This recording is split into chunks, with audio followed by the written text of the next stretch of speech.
Appreciate the 2 months there, Roku B.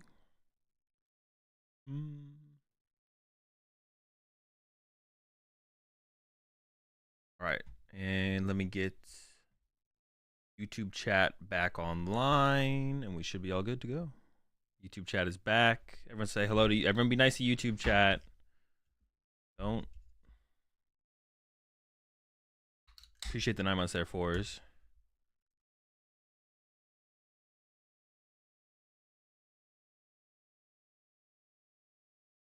Actually, the optimal setup with the good mic. Yeah.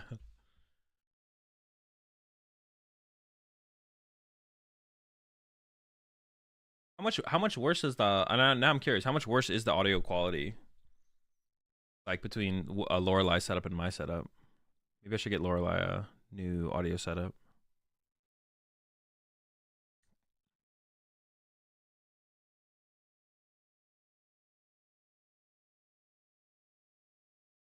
This is shit compared to hers, bruh. I know that's not true.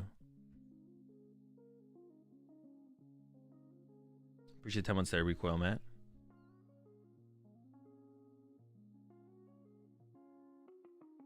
He's like living in a house where you and your partner are content creators. I don't know. I guess I don't have anything to compare it to. I haven't lived with a partner. Oh shoot, who wasn't a content, or like I haven't lived with a partner before, so I don't really have like a comparison, I guess. But like I don't know, it doesn't feel like that much different than just like living. Yeah, I don't know. I guess like all of my, even like before, my previous roommates were, the only other times I've had roommates were when I lived with Pram and like American Dad, Andrew. There was still like another content creator in the house. People I had as roommates. I guess I don't really have anything to compare to, is like the thing. You're home all the time, but does it feel like that since you're both working? Oh yeah, definitely not. No, like we don't have a lot of free time overall. I don't have a lot of free time overall, but then like, yeah, neither of us have like that much free time. Yeah, working a lot for sure.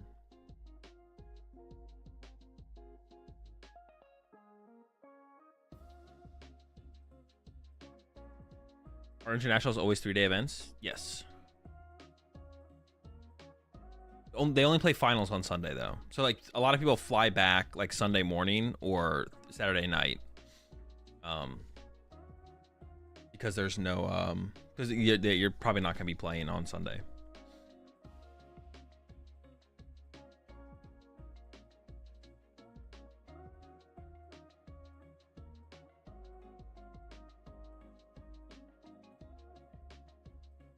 All right, let me pull up. Let's pull up. I mean, what are we going to round 5? I'll pull up PokeData here. We'll see what's going on.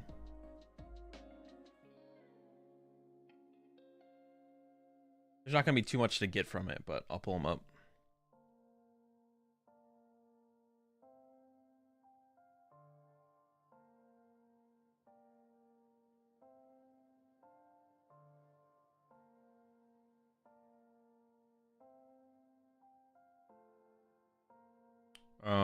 So we're going to round 5. We got some 4-0s. Dalton's 4-0. Benning's 4-0. We saw Benning on stream earlier with the Guardy.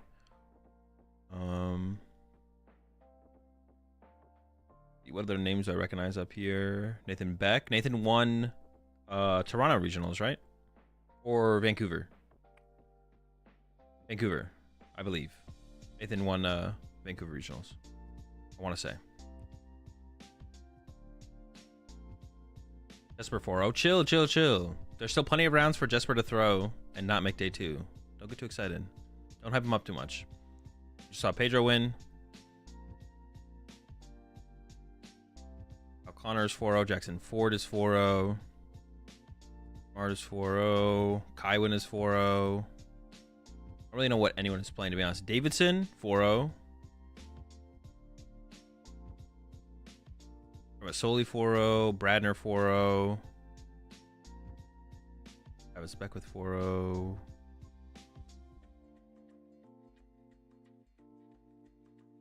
Fabrizio 4-0. Matthew Burris 4-0. Rogerson is 4-0. Lucas Zing. Someone in chat said Lucas Zing was about to be on stream. 4-0. Dude, another boys up here. Grant, Caleb, and Nooch. I honestly think they played a pretty mid deck, to be honest. So I don't want them to do bad, but also I would have predicted them to do pretty mid. Grant is 3-1. Is he? I didn't get down to the 3-1s.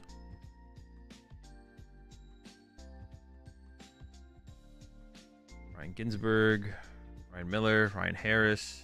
Oh no, we're getting to the end of the Ryans. Ryan Antonucci 4 or 2-2. I'm pretty sure Caleb is 2-2. Caleb is, or Grant is 3-1. I needed to be there to beat up on whoever was wanting to run Charizard with literally anything, and then they wouldn't have played Charizard.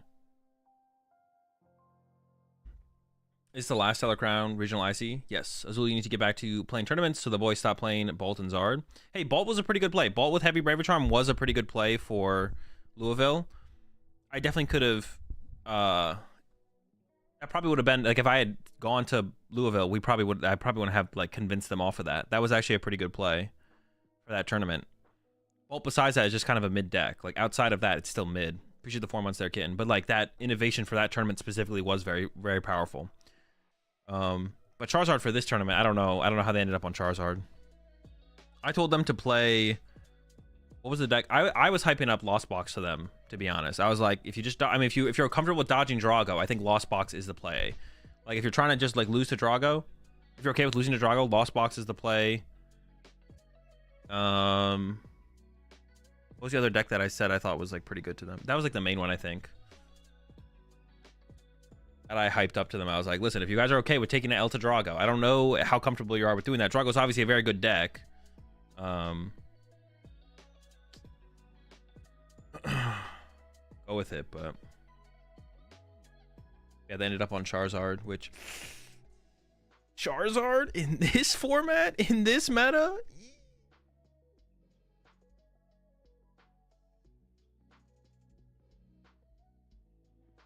I don't know about that.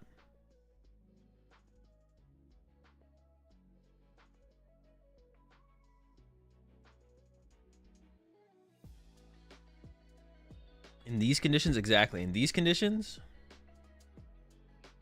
Charizard really isn't great into Drago either. I mean, it's unfavorable, but it's like manageable. It's not really manageable for, I think Lucas is on CPOW. No, Lucas is probably on Drago or, probably just Drago would be my guess. I don't know what else Lucas would play. Oh, it's Yuho. Good showdown. Lucas's Lost Box. Konsta? Wait, am I tripping? Dude, I am tripping. I mixed them up. It's Konsta.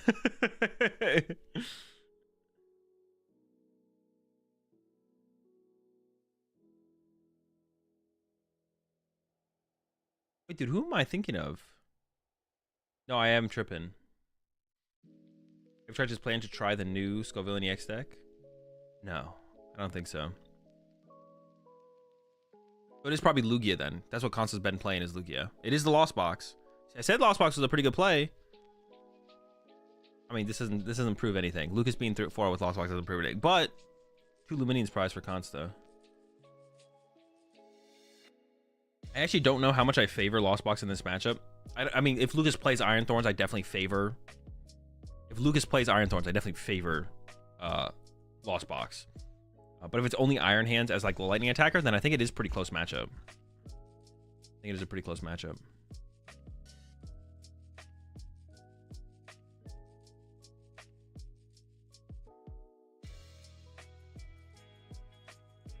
Double Lummy. Well, hopefully that means instead of drawing to the Lumini, you draw into the draw supporter itself. All right, here we go. It looks like Konsta is going first. The Aroma.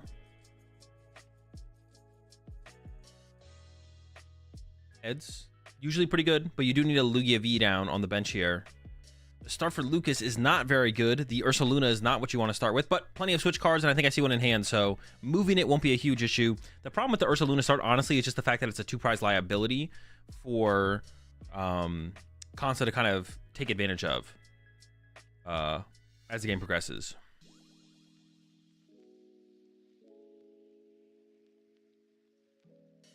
There's a Tails on that one. That will be a Lugia V if there's not already one in the hand, or we don't have another way to get one.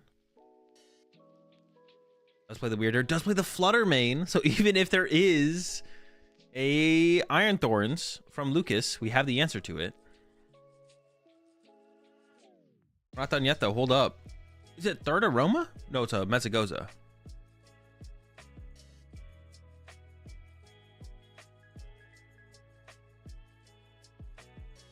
Are they still gonna announce 2 more tournaments? I think it's 2 more at this point. They already announced Dallas.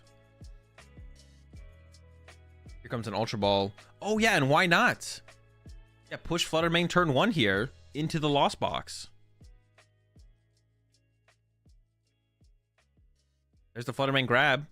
Just push it up there. Shut down the Comfies, right? We don't need it as just a response to Iron Thorns.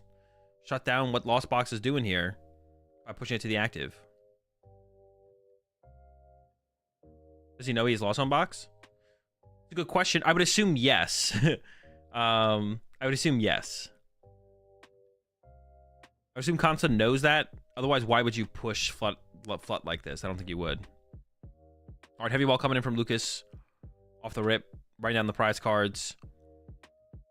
And I guess we'll see. Does Lucas play Iron Bundle? You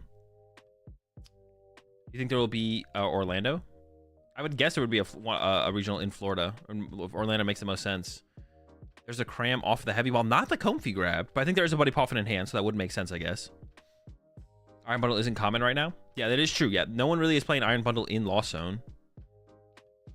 We'll see if Lucas prepped for... yeah, I don't think... And I think there's, like, no indicator that you'd want to, like, tech for Flutter Mane at all. Like, Guardies aren't playing Flutter Mane. Lost Box isn't, like, super hyped as a deck right now as well. So... heads on the Mezzagoza. Let's see if there is an Iron Bundle here. If you're expecting people to tech for Lost Box, then you could include it. Is eyeing up the Comfy? But don't you want Radiant Greninja here? Okay, there it is. Looks like no bundle. Yeah, probably no bundle. Is main or key better on Lugia?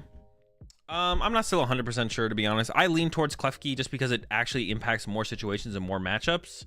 The Flutter Mane is... The only reason Flutter Mane is nice is because it doesn't shut off your Luminion, and also you can attack with it. Yeah. You can also attack with it as well. Pokestop for 3. 3 hits. It's pretty good. There's that Poffin I was talking about. Find some Comfies. Or actually, I don't know if Lucas had a Poffin. Now we have a Poffin. He's eyeing up the Spiritomb and the Comfy. Of course, Lucas doesn't know this, but both Luminions are prized. So the Spiritomb is not going to do anything here. Into Thorns, Klefki is the same as Flutter Mane. Yeah, into Thorns, Klefki is the same as Flutter Mane. Into Lost Box, Klefki's better than Flutter Mane because it shuts down Greninja as well as the Comfies. And then into like Raging Bolts and everything else, Klefki is better than Flutter Mane. But it's not like it's not an attacker, and then it also shuts down your own Luminion, so that's kind of like the trade-off. Both are okay. Both are okay. Very okay cards. Lucas has to decide what to Lost Zone here. Looks like definitely is going to give up the Nest Ball, but honestly, Nest Ball for Iron Hands attached to Iron Hands is kind of chill. I guess we're keeping this energy. Sableye, I don't know how good Sableye is in this matchup. It doesn't seem great. Keeping the Palpat to already recover the Color seems pretty good. Yeah, I don't know how good Sableye is in this matchup, to be honest. Gives up the Sableye. And then here comes the concealed cards on that Lightning Energy. But if we don't find Prime Catcher here, we're not going to have a very explosive start here from Lucas. No Prime. Did find Cold for next turn, though, I believe. Yeah.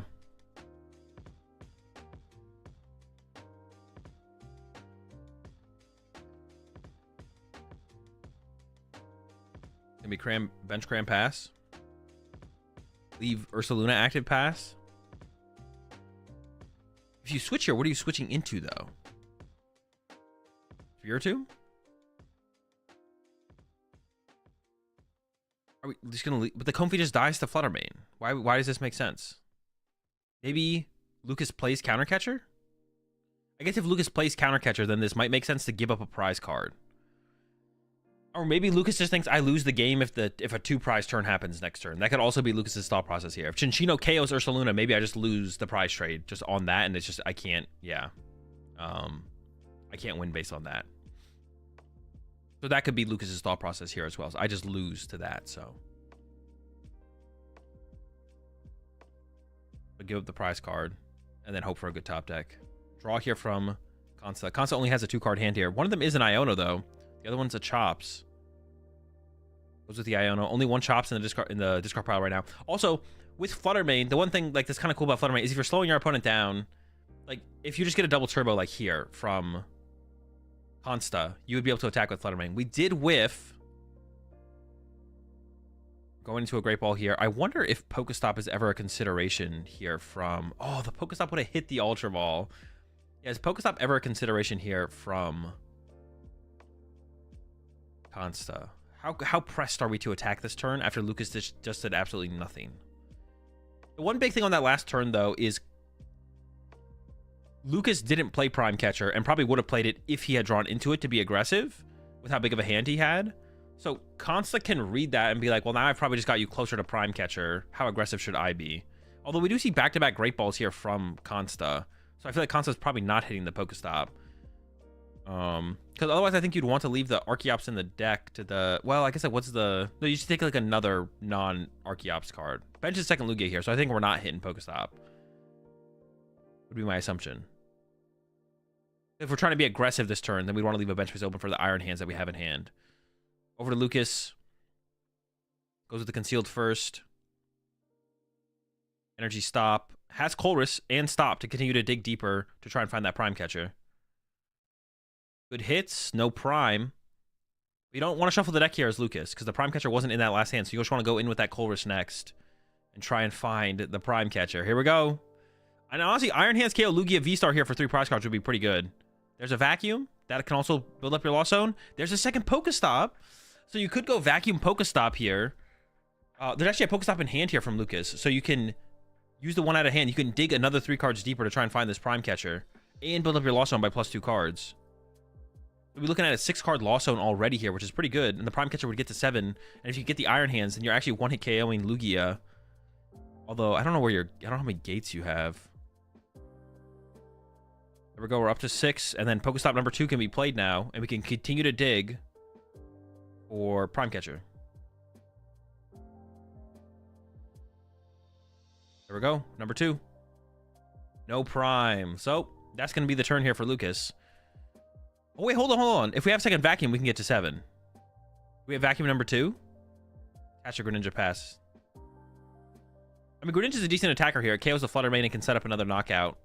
You can put 90 on even like... You can KO the Minccino. You could KO the Minccino, or you could even put 90 on a Lugia V-Star to then KO it with Lugia or with Iron Hands later. The problem here for Konsta is you have Research Archeops in hand, but you have Iron Hands in your hand as well here for Konsta, which is really bad.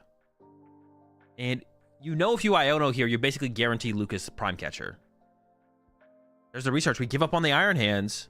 That's huge. That's a huge loss. Oh, wait, hang on. I'm getting the skipping here because of... Speed normal. There we go. Now it shouldn't skip anymore.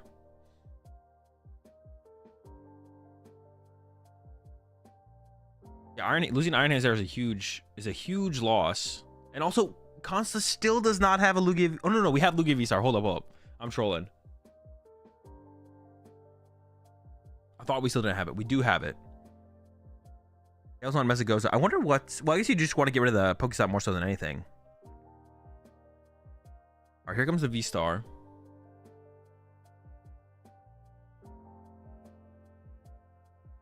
Maybe he plays Thorns to put the hands back. Oh, Thornton.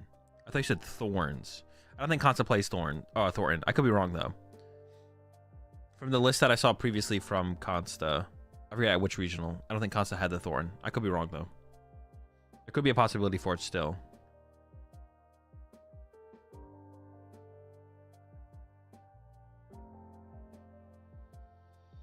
Eyeing up a gift. So we might be actually attacking. No Roseanne either. No, but nobody plays Roseanne. Roseanne's not a real card. It's a fake card. Oh no, the gift is going to the Lugia here, it looks like.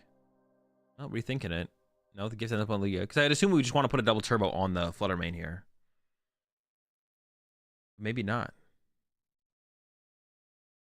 Going missed gift. Also, Konsta might be out of Iono at this point, so no more hand disruption. There's definitely 2 Iono in the discard pile, I'm pretty sure. We have a double turbo in hand, I guess. So the double turbo from hand could be the one we put on the Flutter Mane here.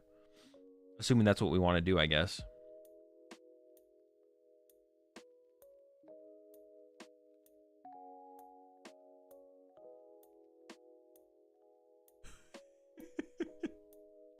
Dude, what were those circles? What were they talking about when they drew those circles? All right, just a double turbo to the other Lugia.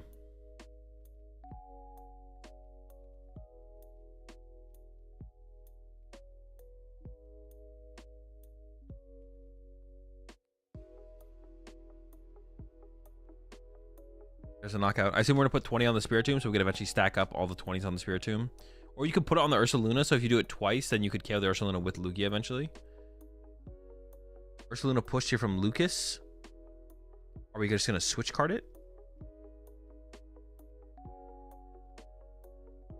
Goes for the Mezagoza first. That means we're shuffling the deck though. And not gonna find Prime. Do we want to shuffle the deck here? The deck didn't get shuffled already, did it? There's Vacuum. All right, so that gets us to 7. There's a Pokestop first. There's like, I think there's still no gates in hand. Gate, Prime. Okay, there we go. Gate, Prime, switch card found. There's 2 gate in hand. There's 2 gate. Goes into the Poke Gear. There is 1 Culver still left in the deck, I believe. There's 1 on the bottom as well. Found a Roxanne. Obviously can't play that yet, though.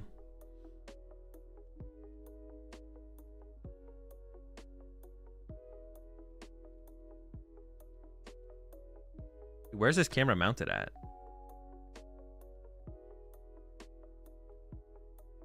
It might be Iron Hands in the hand here, to be honest. So we could get like a 2 prize.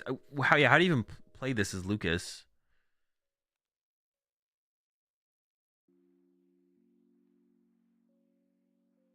You could go Iron Hands KO Minchino. No, you probably just go Iron Hands KO Lugia V, right? Dude, don't you just probably go Iron Hands KO Lugia V?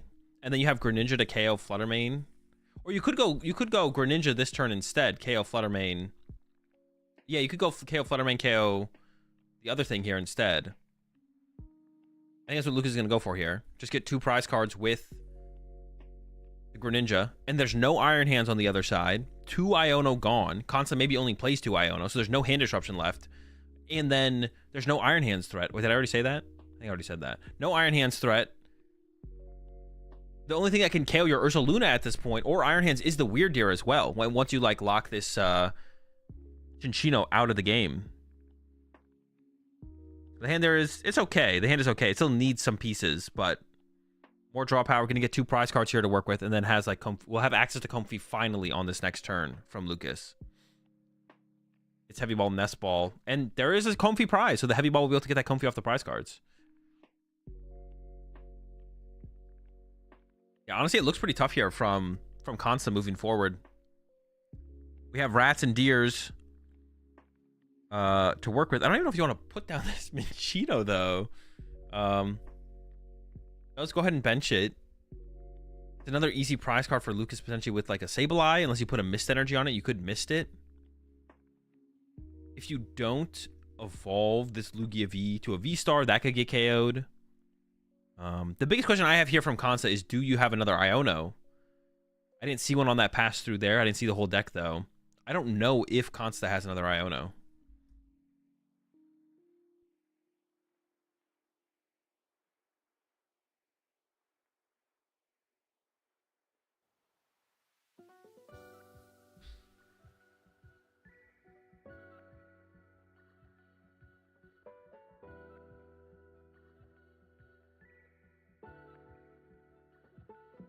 If Konsta does have another Iono, then there is like a possibility to win through hand disruption. But otherwise, I think Lucas is such a big hand at this point. It's going to be hard.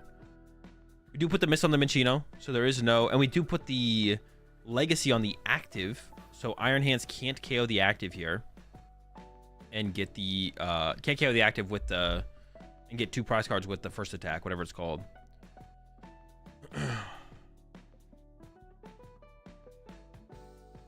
Start with Comfy. I'm curious what play Lucas will even go for here, to be honest. Honestly, Ursaluna KO the bench Lugia V seems pretty good. Give up a Lightning. We do have 1 Lightning left in the deck. I don't know how many... That was for a Gate, though. Gate seems pretty good. You could KO the Lugia V. No, but you can just KO Lugia V, get 3 prize cards with that, and then you can just look for a Cram Boss. Oh, wait, we have Boss in hand as well. Oh, you can maybe even play Boss this turn. Just go Boss, KO Lugia V for 3, and then Prime Cram or Prime Urs, KO anything off the bench to win. Yeah, this is like basically done at this point. Lucas does have that other Comfy that could be found out the prize cards as well. I think has a ton of switch cards in hands as well, so that you could burn a couple of those just to continue to progress through the deck. In the energy, it doesn't really matter what energy you take here, to be honest. Water, Psychic is fine.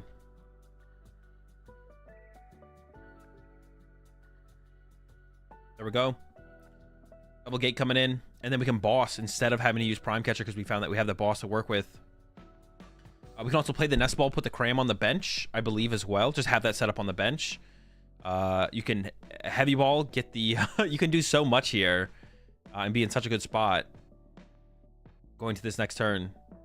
I get the Cram, but Ursaluna also works. The Ursaluna is also just like a fine... I guess Cram doesn't need energy at all.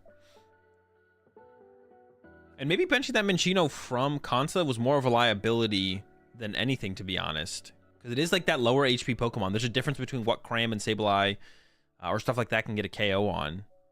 But I guess the Ursaluna is always there anyways for Lucas, so it's probably not that big of a deal. And once again, we don't have even have to Prime Catcher here. Maybe burn another switch card or 2. I don't know how many are left in the hand. But yeah, we have the Boss, because we didn't play Colress yet, I don't believe. Just like too clean of a turn almost. We have a decent amount of switch cards here. Yeah, we could burn 1 switch, go use another Comfy, actually. Lucas is going to go for it. Another switch card to work with. I don't know what the other card is. Might be a Colress. Probably definitely should keep the Colress instead. And there's the Boss. And then there's the switch. Yeah, if Lucas had to use Prime Catcher here, it'd feel a little bit different, but that's only still if Konsta has an Iono. Konsta doesn't have an Iono, it doesn't matter. 3 prize turn here for Lucas. Konsta wasn't able to find that Lugia V-Star this whole time. And yeah, Lucas goes down to 1 prize card remaining. There's the Rat send up here from Konsta. And yeah, picks it up. It looks like picks it up. Did have Weird Deer KO, but then Weird Deer does just probably die to Ursaluna. So yeah, pack it up. Yeah, that was tough. Lost the hands. Had the Flutter Mane, but wasn't good enough to slow. It wasn't. It did. The Flutter Mane did slow Lucas down, but it's not like Konsta was being super aggressive. Konsta whiffed the turn 2 attack. He couldn't Weird Deer Tomb on bench. Oh, true. The Tomb shuts it down. That is true. Yeah. Man, so yeah, if you can get Iron Hands set up, and then if you lock the Rats out of play and then go into Iron Hands, they just literally can't respond to your Iron Hands. Oh, chill. What the heck?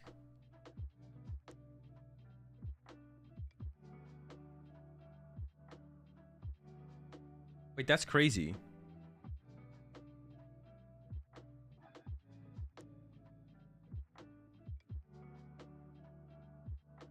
Wait, you want me to look at YouTube chat?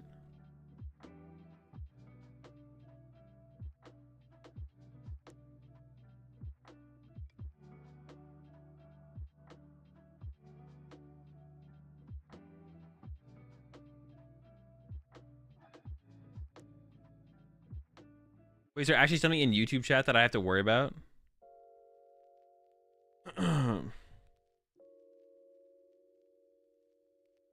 Is there actually nothing going on? Okay. So don't look at kick chat. All right, I never do. That's easy for me to do.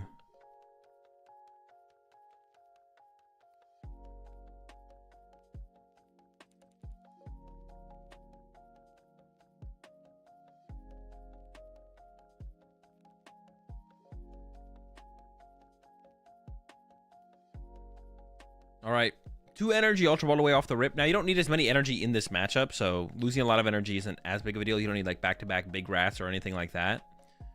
So it's not everything something we're looking for.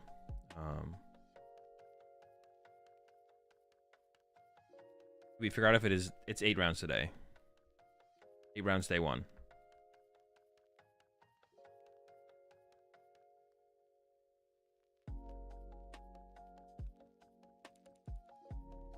The top 2 prize cards are a Lugia V-Star and a Double Turbo Energy. Only 8? Yes, only 8. You guys like think I'm like misinforming you? Or like stuttering? Or like, yeah, do you think I'm misinforming you when I'm saying there's only 8? Oh, come on, Azul, are you trolling us? Really? Only 8? So, Konsta no Lugia off the rip here. Opts to just get the Flutter Mane, throw it in the active. There's a lot of comfy start here, I think, from Lucas, and then a bunch of comfies in the hand. The prize cards are Colress and Psychic Energy. These are the ones you can... Well, you guys can see the Psychic Energy. The other one's Colress. Going for Spiritomb Comfy here off this Poffin. I think there might be a Pokestop in the hand here. Actually, does Lucas have all the comfies in the hand? Bro, you deadpan sarcasm so much you can't blame people for double checking. Bro, but not about how many rounds are in the tournament. I feel like the stuff that I'm sarcastic about is like, yeah. I'm not gonna be sarcastic if someone asks me how many rounds are in the tournament. I'm not gonna be like 32. All right, yeah, all the comfies have been found, and like I said, I think there is that. I guess honestly, actually, even though Konsta didn't get down to Lugia V turn 1, if we just have a double turbo energy, we get that turn 2 attack, which is still decent here.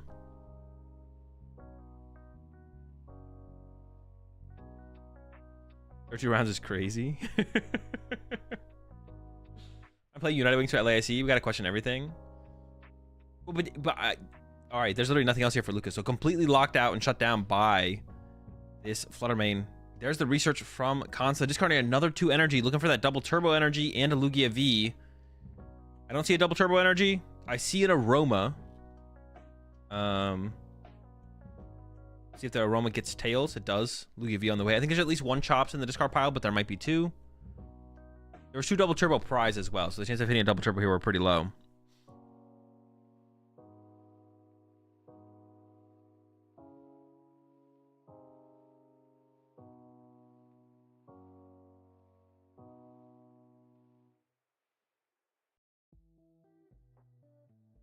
Oh no, we did hit the double turbo. That's huge. Knockout active 2 to the Spiritomb. All right, over to Lucas. Do we see a top deck? Nope. Another comfy. And pass. Yeah, and the lead's gonna get here pretty big here for Konsta. At this point, yeah, the lead's gonna start to get really, really big.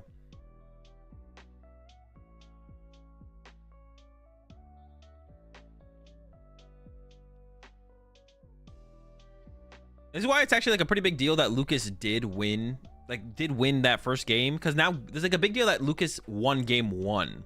Because now going into game 3, Lucas will actually get to go first, and unless Konsta opens Flutter Mane, there will be no threat of unless Konsta opens Flutter Mane, there's no threat of like the Flutter Mane early on in the comfies, and Lucas already scoops. Okay, I don't hate that. Yeah, the lead was pretty much insurmountable at that point. 3 or 4 prize cards were going to be over to the other side. I like that concede there. Go next. Plenty of time for game 3 now. And like I said, Lucas is going first. which means you will have a good opportunity to get off some comfies before the Fluttermane gets pushed into the active, or even if it does get pushed into the active, you might have such a good turn 1 here as Lucas that Konsta doesn't even consider pushing up the Fluttermane. Appreciate the 10 months there, Reese. I think you are a good commentator. Appreciate it.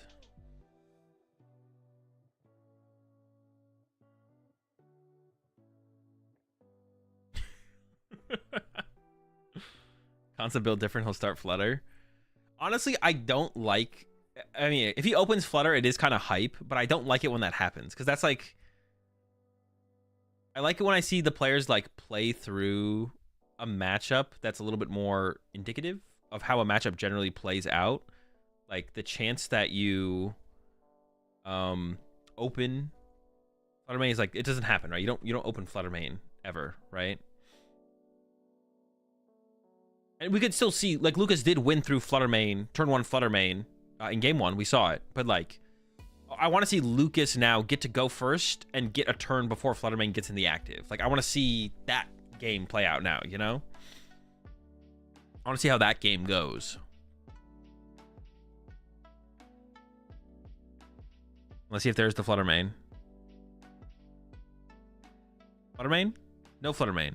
The Ursaluna start. As bad as it gets. And the hand there for Konsta. Uh-oh. Oh, there's a research. There's a research. And there is a...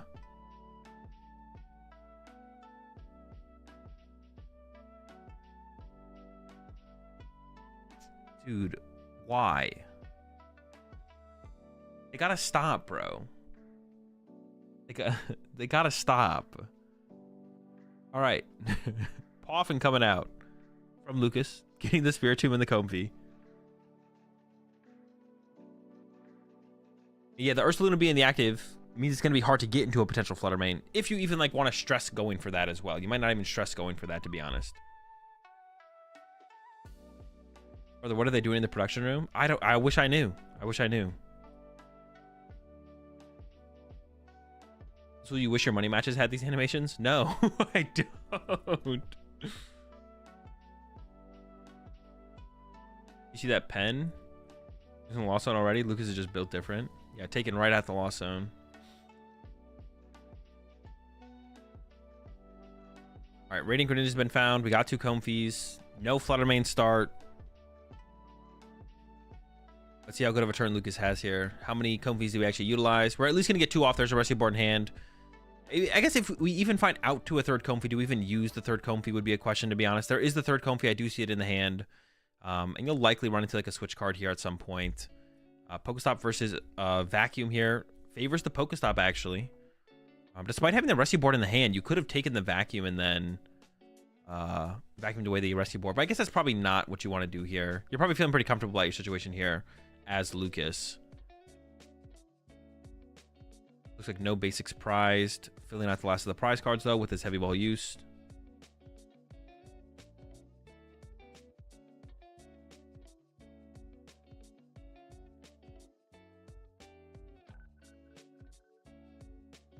What are Lost Zone players going to play when it rotates?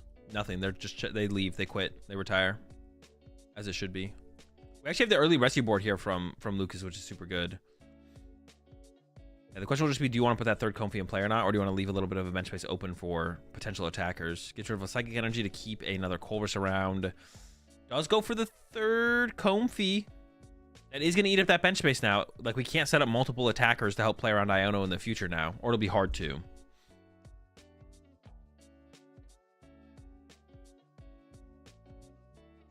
Is that 3 Colress in the hand here? Iono would be kind of unfortunate, I guess. I think there's 3 Colress in Lucas's hand. There's the pass. We'll probably see the research coming in, though, from Konsta. Has a Jet Energy in hand. Might just commit it to the active, which means no possibility of a Fluttermane. Honestly, Ursaluna is a little bit annoying, though. Like, Lucas doesn't have a great Pokemon to kind of match into the Ursaluna. And then there's the research. Goodbye, 1/1 Rat. Goodbye, Archeops. Draw 7. There's a Lugia V. I do see that Fluttermane in the hand, but there's no way to get into the active, of course. There's an Ultra Ball and an Iono and a... maybe a Mezagoza. Mezagoza would lead to double chops in the discard pile. And you could get double Lugia V onto your bench here, to be honest, from Konsta to play around the Iron Hands knockout. Tails. Is it solo Lugia V? I think it is. Yeah, there is 3 Colress. Is it all 4 Colress? Is Lucas's hand 4 Colress, Palpat, and a boss? There's a gate in there as well. There's a lot of Colress. Maybe it's not that bad. But maybe it is just 2 Colress. Maybe I'm seeing things.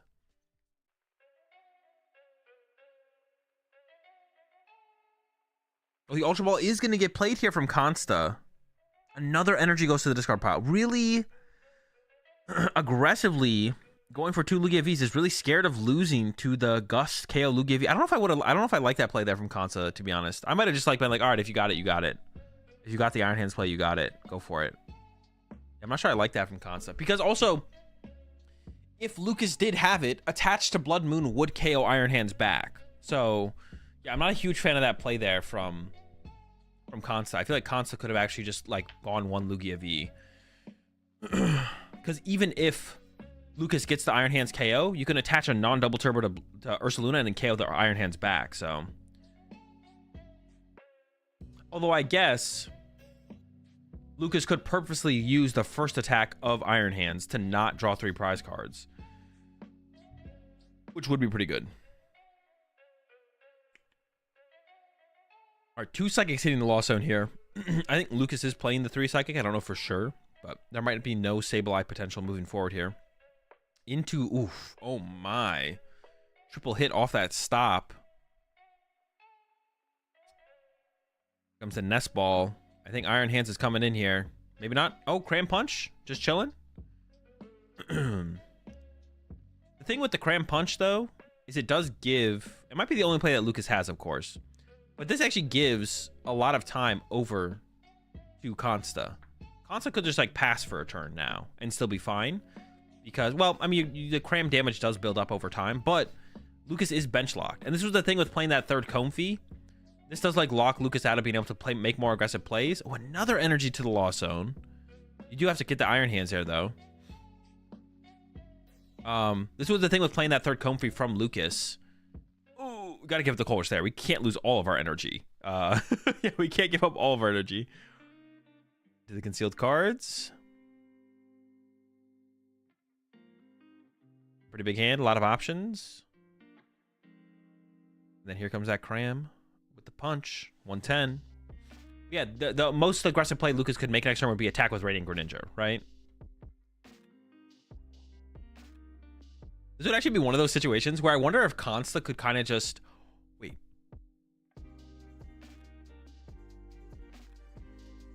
Nah. Never mind. Could it? No. I'm like thinking, what if Konsta just like pretends to dead draw and like just watches Lucas like play super aggressively until like basically decking out, and then just like lets Lucas deck out, like doesn't actually KO the Cram ever. Because you could even like push Luminion in your active, let Cram punch it, and then put like 3 double turbos on it, put it back in the deck, and only hit for 50 damage. Push up another Luminion. I'm just thinking. I believe there's only 1 Chops in the discard pile here. I'm not 100% sure, but I believe there's only 1 Chops in the discard pile here from Konsta. But like I was saying, if Konsta whiffs for a turn, it's not terrible. But not with this Iono. Oh, we're going in. Oh, off the. Oh, the double Chops. I mean, there was already 1 in the discard pile, but still, that's such a clean Pokestop for Konsta. Holy smokes. It doesn't get cleaner than that. Yeah, that's insane. There's a Tails on the Aroma as well, which means Iron Hands could be on the way here. This is what I was going to say. As Konsta, the turns you play Iono, you definitely want to try and take advantage of those situations by taking a knockout. Yeah. Lucas can just fade out his Tomb to clear space. Oh, true. You could just fade out the Tomb. Yeah. Yeah, there's no... All right, it wouldn't ever work. Yeah, we could just fade out the Tomb if things got crazy. That is fair. Things wouldn't ever get wild enough then, I guess. The thing is, okay, Konsta... Oh, the Legacy's prized! Oh, no! Did they show that earlier? Oh, that's so bad. On top of that, Konsta is down a ton of energy. Yeah, Konsta is down a ton of energy at this point. I was gonna say, even if the legacy wasn't prized, getting into the Iron Hands here was gonna be still super expensive. Wait, was it this game or last game? Actually, maybe Konsta's not down that many energy. Maybe that was last game, actually.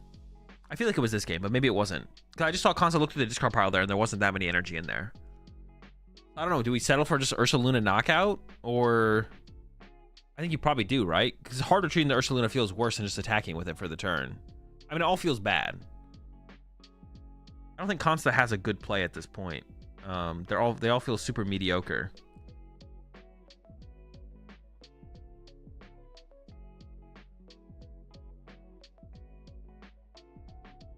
Because what does Ursaluna's retreat cost? 3, right? So it's either commit, double turbo, or retreat attack with Lugia. Although bumping the Pokestop, ooh, okay. Bumping Pokestop is a pretty big deal here. Bumping Pokestop's a pretty big deal. You probably do retreat to Lugia to bump the Pokestop. I'm kind of down for that. I'm down for that.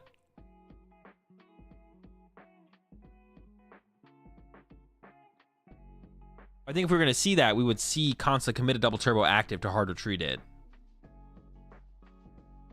Yeah, the more I think about it, the more I like the Pokestop bump. Jeez, bro. Oh my. We're committing to the attack. But then we leave Pokestop in play. I don't like that. Yeah, I think we should probably retreat. It feels bad. I mean, it all kind of feels bad, to be honest. Benches the Weird Ear. Adds a possibility to send up. And then takes the knockout. Weird Ear does not die to Iron Hands, which is kind of cool. Yeah, I think Konsta should have retreated there, though. I think we should have seen the retreat and bumped the stadium. Leaving the Pokestop in play feels pretty bad, to be honest. All right, let's see what Lucas can do. This is definitely where Lucas... Honestly, another problem with leaving the Ursaluna in the active here for Konsta is if Lucas KOs the Ursaluna... Oh, Lucas should just look for Ursaluna KO Ursaluna, right? Yeah, if you get Ursaluna KO Ursaluna, I feel like you're in a good spot here as Lucas. That is a big investment on your part, too. But Konsta has no way to one-hit KO your Ursaluna. Unless Konsta does play Thorin. But I don't think Konsta plays Thorin, so...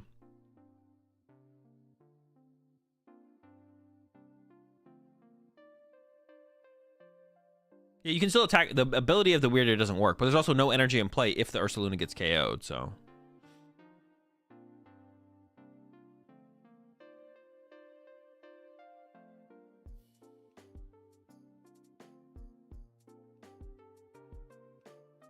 Poffin. I assume just to shuffle the deck here is the play.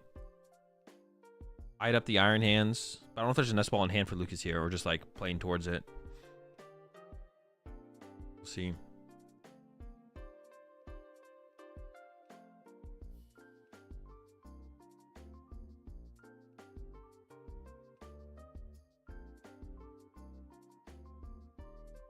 Have we already used the Pokestop here as Lucas? I thought we'd Pokestop first there.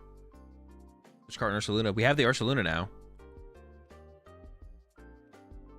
Like I said, Ursaluna... Using Ursaluna seems pretty good here. Super Rod and Pokegear. Look, I gotta favor the Super Rod here, but you don't need infinite.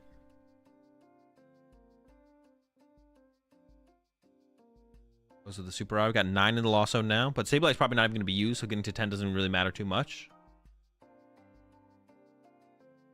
There's a Night Stretcher. Is this going to be a Cram Punch? I was thinking Ursaluna knockout was pretty cool here, but just going for a Cram Punch again on this Ursaluna. Ursaluna can't attack, so you got to retreat it now at this point. Another reason that Konsta maybe should... Did we not use Pokestop there? I might be tripping.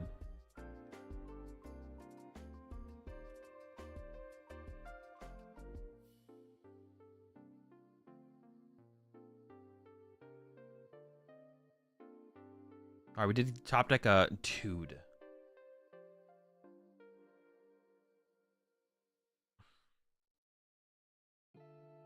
All right. We do have a jet energy, so we can jet up the Lugia. But I feel like we should retreat to the Lugia last turn, to be honest, from Konsta. I feel like we should have jet up the Lugia, or we should retreat to Lugia last turn. Got rid of that stadium. Got rid of the Pokestop. I thought he used Pokestop at the beginning of the turn for 3. He maybe did, yeah. And again at the end. I don't think he Pokestopped at the end. I was questioning if he used Pokestop at all, but I'm pretty sure you're right. I think he did use it at the beginning.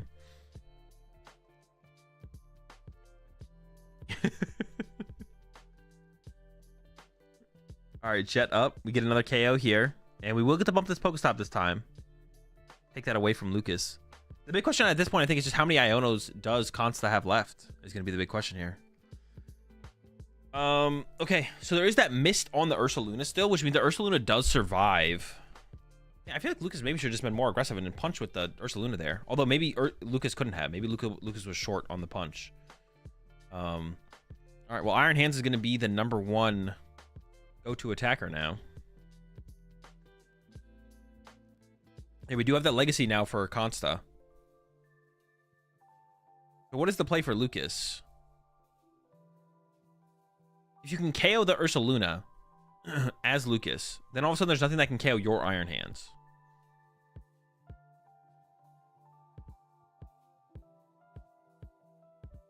And Lucas is trying to leave space for Konsta to not put Iron Hands down.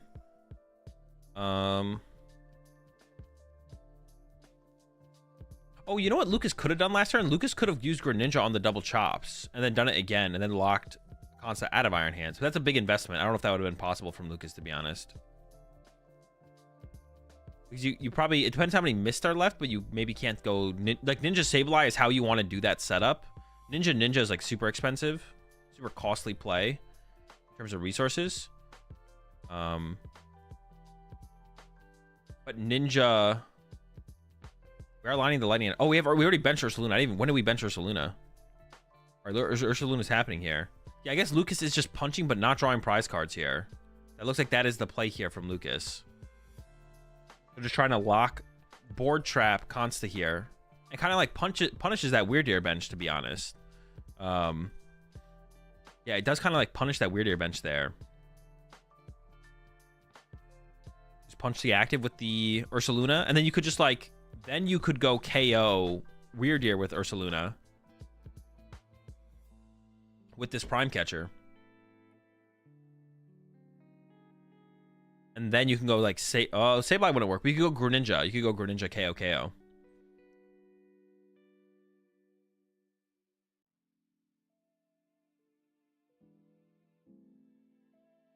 Another Comfey. Ooh, there's a lot of energy already in the Lost Zone. It's like 4 now. Takes the water. I think we're maybe forced to take the water here as well, right? Because we need to attach.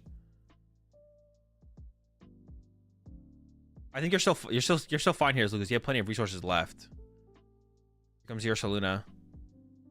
There's the attach, and then here just comes the punch. There's gonna punch for 240. Set up more damage in play. There's a mist on the Ursaluna, isn't there? There is, but Lucas can still use Radiant Greninja. So what Lucas can do from here is now you can Prime Catcher KO Weird Ear. Man, this Weird Ear bench from Konsta ended up being so bad. Yeah, the Weird Ear bench from Konsta ended up being kind of terrible, to be honest. And also, I guess it doesn't really make a ton of sense. I feel like the reason that Konsta set up Weird Ear is because, like, oh, Iron Hands can't KO Weird Ear because it's not weak to Lightning. But Ursaluna can KO Weird Ear. I don't understand why Konsta benched the Weird Ear on that previous turn, to be honest. And, like, now we're kind of seeing, like, how it, like, it was never leading towards anything for Konsta. And, yeah, it was never leading towards anything for Konsta. And now we're here where it's, like, it's not going to do anything. Yeah, the Weird Ear bench was pretty bad, to be honest. The more I think about it from Konsta. At first I was like, okay, you put it down, Iron Hands can't KO it, so you could attack with it next turn to KO like the Cram or something, and then you don't have something that can die to Iron Hands. But then it's like, it dies to Ursaluna anyway, so who cares? Like, it's not like you're actually getting that much value out of attacking with something like the Weird Ear. Yeah, I think it was just a mistake from Konsta in general to bench the Weird Ear. And then we see Lucas is fully taking advantage of the fact that Konsta has no other attacking options besides what's on board. The Iron Hands can't make its way into play, even though we have now found this Legacy Energy. And Konsta can't actually KO the active Blood Moon. Does have a boss, but bossing around Blood Moon does not feel very good either. I wonder if you KO the Spiritomb ever, so you have the possibility of Weird Ear one-hit Ursaluna. You can use up that energy on your Ursaluna. I think it has to be that play. But Lucas should probably be able to pretty comfortably recover the Spiritomb, if he even needs it. I don't even know if he needs to do it, to be honest. Ooh, goes for the Greninja KO. Oh, I guess that works as well, though, because that takes away the attacker that could KO your Ursaluna on the bench. So now Lucas has to recover that. I mean, if Lucas here has boss KO Weird Ear, then you can probably just go all out for Greninja KO, Lugia KO, Ursaluna. You should be fine. So I think from Lucas here, all you need to do is boss KO Weirder with or you can even Prime Catcher, to be honest. If you have like Prime Catcher Roxanne here as Lucas, Prime Catcher Roxanne would work as well. I don't see a Roxanne in the hand. That's all that's it. Lucas has 0 cards in deck. So whatever's in the hand is all the resources we have left here. Ghost Recaller's boss. I mean, I assume we're just gonna Comfy, right? Or we're just gonna leave him in the deck, maybe. Oh, we might just be leaving those in the deck, to be honest. I assume we want the boss's turn and say Prime. But using Prime plus Roxanne was good, but we don't have Roxanne, so it's just like Prime, no Roxanne, I guess.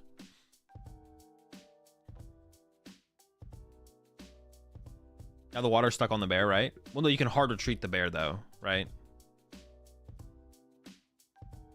You just retreat the energy off the bear and then Rod, double gate, Greninja. The big thing that comes up this next turn is Iono. Does Konsta have Iono next turn? You could like play one of your Super Rods this turn, I guess, to recover like water energy. I mean, what would you even recover? I don't even know what you'd recover. All right, there's the knockout. So now Konsta can just go punch active plus Iono though and set up for a hand's 3 prize turn. There's a bench space given over to Konsta now. So Konsta's play can be punch active, Iono, and then next turn Iron Hands for 3 prize cards. But we can't bench Luminion to get the Iono. We need the Iono to be in hand. And I don't know if Konsta has an Iono in hand. Goes into the Great Ball. No Pokemon even found. But even if you found a Luminion there, once again, you're bench locking yourself out of... You're bench locking yourself out of the options you want. You got a Legacy one of the 2 damage boys. Then you win in 3 turns. How do you ever win this game if you're winning in 3 turns? Even if you Legacy... Yeah, you can Legacy Energy one of your damaged Pokemon. But then how do you win? You still can't win. Then you have to win a turn later because you can't Iron Hands yourself. There's a Mist Energy on the bench, Ursaluna, so Sableye doesn't just win. We're just trying to not lose right now. I guess that's fair. We can Legacy something. We also have another Mist in hand here for Konsta to play around Sableye. We can Legacy something.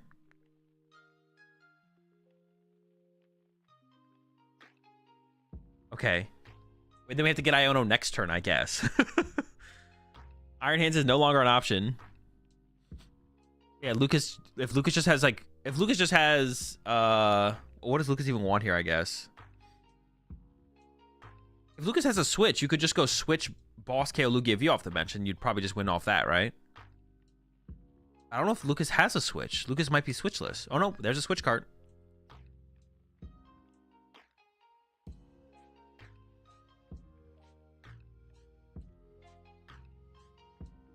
Yep, and then just Boss KO Lugia V, I think. Which is another thing that Konsta it would have been nice if Konsta had been able to evolve that turns ago. And that also would have made this this whole situation play out a lot differently if Konsta had been able to evolve the Lugia V to a V-Star. Yeah, if Konsta had been able to evolve the Lugia V to a V-Star and then also just didn't bench the Weird here. Oh, which came in the active here? Oh, I guess that makes sense. We have to save the boss to chase the Lugia V off the bench, right? Okay, no, I guess that does make sense. No Iono. But we do have Aroma. So we can go get Luminion and put Luminion on the bench. Oh, wait, if we get... Oh!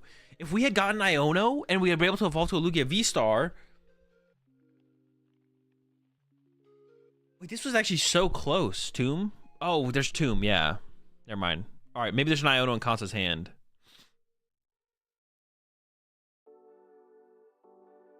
Because we can evolve to Lugia V-Star here. Wait, does this still work, actually? Wait, this still works. Because Lucas has a Lightning Energy in the Lost Zone. Lucas can't Arm Press. I was thinking we needed Iono with this, but we don't need Iono. Because there's no play that actually KOs this.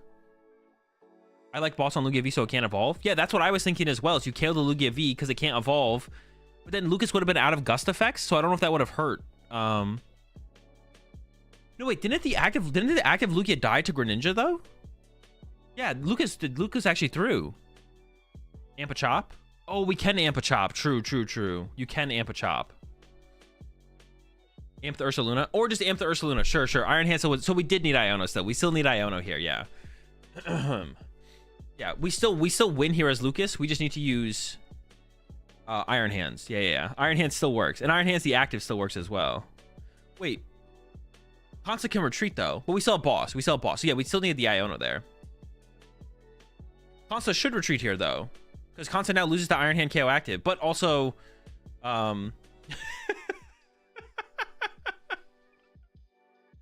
Lucas has triple rod. Yeah, so Konsta needed to retreat there to force the boss. Yeah, Konsta needed to retreat to force the boss. Yeah. But Lucas did have the boss. So that's why Konsta needed the Iono last turn, yeah. Ninja felt better last turn, no? Maybe, yeah. We can go back and look at this. We can look at the turn from Lucas here. Yeah, Konsta, there was nothing Konsta could have done ever. Konsta was hoping to draw into... actually, is there something... Could Konsta have played that research a turn sooner? Was Konsta sitting on that research for too long? We can go back and, like, watch this here. Because Konsta was sitting on a hand with a bunch of energy and research, but was Konsta sitting there too long? I think Konsta just needed to rip the research sooner. I think Konsta sat on hands the whole time, I think. Yeah, but he sat like an extra turn longer than he needed to. Like, he was sitting on the Iron Hands potential initially, and then he sat on it for like an extra turn when he could have just like been, okay, it's like the turn he attached to Legacy Energy. Or the turn that like Lucas made it obvious he wasn't KOing anything. Something like that. So this first turn here, this is where I think Konsta made the first mistake, to be honest. This is where Konsta made the first mistake. I think Konsta should have retreated the Ursaluna and bumped this stadium. I think bumping the stadium is worth it here. I think going out of your way to make sure you bump the stadium is worth it. Also, because like another thing with this situation here is if your Ursaluna goes down, Konsta's out of rats at this point as well. If your Ursaluna goes down, like if Lucas just goes Ursaluna, KO Ursaluna, and then goes into Iron Hands, you don't have a way to one-hit KO Iron Hands as Konsta anymore. That's not what Lucas ends up doing, but like that's like a possibility.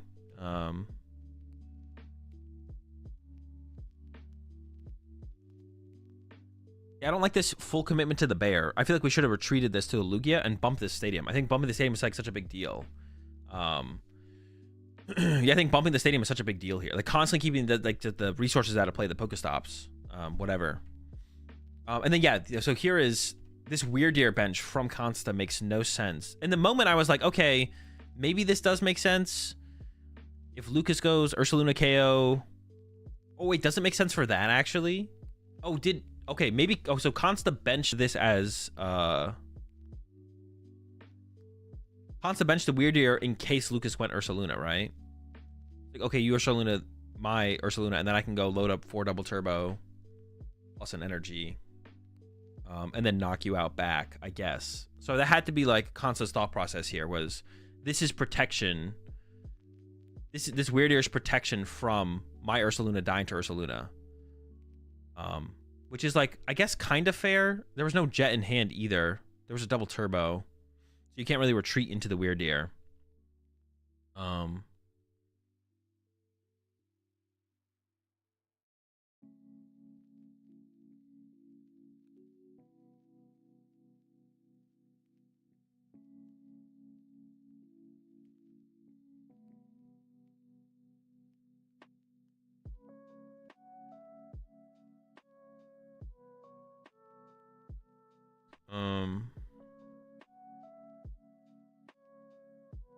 See, I'm not sure about the Weird Deer bench still. I guess there is like some merit to it, but it still seems pretty bad, to be honest. Because then you're bench locked. You just like bench locked yourself out of options. Yeah, Spiritom's locking out Illuminion anyways, but... And then, did Konsta play a supporter this turn? I feel like Konsta definitely played a supporter this turn, right? Maybe it was even an Iono. It was an Iono this turn, right? Because we talked about like, what if you just don't take a knockout this turn? But we play Iono here, I'm pretty sure. Yeah, then we hit the Pokestop, we discard the chops, okay. And then on this next turn... So this is when Lucas goes for this punch on the active.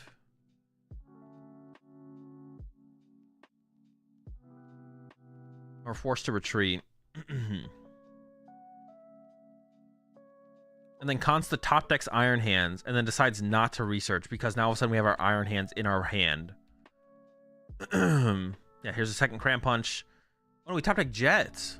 We still just choose not to research this hand? Or we boss this turn? No, we just choose to not research this hand? Like, we have to find Iono. This is where we jet up the Lugia V-Star. Yeah, we jet up the Lugia V-Star, and then we attack with that. And then once again, we just don't play, we don't research, we don't go find Iono. Which, once again, it feels like Konsta should have just, like, you probably should have gone to find Iono. I don't think those energies make that big of a difference here for Konsta. So Konsta probably should have researched this turn. I would have to know exactly. I would have to know exactly how many energy Konsta has left. Like, maybe these energies are essential, but they don't seem essential. And then we pull the legacy off the prize cards, but it could have been a legacy off the prize cards into a fresh hand. And then we cruise ahead here.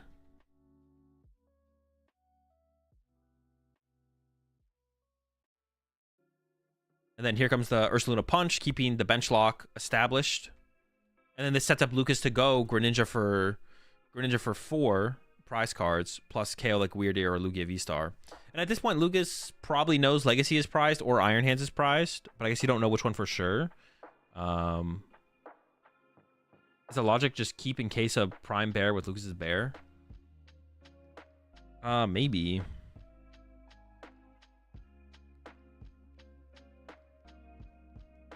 Now this is where we top deck hands, and now Konsta doesn't. But now we know we have to commit the legacy to the Ursaluna here. So this is where Konsta goes boss KO plus put down legacy, right? Do we attach legacy? Oh, we don't attach a legacy yet. So Konsta is still holding out hope for the potential of an Iron Hands play. Yeah, Konsta's still holding out hope for the potential of an Iron Hands play. But now Lucas is just going to go Ursaluna, knockout Weird Ear. But what Lucas should do is go knock out Lugia V. Like, this turn is when Lucas should knock out Lugia V, probably. Before it becomes a V-Star. But Konsta should have already played Research. Lucas goes for the knockout on the Weird Ear. But it should be on the Lugia V. Yeah, there's the Weird Ear knockout. But it should be KO Lugia V, not Weird Ear. Like, this thing's going to evolve to a V-Star any second now. And then we go into this turn from Konsta. When you need the Iono, but you didn't play the Research last turn. The gift triggered, so you drew some cards. Oh no, we go one turn later. It's one turn later where it actually comes to like Lucas's big mistake, right? Now we go to this turn here from Lucas now, where Lucas goes, was it switch KO active?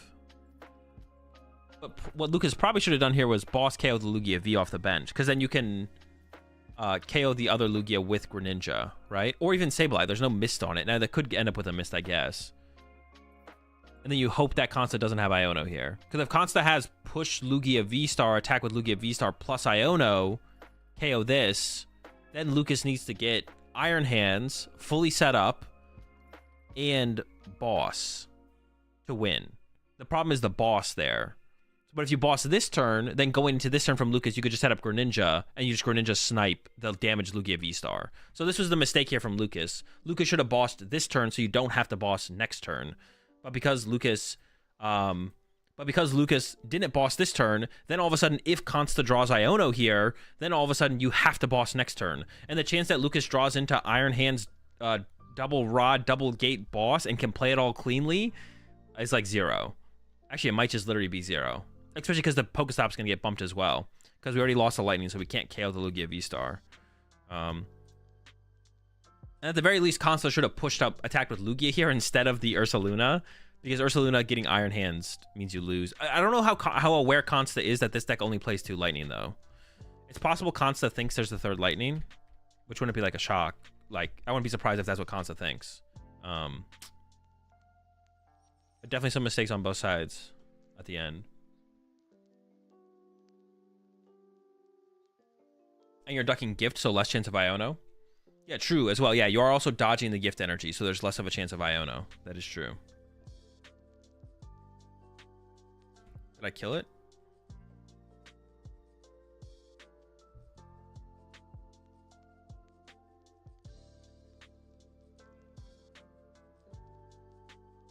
Definitely some mistakes from both players there.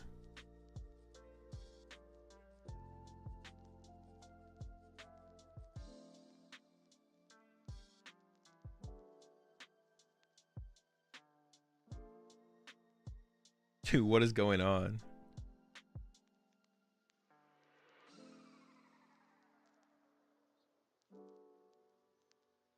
All right, we can look at the... We don't have to worry about that for a little while. How many rounds day 1? 8.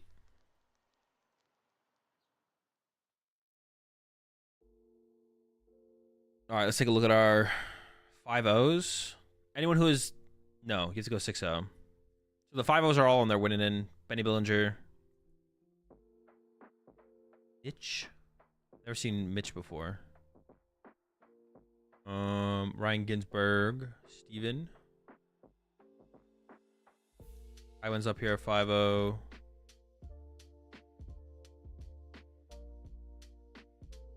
Any other names I recognize? Pedro is 5-0. Rizio is 5-0.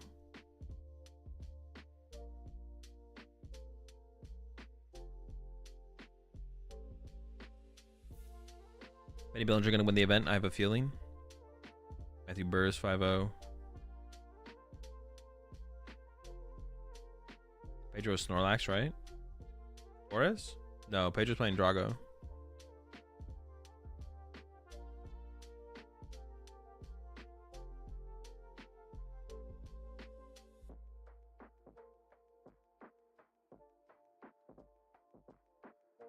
Dow 401, Smart 401.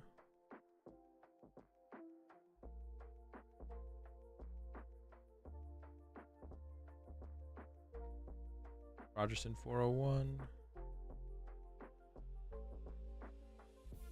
Avio's 401.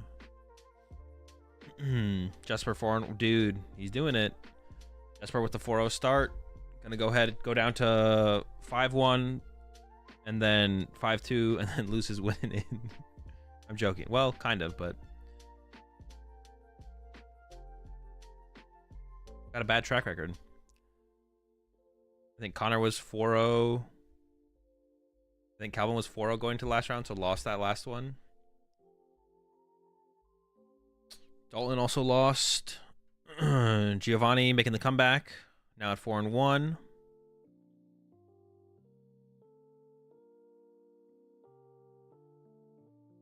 Azevedo is 4-1.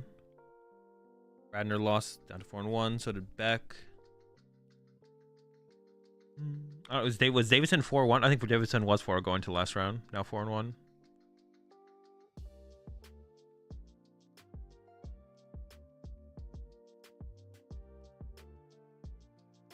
Brett and James at 4-1.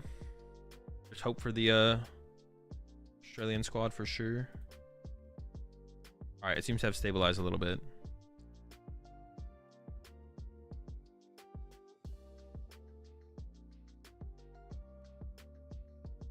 Favorite, what was that? Favorite underdog deck? Favorite mid deck? Eder 4-1. Wait, is he actually there? Let's go.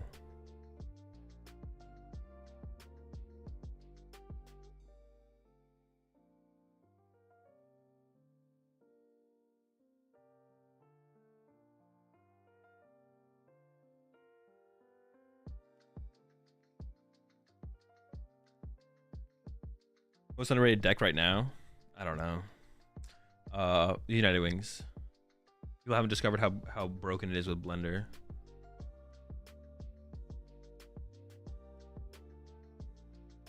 I did not see Ancient Box on there. Well, yeah, obviously. There's like underrated. Underrated means like you have potential.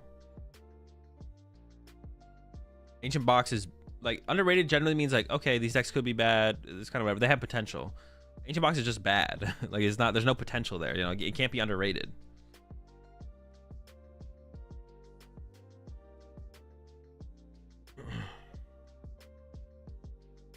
The old VOD is dead. I missed the first 4 matches. I'll put it on YouTube later. I'll make it it'll be public on YouTube later. What's underrated deck is ADP. Yeah, still broken. People just don't respect it. Have you been more or less impressed with Stellar Crown with the decks you tried this week? You mean Searching Sparks, right? I don't know. I don't know. Been more or less impressed. I've been just playing Surging Sparks. What do you think of the Pikachu and Lost Box? It's pretty good. So what is the optimal Ultra Ball art? Whatever the newest one is at minimum rarity. Why would you play Blissey and United Wings? Wait, what do you mean? Why wouldn't you? Wait, have you not seen like the new United Wings list? Man, that guy on the left seems cool. He's all right. Don't gas him up too much. Ancient Box just waiting for the Miraidon comeback. Yeah, that's when Ancient Box will pounce and it'll be like a 40% win rate deck in the meta, you know. Ancient Box is just waiting, fiending for Miraidon to be popular enough so you can like struggle to get top 32 and then be like, but it was so good. It was such a good meta play, bro. Miraidon was so popular. Like, oh, I just got unlucky in my matchups. Miraidon's 10% of the meta, so Ancient Box was such a good play, but I lose to the other 90% of the meta, so like, it's just unlucky matchup roulette with my Ancient Box deck. Lost my winning into top 64, but I'll get him next time. Ancient Box in general is just struggling. Turtles too? Yeah, my bad. I got a favorable matchup against Turtles and Miraidon. But if I hit anything else, I'm in trouble, so hopefully I don't get unlucky in my matchup roulette. That being said, Chain Pow's back. That's what I'm talking about. What do I do? How do I hit him with a... I'm gonna do a little refresh action. I mean, it might be on their end or YouTube's end, but... Oh no, that's not what I meant to click.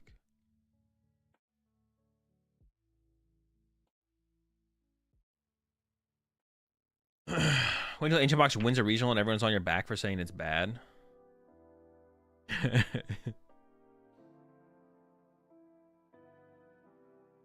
Dude, people just don't get it. They don't get it. They don't understand. But I just don't get it.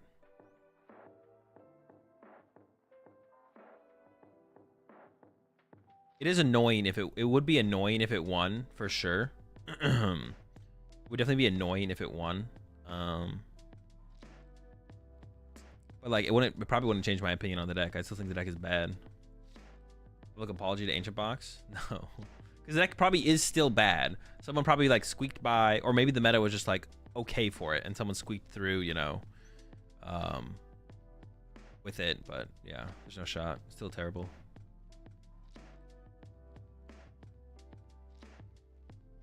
Was the last matchup Ancient Box versus Cloth? No.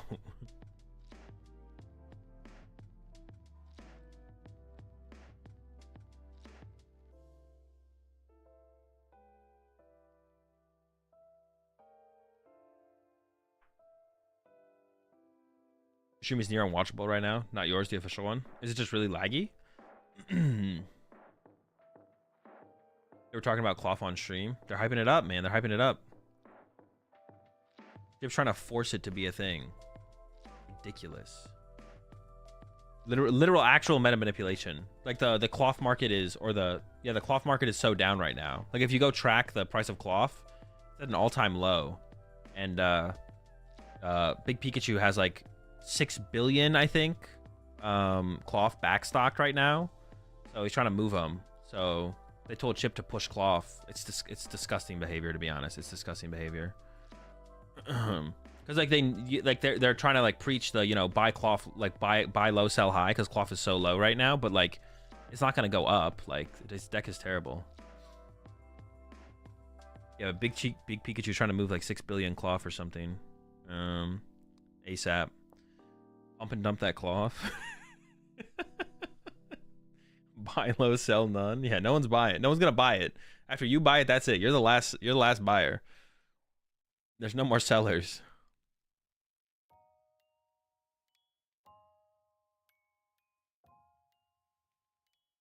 Giovanni has stocks in Cloth. He does. He's misguided though, dude. Bro, he bought in. He bought into the Cloth coin.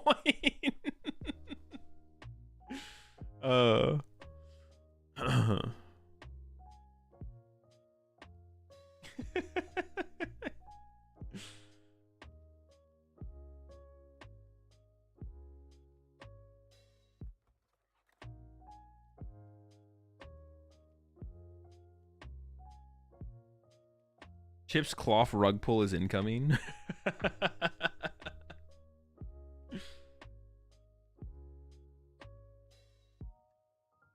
That was a good quote for sure. 2-0, but the deodorant can only do so much. I need a play Pokemon shirt.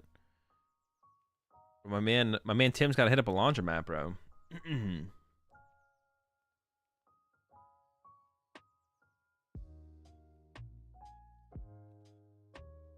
So I bought cloth option and now I'm losing my whole house and family. What should I do? You're cooked. It's it. Investing in cloth was the worst mistake of your life. The only people who look sillier than they got. Oh, hey, let's listen to this interview. Tim Franklin, how are you doing, Tim? I'm doing well, Pablo. Thank you. So where are you visiting us from here in Sao Paulo? So I'm from Melbourne, Australia, where we got a whole bunch of other top players, and a fair few of them are actually here showing up today. And I heard you were also in an event last week, and you've been traveling through South America. Can you tell us a little bit about your trip? Yeah, it sure was. So it's not just enough to come all the way across the world and go to one event, right? I want to play more Pokemon, so I actually went to 2 events. I went to the Buenos Aires special event last weekend, and I managed to get top 8, which was really incredible. That's awesome to hear. And now, what motivates you to travel so much? What motivates you to be here to play more Pokemon? I mean, that's it. Play more Pokemon. Above all else, I just love playing the game. I want to go see the world. I want to keep going to all the ICs, all the events. It's really great. Such a good experience. And it's really great that I kind of get this opportunity through playing Pokemon just to see more of the world, which I wouldn't have otherwise. And now you've been gaining quite a reputation for playing like spicy techs and spicy decks. Tell us a little bit about your deck choice for last weekend and this weekend. Yeah, sure have. So last weekend, and again this weekend, I'm putting a 1-1 Regidrago in my Terrapagos deck. It's a little bit spicy. It's popped up here and there before, but I think I'm the first person to make top 8 with it. And I talked to a few of the guys back home in Australia. I was like, I really want to put in that 1-1 Regidrago. They were like, don't do it. It's not good. Just go play Turo, Penny, whatever. And I was like, nah, I'm going to do it. It's going to be really fun. And if it doesn't work out at Buenos Aires, I'll cut it for LAIC. But, you know, top 8, it worked out. So I'm running it straight back, same 60, and hopefully I can get top 8 again. Well, I'm wishing you the best of luck, Tim. And now we heard that you might have needed a few extra clothes because you've been traveling so much. So we have a special present here for you. Thank you so much. Yeah, I've been traveling for over a week. You start to run out of clothes. Thank you. You're welcome, Tim. So that's going to be it from Tim. Thanks so much. Now let's get back to the... Dude, who mentioned in chat? I'm not sure what to do with my hands. Why does he feel to hold the mic? Yeah. I think on like the 3rd time, Pablo got like a little bit annoyed there that he kept reaching over to grab the mic.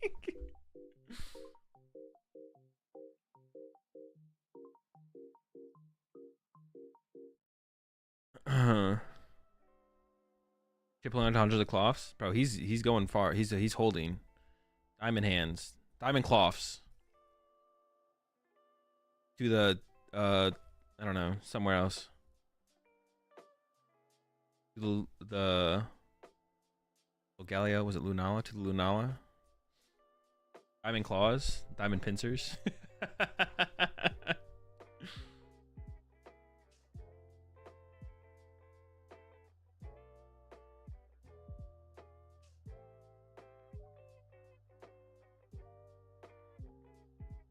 guess Pablo's not competing anymore since his bad run in Argentina. I think that's why Pablo's not competing. Pablo probably just like casts any events they ask him to cast and then competes at whatever else he's able to compete in.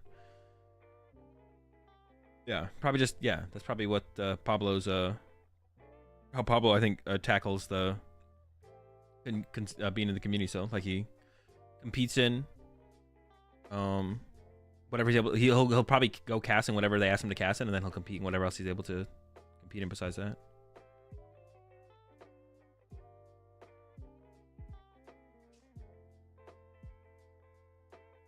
Does he work from them now, so he can't play? No. If you cast for, oh, does he? Actually, I don't know. Did he get a job at TPCI? I mean, I assume all I know is that he casts for them. But if you cast for Pokemon, you can still play in tournaments. Like Chip is literally playing in Sacramento next weekend. Yeah, Chip is literally playing in Sacramento next weekend.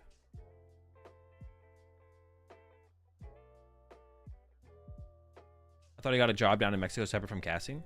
Oh, maybe he did. Yeah, I assume if he's working, I think TPCI has an office in Mexico City. I assume if Pablo is working for them, then yeah, he probably can't play anymore. I don't know if he's working there though, or not. I'm not sure about that. You said robbed us of seeing Puka play. I mean, Puka could have. It's up to Puka. How are you gonna blame TPCI? Puka could have just like not gone to work for them.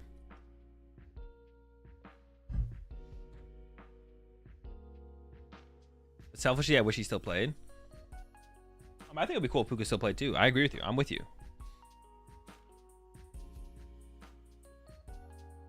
Played at Buenos Aires last week. Yeah.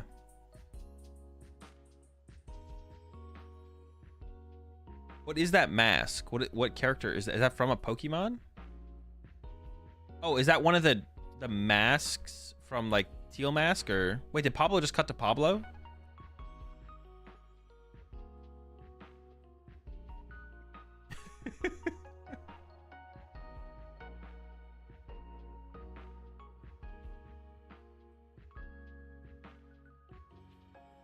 I think that's Euro from Valorant. Oh, was it? I assumed it was one of the mask Pokemon.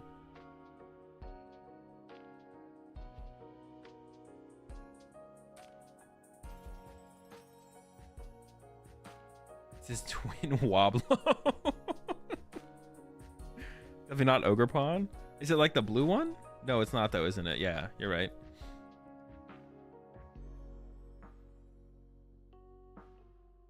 For these interviews? No idea. Live deck profile? I didn't see that pack though. Wait, they're sponsored by 7-Eleven Gaming?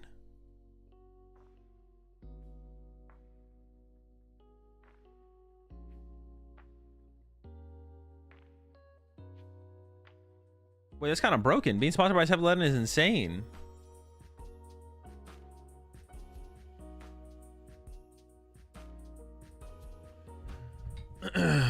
What's the site that I used to see players' records? It's in the Discord under the resources tab. Yeah, in the Discord under the resources tab. I gotta start plugging that more so you guys just know, like, you can always just go there to find the thing. I'll be sponsored from Walmart next season. It's a pretty broken sponsorship. It's not the 7-Eleven you think? Wait, what do you mean? It's the exact same logo, isn't it? And like font and everything? Was it not? Am I tripping? Hold up. Dude, that is exactly how 7-Eleven looks like. For the convenience store. Like, that's the exact same font and like thing and everything. Would they operate differently? What is it, not still 7-Eleven? Like, what is it?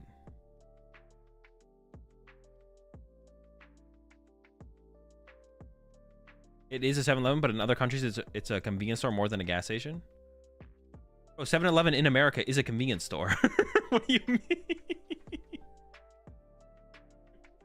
7-Eleven in America is a convenience store. No one thinks about it as a gas station. Different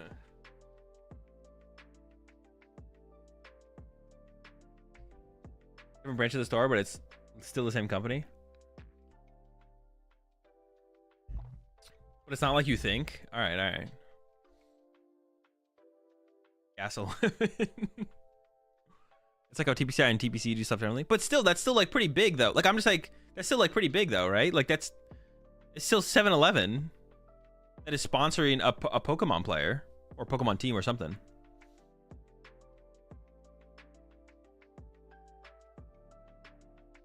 Come on, what is going on with this? That's a legit sponsor. Yeah. 7-Eleven, but dark and mysterious. These are not the 7-Elevens you're looking for.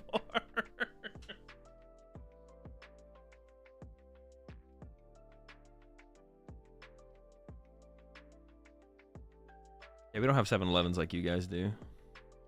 Sony sponsor? I'm down.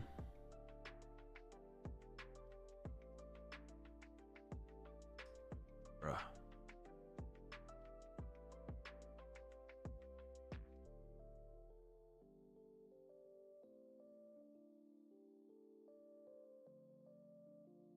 Yo, appreciate the raid there, Mahone. Welcome in, you Tricky Gym enthusiasts.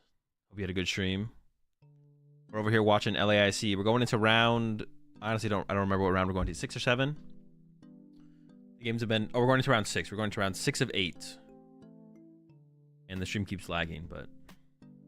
Is it lagging on Twitch at all? Or I should look at Twitch, actually. Hold up.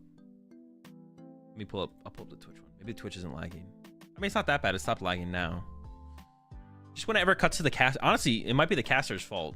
Whenever it cuts to the casters, it starts lagging.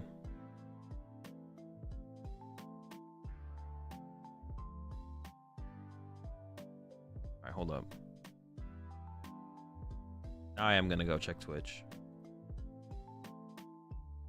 I'm not lagging at all, right? It is just them. I don't think it's me. It's never me. It's never me. What am I saying? Chip's fault? It's basically Chip's fault, yeah. No, the Twitch stream is lagging too. Yeah, they're both just lagging. It's just their end.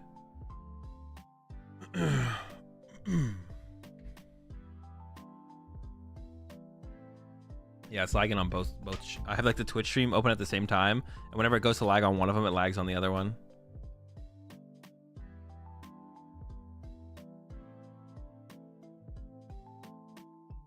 How many ICs do they host a year?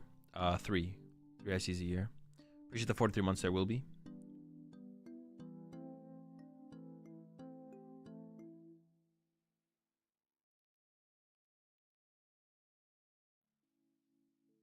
All right, well, we're not switching over to Twitch then, I guess. If the stream goes down, we'll switch over, but I guess we just have to deal with the lag.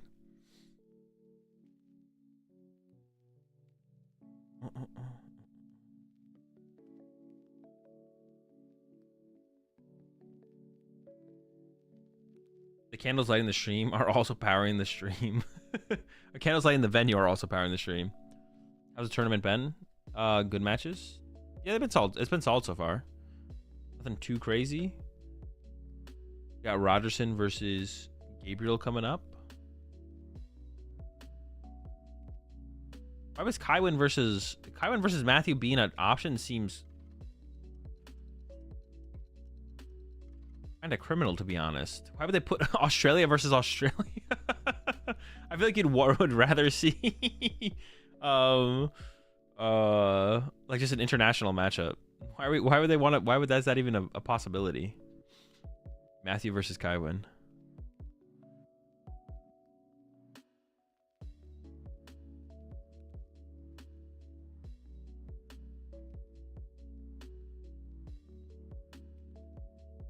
Isn't 7-Eleven also a convenience store in the US, but under the name Stripes? I recall visiting one in Texas. No, 7-Eleven is a convenience store in America under the name 7-Eleven. I mean, there might be like a subset of convenience stores that are owned by 7-Eleven that are named something else, but no clue. Okay, this event doesn't have the X21 makes day 2 rule, right? No. Yeah, no. Bro, this 7-Eleven conversation is wild.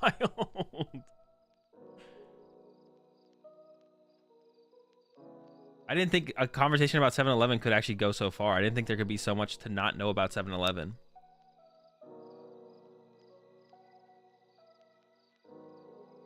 But it feels like everything I don't know about 7-Eleven I already know.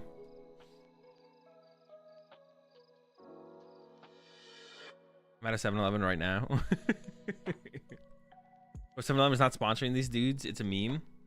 Oh, is it actually? Are they actually not? Is it just a meme? That's sad. Wait, no, I think you're wrong. Go ahead and say you're wrong.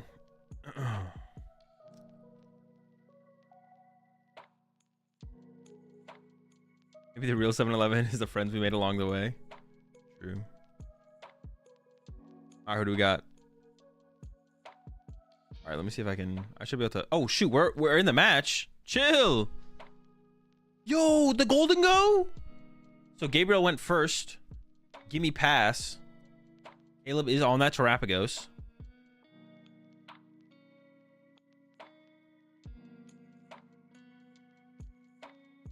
But not looking good here for Gabriel with lone gimme and then pass.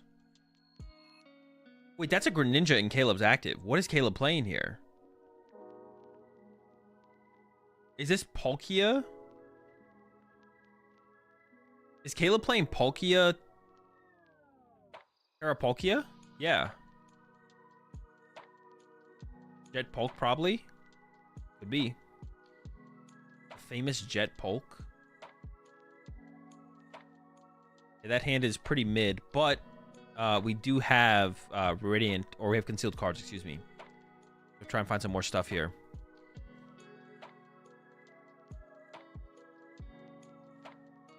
There we go, concealed some cards. The hand is dead. Oh, we haven't used the fan rotom yet. Never mind, the hand's alive. We're chilling. All right, Rogerson, that's gonna have to be a slow play warning. All right, you need to make an action now. I'll just cut the stream.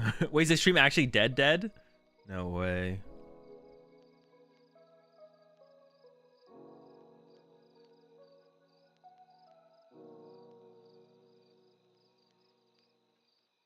Oh, it's just gonna go to the fan and freeze. All right, hey, let me check Twitch. What, are we back? Dude. All right, we got owls. I didn't realize we didn't use fan rotom yet, but that does make sense. That we hadn't used it quite yet. So we have some owls in the hand.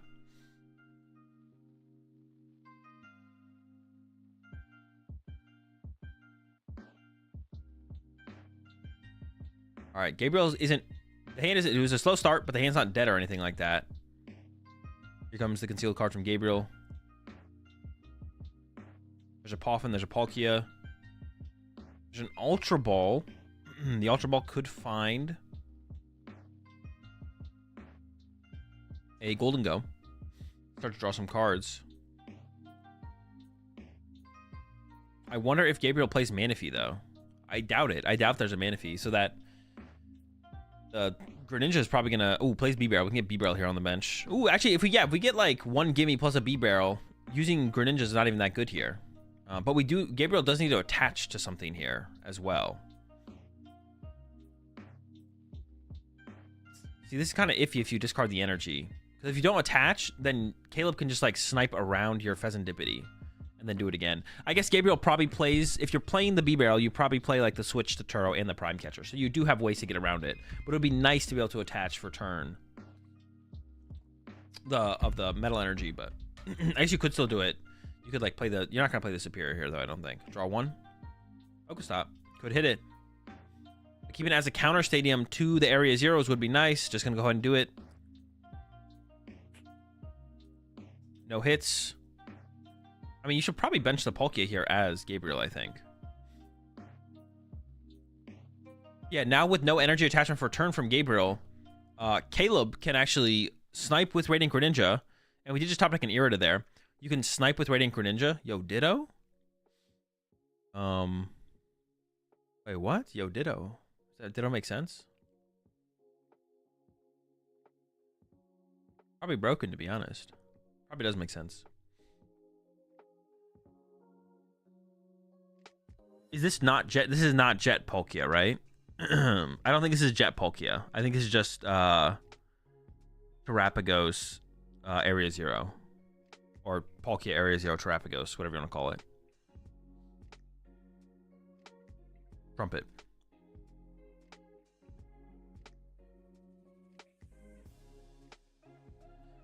We can even see attach for turn here from Caleb to the active. And once again, like I said, you just can snipe around this. So you can go like knock out Gimme Ghoul plus put 90 on Golden Go or something like that. Or 90 on the Palkia, whatever you want to set up to like be KO'd. And then next turn you can threaten to do it again. I guess we could also see Caleb go like gust up the Bidoof and go KO Bidoof, KO Gimme Ghoul. But then you allow the Golden Go to get to the active. So I'm curious to see what Caleb goes for here. It looks like it is eyeing up an Area Zero just to take away that Pokestop from Gabriel. And then maybe try and get some more Hootoots down or something like that on your side of the field. Goes for a Nest Ball. Maybe just get another Terrapagos in play. Just have extra Terrapagos to work with. Or Palkia is lining up the Palkia. Be the move. It does play E-Switch, so you don't have to commit your energy attachment for turn to the active Radiant Greninja. You could attach instead to a bench Palkia. And then you could E-Switch to the active on the next turn to go with another Radiant Greninja attack. All right, here comes that Nest Ball. playing the Illumai stuff? No, no Illumai stuff.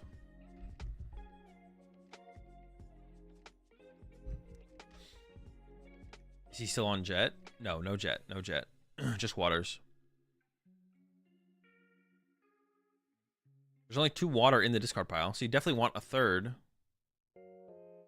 Or hold on. Are we just going to KO the active here? I guess that could be a possibility. I thought we'd be for sure using Radiant Greninja. Maybe not. Looks like we're just going to KO the active here in the situation.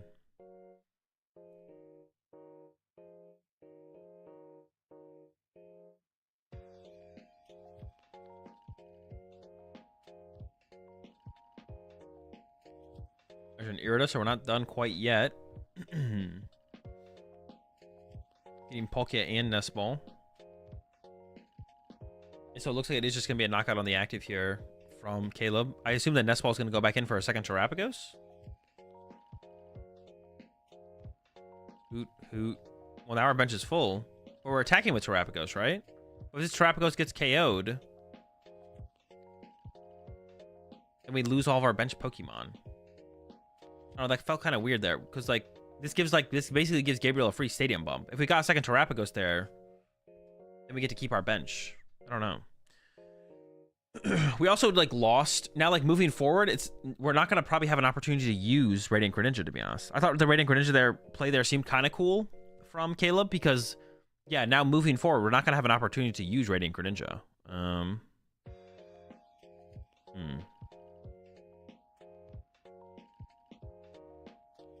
Turo in the hand there for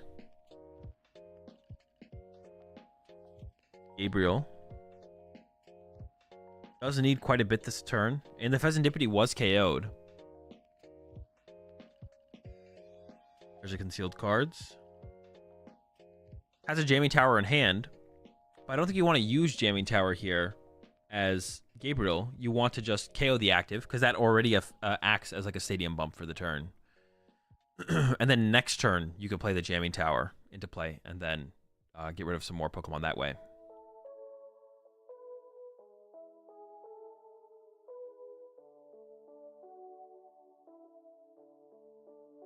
If you discard an energy with energy retrieval, can you take that energy you discarded? No. It says on the card.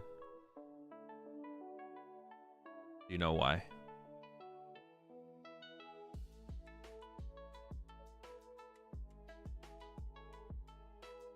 Alright, it looks like Gabriel does have the KO here. Giving up the... Oh, don't give up the Jamming Tower. I think we need that. No! We need that Jamming Tower. We need that Jamming Tower. We need the Jamming Tower. Give up, like, the... Turo. Who cares about Turo? No one cares about Turo. I feel like we need that.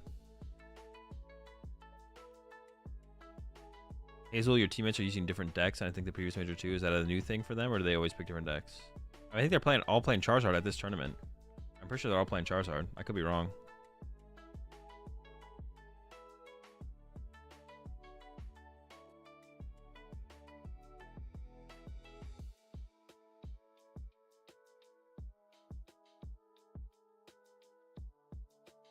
Wait, what?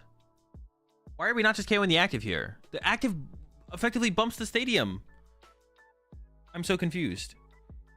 Because now, wait, hold up. 100. 200. Yeah, now Palkia just comes up and punches us. I'm so confused. What was that play? Now the Palkia V-Star on the bench just comes to the active and knocks out our Golden Go. And then all Caleb has to do is set up another Palkia. And then, well, yeah, that's what the idea would be here, I assume.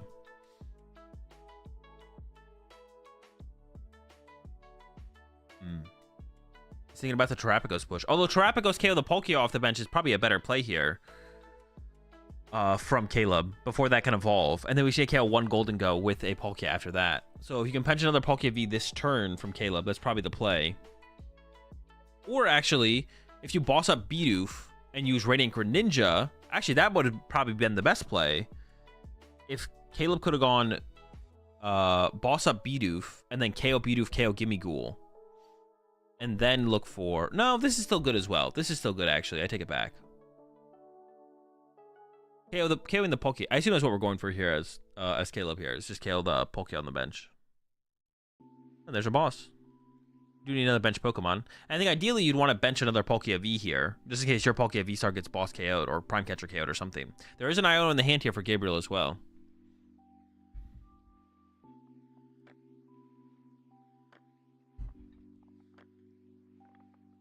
Oh, I guess you probably want to KO the Palkia here as well, because otherwise the Palkia Radiant Greninja gets Radiant Greninja, and then Radiant Greninja KOs 2 of your Hoothoots.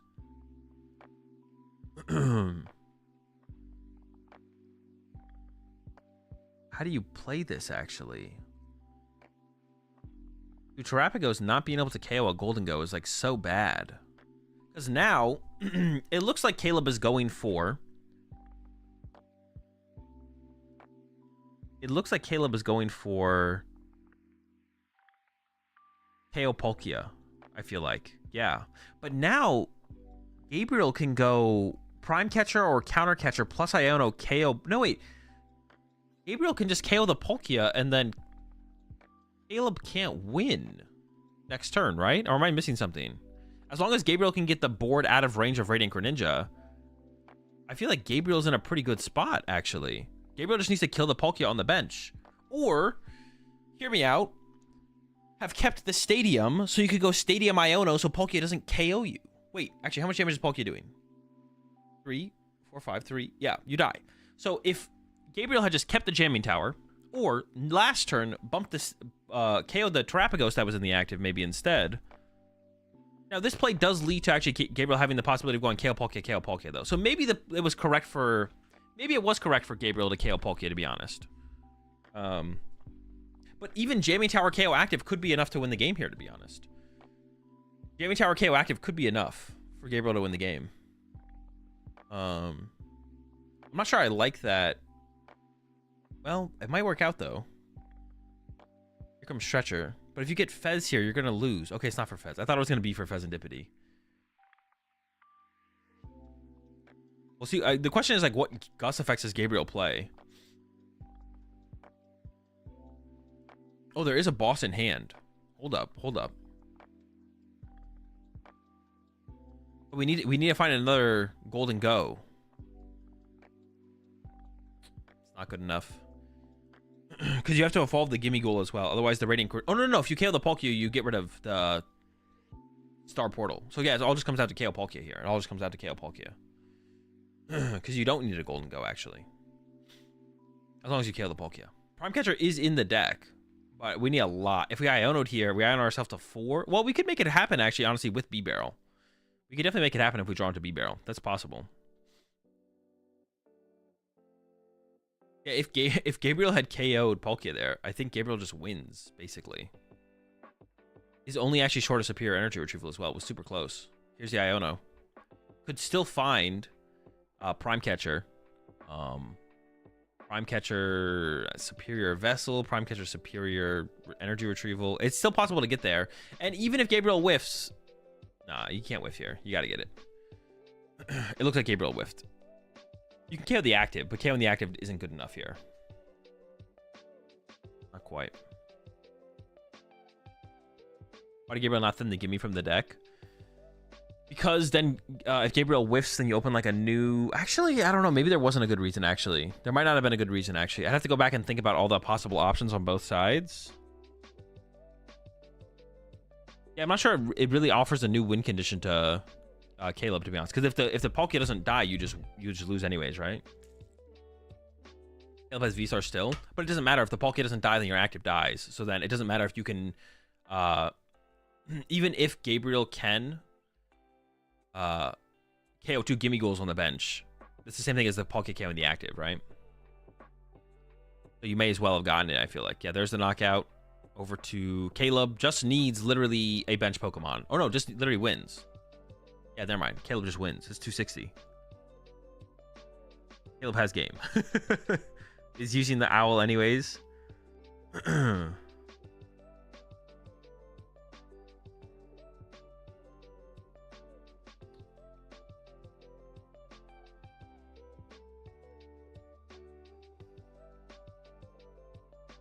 Okay, yeah, sure. Knockout. We didn't need that bench Pokemon though, right? Am I tripping? No, that we had enough without it. We had enough without it.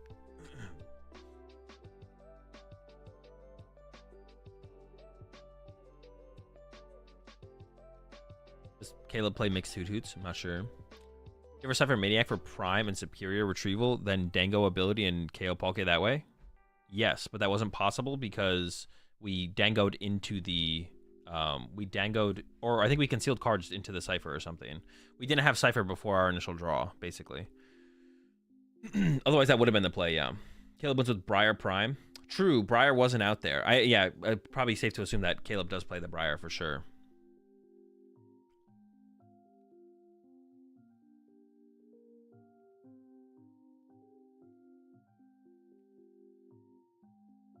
He had Cypher before Ninja.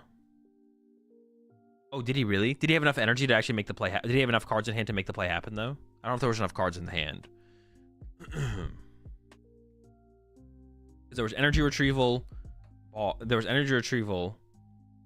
It was like energy retrieval, boss, something, something. I don't know if there was enough. I don't know if there was enough, though. You already put the Dango in the active? Yeah, might have been one energy short because Dango was in the active. Yeah. All right, Gabriel going first again. Hopefully gets a little bit more aggressive of a turn two. But honestly, like looking at this matchup play out, I think Dango is favored. Because once you get the Golden Goats online and established, like they're hard to take down. The only thing that can take them down is Palkia. If you just get a lot of Dango set up, yeah, the matchup seems decent to be honest. And Boss Iono discard off Superior. Yeah, that might have worked actually, to be honest.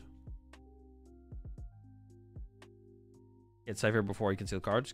Couldn't he have come up with a combo with Prime? I don't know. He might not have had enough energy to KO the Palkia. Because you need 6 energy, which is the energy retrieval and the Superior. But you have to retreat if you play Prime. So I don't think so. I don't think there was a way. Oh no, is the hand dead here for Gabriel? Gabriel's hand actually honestly might be dead. Yeah, because he needed the retreat energy. Although I definitely questioned Gabriel even like pushing. Well, I guess Gabriel had boss in hand, so it was probably fine to be honest. Are these players forced to wear a Play Pokemon shirt on stream? No, only if they're the other shirt that they are wearing, whatever they're wearing under the Play Pokemon shirt, isn't approved to be on stream. Yeah, I'm pretty sure Gabriel's hand is just literally dead. It's like Jamming Tower boss stretcher. Nice. Well, there was an Iono top deck there for Caleb, so Caleb might bail Gabriel out here. We'll see. We will see. Do you have to wear a shirt on stream? Probably, yeah. I'm not sure. Not sure if you get being shirtless approved on stream. I don't think so.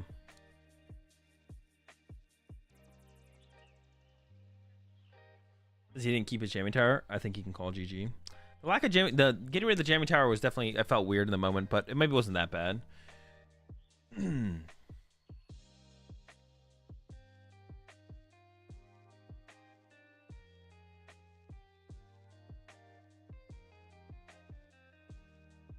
All right, here comes the Ditto and the Fan Rotom. What is the Ditto going to become here? Never mind, we're getting no Ditto. Fan Rotom and Hoot Hoot. Giving up on the Ditto. Feel bad for Ditto, kind of, to be honest. I assume that the Ditto... I think we are going to play Iono here as Caleb, which is good news for Gabriel. So otherwise we'd be kind of stuck. You request to get a Pokemon shirt even if you wouldn't have something that had to be hidden? I think so, yeah. But I'm not sure they will always... They're not going to always give you one, I don't think.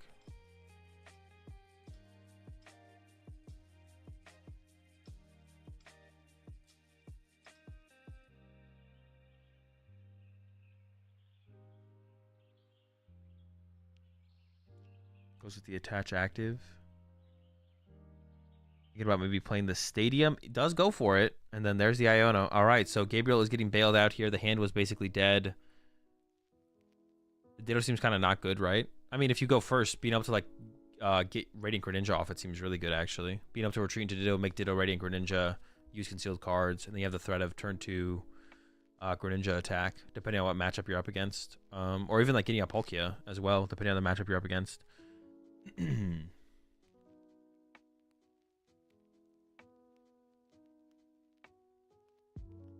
Body problem for Palkia is kind of good. Yeah, exactly. Yeah. I mean, it is in your active, so it is very matchup based, right? There's going to be some matchups where you don't want a Palkia in your active. But But the biggest thing is actually honestly feels like finding Radiant Greninja. But yeah, even then the Palkia is good as well. Like being able to like find your Palkia, find your Terrapagos even if you don't mind having that 2 prizer in the active, depending on the matchup or the situation you're in. Yeah, there it is. The Ditto for the Radiant Greninja. Couldn't find it otherwise, and now we have it off the fan rotom.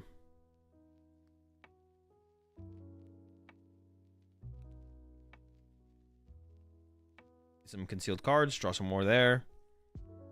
And there's a Nest Ball, so we could go get our Terrapagos. And we could even go wide, a little bit wider this turn as well. Now that we have the Nest Ball for the Terrapagos, we have some other Pokemon in the hand we can put onto the bench and continue to have add that many more options for next turn. I guess there's not too much more we could add to our bench that would give us that much more to work with, but there's a Hoot and has the Mew in hand, but could hold that. Does hold the Mew. There's the pass. All right. Gabriel has been saved. Let's see what Gabriel can do now, though. Dude, is Gabriel's hand still dead? How is that even possible? Gabriel's hand still looks dead. Is that an enhanced hammer? Dude.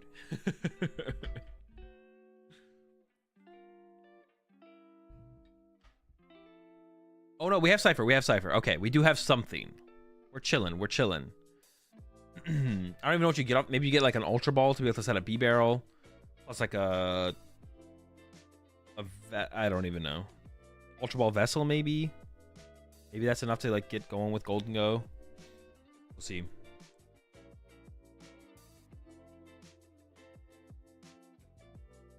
What's the reasoning behind different Hoot Hoots? I mean, probably just to be able to have options of both attacks.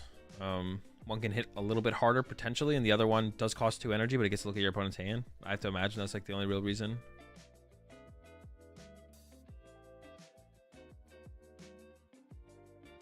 I didn't see what the other card was. It might have been like Ultra Ball, Ultra Ball. That was Ultra Ball Vessel. Okay, that's what I thought. Lost an Irida there, but that's fine. We're ready to play our supporter for turn. We can Ultra Ball for Golden Go. We could also Ultra Ball for... Honestly, maybe it is just Ultra Ball for the... Golden Go here, and then draw 2 off Golden Go. Maybe we don't actually go. I was thinking B-Barrel was an option, but seems like less of an option now that I'm like looking at how this is going to play out. I feel like it's got to be like a Golden Go grab here from Gabriel. Yeah. Honestly, 180. No. Maybe it's fine. Is getting Dango Stretcher better than Ultra? No. Not for a hand that has no, because then you don't get the Vessel. You don't get the Vessel, but also your hand has dead cards to be able to Ultra Ball away. So you're definitely fine with that. Okay. It is still probably correct for Gabriel. So Gabriel is like 1 energy short from the knockout here. There's an energy in the discard pile, so I guess you could go... Can you get there? You could Vessel away the energy. And then recover 2 energy with the Superior, and then knock out the... Ninja here, but it's pretty bad no matter what. Yeah, definitely not better to get Stretcher, Dango Stretcher, because then you don't get access to Vessel. And then the other thing would be you don't you have dead cards in your hand that you're okay with Ultra Balling away, so you want to make sure you take advantage of that whenever you can. Yeah, because like we had the Hand Hammer and the Canceling Cologne, which are just not good cards, right? Jeez, excuse me.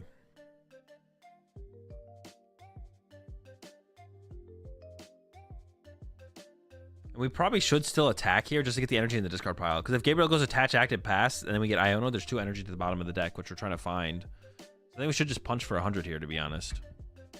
Because yeah, also we have an Iono as well. Yeah, Gabriel should definitely at least punch for 100 here. But if we're going to start our turn by Ionoing, we want those energies in the discard pile, not on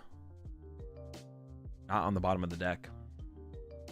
All right, the Owls are out here for Caleb, and I don't see a reason to not just KO the active. I imagine that's probably what we're going to see here from Caleb. It's just knock out the active and then prep to try and respond to another Golden Go if a Golden Go comes up and knocks out our Palkia. Or actually, no, I take that back. Radiant Greninja KO double Gimme Ghoul has got to be the better play, right? Yeah, KO double Gimme Ghoul off the bench with Radiant Greninja has got to be the play here. I take it back. I take it back. I'm trolling. But I've decided to stop trolling. That's definitely the play here.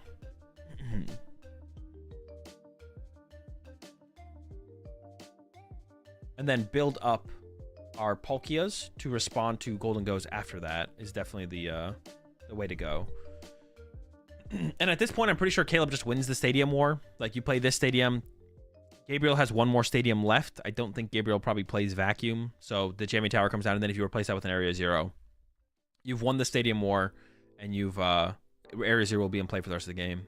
I think Caleb plays a judge. I think I saw a judge in there. The judge is kind of broken.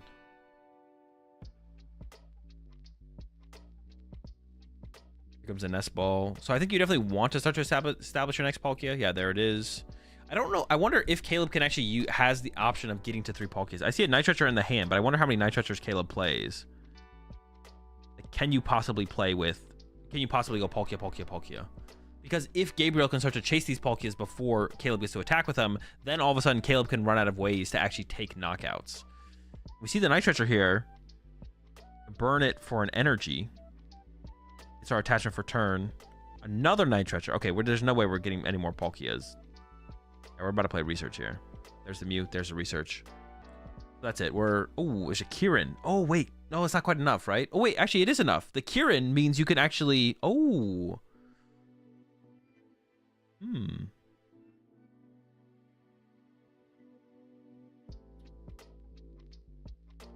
No energy.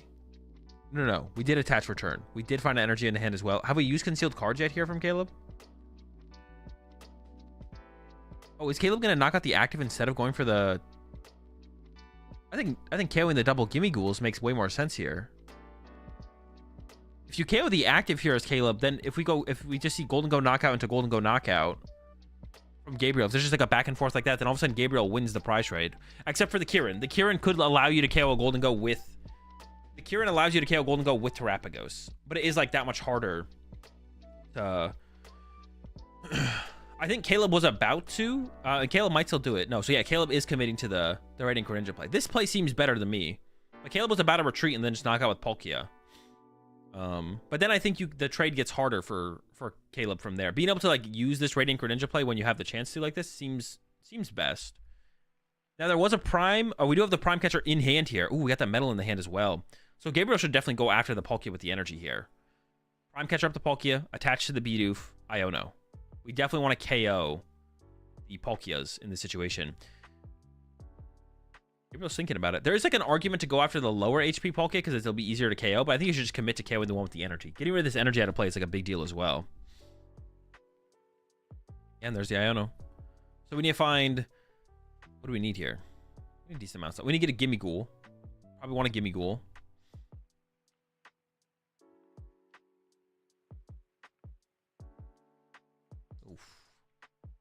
This hand sucks. Oh my gosh.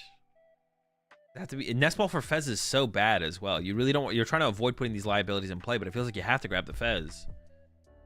Maybe you don't though. Maybe we could have actually played the Poffin and then just drawn with Golden Go first. Maybe this is a mistake here from Gabriel. Or you could go for Greninja and go for concealed cards instead. Yeah, you have to like avoid liabilities if possible. I think I like this sequence a little bit better from Gabriel. We still need to find 6 energy, though. So we need like a Superior plus a Vessel, Superior plus Energy Retrieval, Double Superior. Actually, I don't know if there's enough energy in the discard pile for Double Superior. So it has to be like Superior plus Vessel here. And then we ideally want... we need another Gimme. We need another Gimme as well. And there's a Gimme grabbed. Just one is good, though. We don't want to do any more than one, I don't think. Does Caleb not have Dusknoir in there? In here? No, I don't think so. Concealed cards. All right, so off this Golden Go, you have to go 2 for 2. We need to get Superior and Vessel. It's basically what the only thing that's like any good here. Superior Vessel. There's Fez. We can dig again, but then you have Fez in play, which is another liability. And now off this Fez, we need to find Energy Superior. We have an energy in hand, so we don't need the Vessel. Here we go. Superior plus Energy. Could be a Vessel. Ooh. Stretcher. How many energy are in the discard pile, though? There's enough. Okay, we did get the KO here, but now there's Fez on the bench, which is another liability, which means Caleb just needs to go Palkia, KO Golden Go, into Terapagos, KO Fezandipity. And now... Basically, Caleb can always win the prize trade at this point. It's always losable. There is that Turo in the hand here for Gabriel, though. So if Gabriel can get to next turn and then Turo the Pheasantipity and get that out of play, then maybe there's hope. The problem with that still, though, is that we know Caleb plays the Kieran. And if Caleb has 2 turns to build up a hand, that could be tough. All right, here comes the area 0. So this is going to make it that much harder on this next turn as well for Caleb. I mean, it probably has to be... It's got to be the Radiant Greninja or the Mew here, I would imagine. It has to be the last get rid of here. What? Get rid of a Hoot?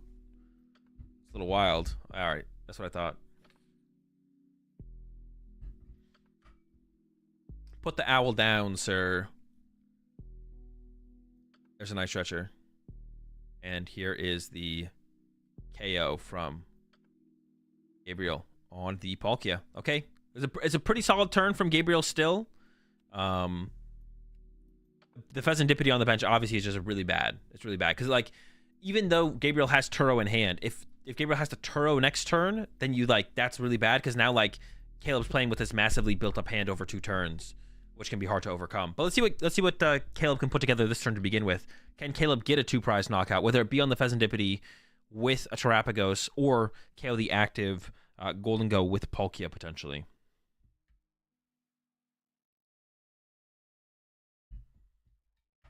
Does Caleb play E-Switch? Yes.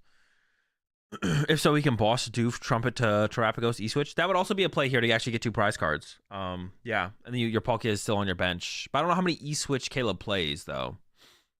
If it's only 1 E-Switch, then you're never setting up Palkia ever again. But you could still go with Terapagos to KO the Golden Go with that Kieran. We saw the Pheasantipity draw, and now we see the Noctowl coming out here. I might have to time you out for that one, Tyler. All right. Owl in play.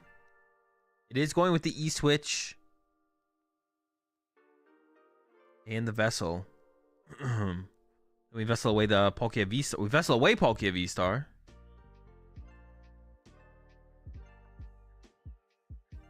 We giving up on Palkia V-Star here?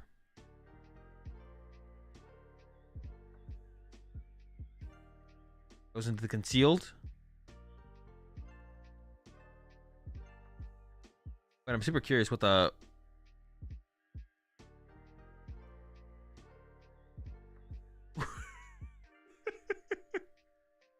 Oh, we have boss. Okay.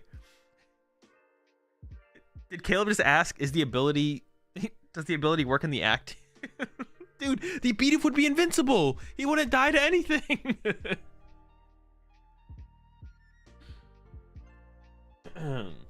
Bidoof just can't die. You're not allowed to kill the Bidoof. We do see the Greninja play here. Goodbye, Bidoof. Goodbye. Gimme.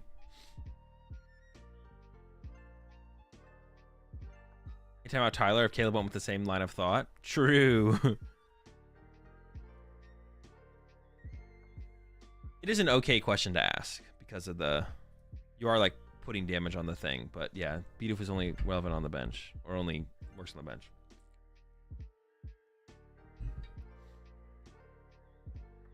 Okay. I am curious to know how many E-Switch Caleb plays. I wonder if we can get into a Palkia still at this point as Caleb.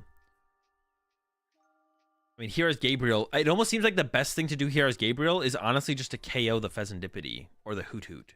Well, no, it has to be Pheasantipity. I think here as Gabriel, if you can get back-to-back Gust. The thing is, Gabriel's already played so many Gust effects. I don't know if Gabriel has back-to-back Gust still available. Oh, there's 2 boss in the deck. Wait, didn't we... We played Prime, right? All right, we have 2 boss. We appreciate the 5 months there, Sims. So we can, if we can get boss, KO, Pheasant, I think boss KO Pheasantipity is actually the best play here from Gabriel.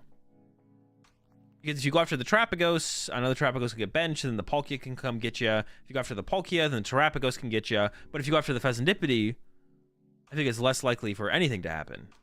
There's the boss. We have plenty of energy. The question is, what do you boss KO? At this point, we're committed to boss as well. If we play Iono here, there's a possibility we don't even get a knockout. Oh, shoot. Oh, we're fine.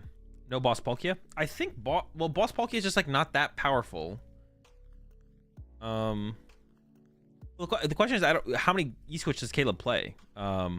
If Caleb doesn't play any more E-Switch, then Boss Kale Palkia is pointless. It depends if you know that. Because Terrapagos right now can KO. Terrapagos can KO your Pheasantipity, and I think Caleb still has Prime Catcher, right?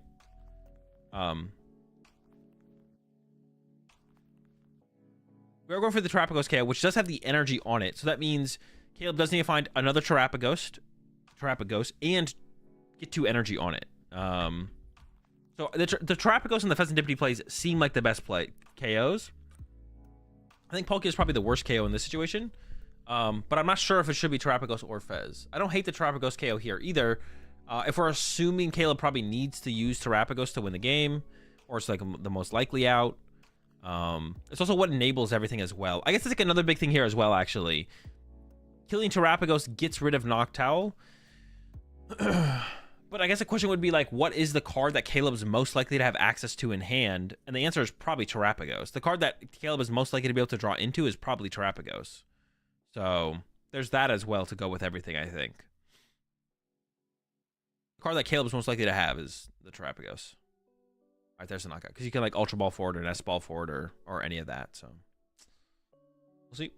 Oh, Prime Catcher is still prized here for Caleb. The last prize cards are Prime Catcher and Noctowl. Wait, that's huge.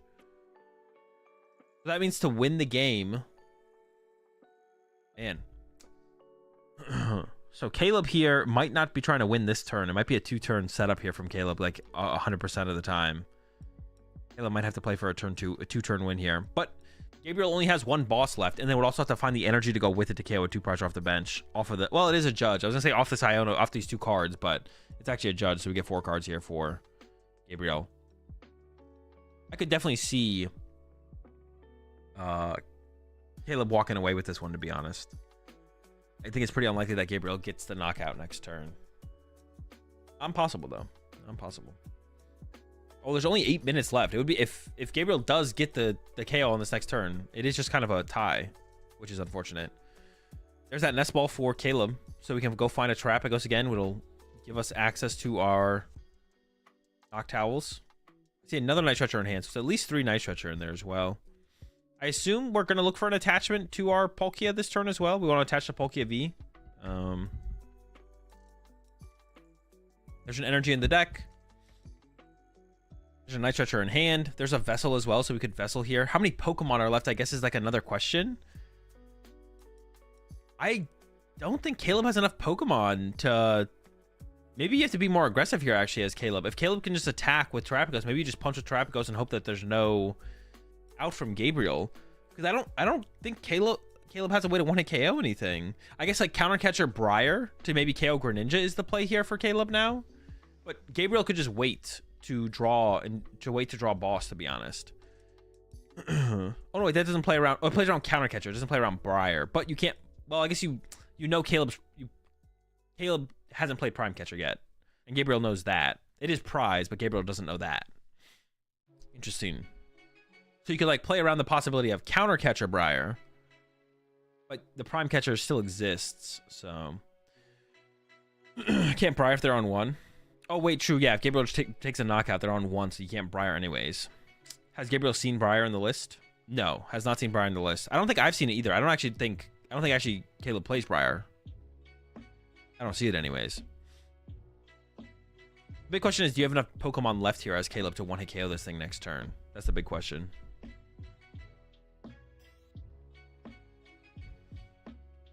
It is just attached to Terrapagos. Oh, no, it's a Thornton in hand. I thought it was a Counter Catcher. All right, there's literally the boss. Gabriel has the boss. 6 minutes left.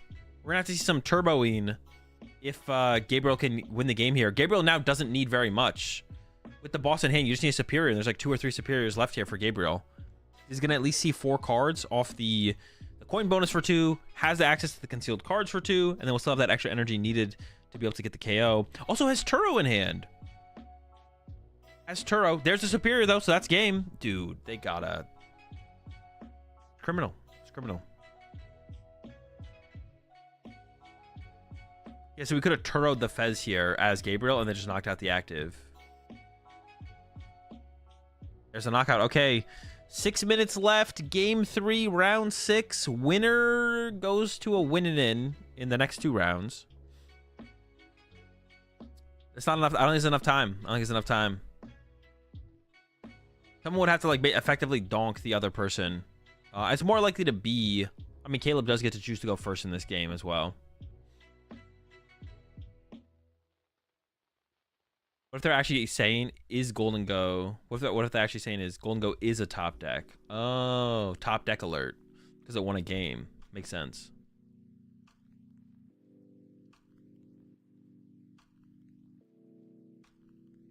Yeah. So a tie here is not like useless for the players. If they pick up another tie and a win, then they make day 2 with a effective X2 record. That's definitely not why they said it. Wait, do you work? Are you behind the scenes right now, Ambient Night, working on the production for the stream? Did you make the animation? That's what I thought. No, my Bulu Bucks. This isn't the first tournament they've done this. With this animation, it is. This is the first time they've done with this animation. It is new.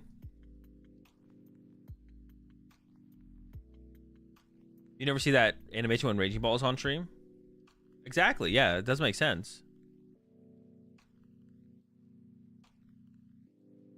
All right, the Ditto start is criminal. Pretty good. You gotta go fast here, though. Gotta go fast. Start cooking. Start cooking. No time to check prize cards. You just go. Dude. Rogerson's already checking prize cards. Criminal. If you prize it, you lose.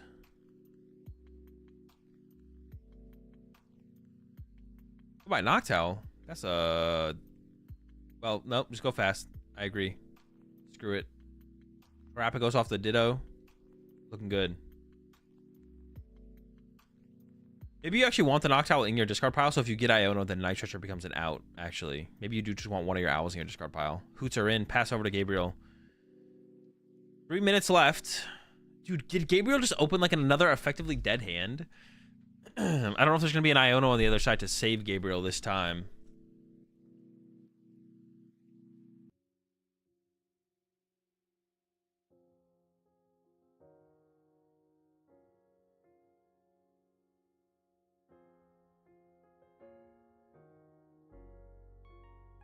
Energy off Vessel. Comes the Ultra Ball. The only thing to get here... Oh, wait, is that a Cypher Maniac in hand? We could go concealed card, Cypher into concealed, I guess.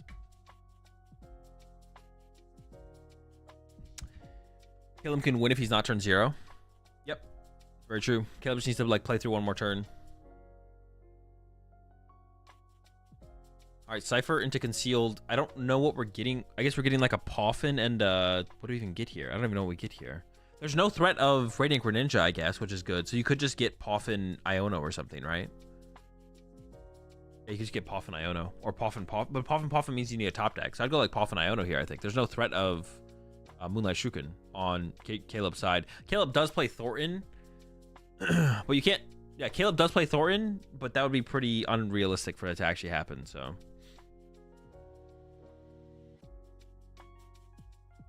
Oh boy. Poffin Ultra Ball?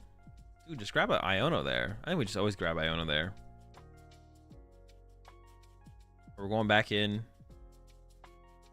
Maybe there's something prized with the Heavy Ball so the Ultra Ball can become like B-Barrel and maybe that's good enough. But we also want to attach for turn to a Gimme Ghoul or to the active so we can retreat it. So this is still like not great. Also, the way this game has gone in general for Gabriel has just not been great because we've never been able to bench Palkia aggressively to have like like Greninja is super good in this matchup for Gabriel to be able to KO Hoothoots. Like Greninja is super good in this matchup for Gabriel, but just never been able to actually get it cooking. There's a Lugia Terapagos at 501. No way, actually, bruh. No way. Like the Area Zero Noctowl cheese deck. No attach active. It's another piece we need next turn now. Yeah, I really don't like that play there from Gabriel. Excuse me. All right. Caleb's just going in. Gotta go fast. Caleb understands the assignment. Can we get to a full bench and KO the active here? Double Polk is found. Nice stretcher. Second Knock Towel.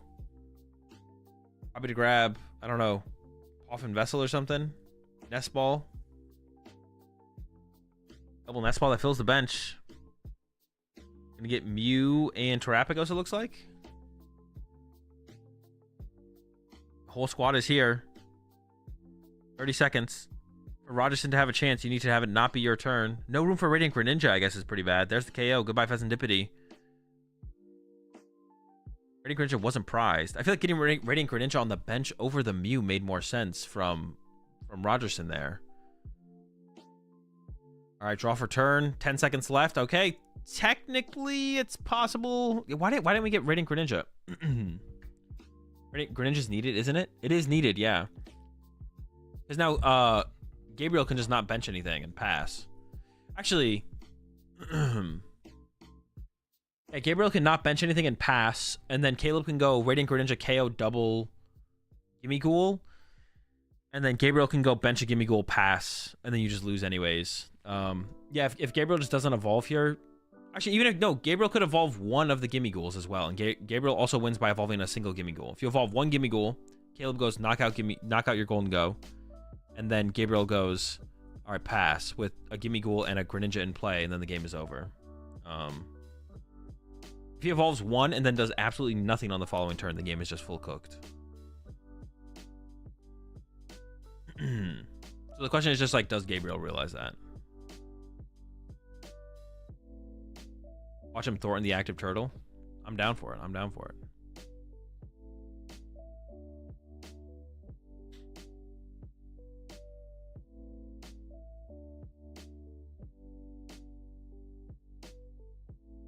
Just bench Bidoof and it's impossible to lose, right?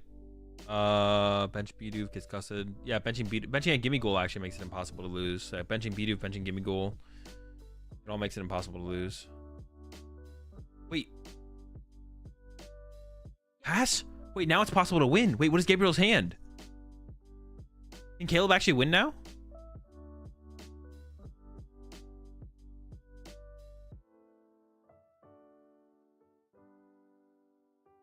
The Thornton's in hand.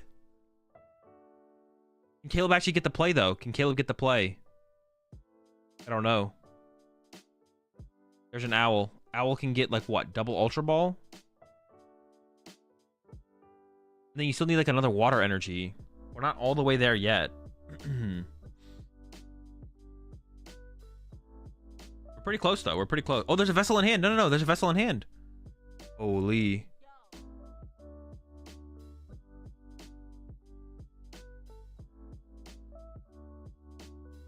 If Gabriel's hand is literally dead, which I know there's a heavy ball in there, but I don't know if there's a basic in the prize cards. Caleb is not. Is Caleb not on an E-switch? I think he has one E-switch. E-switch doesn't really matter here, though, I don't think. Alright, 2 energy. Then Ultra Ball. Doesn't really matter what you Ultra Ball here. Everything has to go.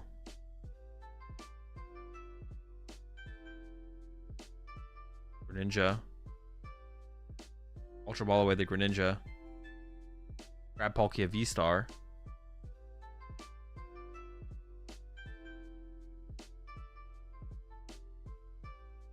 It's Heavy Ball, Prime Catcher, Golden Go. You could maybe get stuck by the Prime Catcher, I guess. U for 3. Ooh, the hand is not very good. The Prime Catcher could stick you. You did lose the switch there. Oh. Caleb could have concealed cards there instead. Top deck a Vessel. So we have concealed cards and Heavy Ball here for Gabriel. If there's a Pokemon prize, that's a 1 prize Pokemon. Then Gabriel can make it impossible to win. Didn't use V-Star. I think he should have used V-Star there, though. What's the point of holding V-Star? I guess because the Palkia V gets trapped? Oh, I guess. But Terrapagos can also get trapped, right? I don't get it. Why would he get the Golden Go? Because he thought like he needed to progress the board state or want to make a Pokemon tankier, but then realized he doesn't have to, and then thought that he was safe. He thought he was safe with his current board state, but he didn't know that Caleb played Thornton or didn't think about Thornton in the moment. So he thought it just didn't matter. So he's like, oh, I'll just pass. Doesn't matter. Evolving was not good, by the way. He should have ultraed for Bidoof. Evolving was fine, I think. Yeah, if you evolve there, you're fine.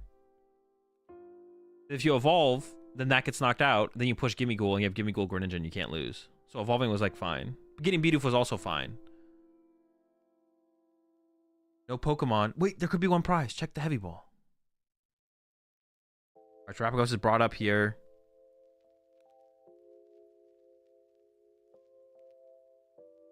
There's heavy ball. Is there a basic in there? No basic. Wait, Caleb can actually win. The throw from Gabriel. It's happening. The punish is coming. There's the pass. Over to Caleb. Caleb needs to move the active. Oh, wait. Wait, is that a Trumpet top deck? Wait. Yeah, Terrapagos has 2 retreat cost. I was like, wait, that card's broken. Oh, shoot. Wait, there's a Trumpet. Wait, does Trumpet only go to the bench? I actually don't know how Trumpet works.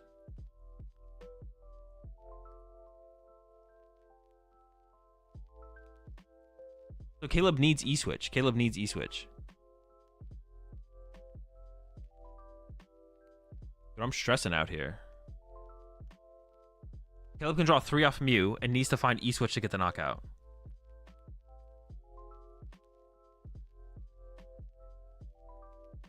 You can play the thing that's in the hand. Trumpet 1 to the fan and then draw 3 off Mew, and we need to find E-Switch here for Caleb. There's the Irida. No, wait, no, is that an Irida? It's a research. No, it's gotta be on the research. There's the research to try and find the E-Switch. I don't know how many cards are left in the deck. There's an E-Switch! And he gets the dub! That's insane! Holy smokes. An unlosable, but not winnable situation for Gabriel. But yeah, the Thornton was, I don't think Gabriel knew about the Thornton. And then, yeah, Gabriel could have guaranteed a tie. All Gabriel had to do was bench Bidoof, was get a Gimme Ghoul. If Gabriel had just gotten a Gimme Ghoul and benched a Gimme Ghoul, Gabriel would have tied. Or if Gabriel had just evolved the active Gimme Ghoul to a Golden Go, Gabriel would have also tied. But I think Gabriel like Ultra Ball for the Golden Go and was like, well, this is putting a 2-prizer in play. Does this ever lead to me like losing the game somehow? Maybe one of the cards that Gabriel thought about was like Flute. It's like, well, if Gabriel was like, well, what if he plays Flute? Then he goes KO Golden Go, and then Greninja 2 Pokemon that got fluted. It's like, all right, well, he can't Greninja anyways because he's board locked. I'll pass. And then Thornton, double knockout. A super sick sequence there from Caleb. Yeah, I don't even want to like so much call it a throw from Gabriel, to be honest, because like you like play around Thornton there. I mean, you have to like think pretty deep to like come to the conclusion, wait, okay, if they play Thornton, then if I evolve to the Golden Go or I bench the Bidoof instead, I have a chance to win because of this. And even call it like is there even really a throw from Gabriel, to be honest? Because like, yeah, like that's one of those situations where it's like that one's like really hard to like, yeah, do you play around Thornton there? I don't even know if it's like a mistake, to be honest. Because for the information you had, it seemed like the play was fine for Gabriel. Maybe even better because it played around Flute to not evolve. But benching another basic, well, benching another basic would have put you in a position where you could have also lost a Flute. There's a sick dub for Caleb. Kind of whatever on Gabriel's end, to be honest. I don't really want to call it like a throw there. It was cool to see it all come together at the end. Does Palkia even normally play Thornton? I mean, there really isn't a normal, like, Palkia Terrapagos, Palkia Area 0, there's not really, like, a normal, yeah, there's not really a normal for the deck, to be honest. It just kind of, it technically is a deck that exists. Caleb could have Ultra Balled for Ninja, then vesseled it away from Thornton for the Thornton play, and then the Noctowl he had in hand would have been the dub anyways. Oh, true. And that also would have led to being able to go... Yeah, you could have Ultra Balled for it and then vessel it away, and then you could have Thorntoned it and then concealed cards before you Ultra Ball for... No, but you wouldn't even have to Ultra Ball, because he Ultra Balled... Wait. Yeah, you're right. Yeah, right. Yeah, we could have Ultra Balled for it, and then we don't even need to... I'll use the other Ultra Ball, right? We could have just held the other Ultra Ball. Yeah, that was definitely a mistake there from Caleb. Caleb could have played that differently for sure. And we could have held a Noctowl, right? Yeah, we could have held a Noctowl. Had Gabe seen Thornton prior? I don't think so. I don't think Thornton had been shown in the first 2 games. But if it had, then it was definitely a mistake from Gabriel. All right, chat. I'll be right back. I'm going to go to drink. See y'all in 2 minutes.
What are they yapping about? All right, let's take a look at the.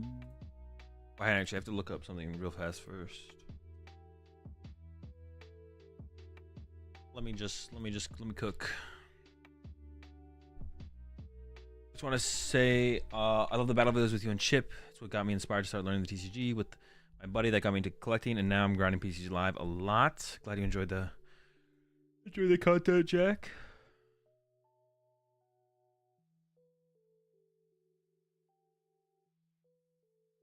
Huh.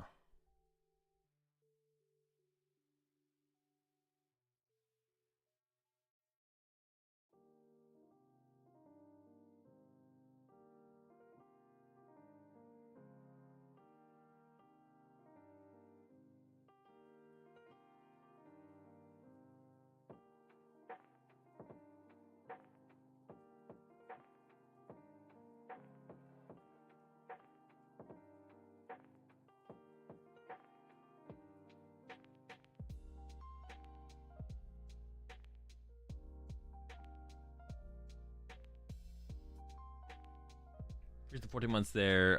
Heavy arms.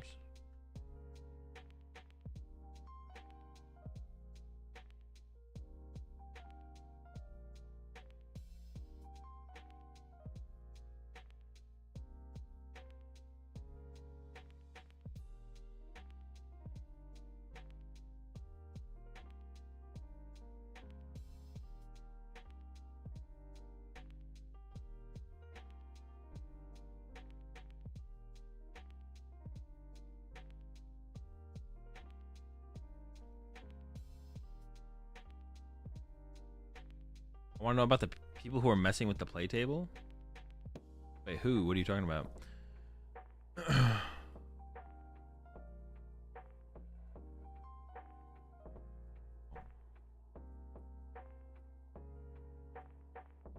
Go to home prediction.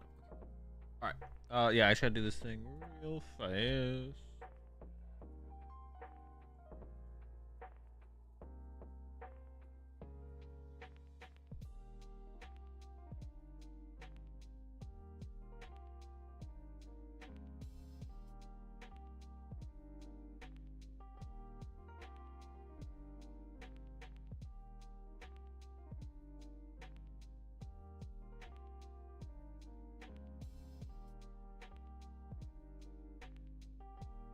Okay, all good now.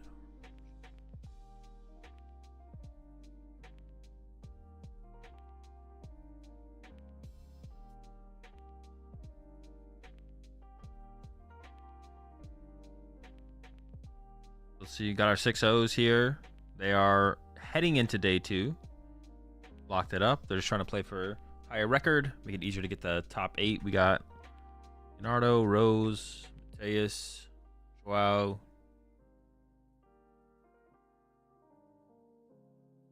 Fabrizio, Jackson, Burris.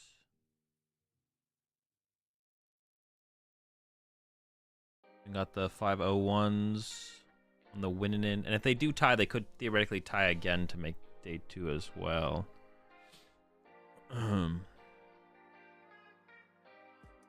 Alessandro, Smart, Tony Chow, Pedro Petrucci,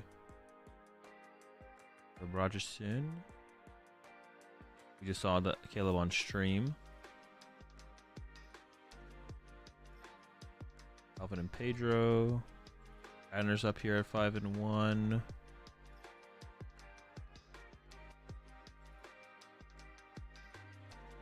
I went 5-1. Beck is 5-1. James 5-1. They put the wrong flag for James. It was supposed to be Australia. The heck? How are Grant and Caleb doing? That's a good question. Caleb, I think, is 4-2 going to this round, and then Grant is 5-1.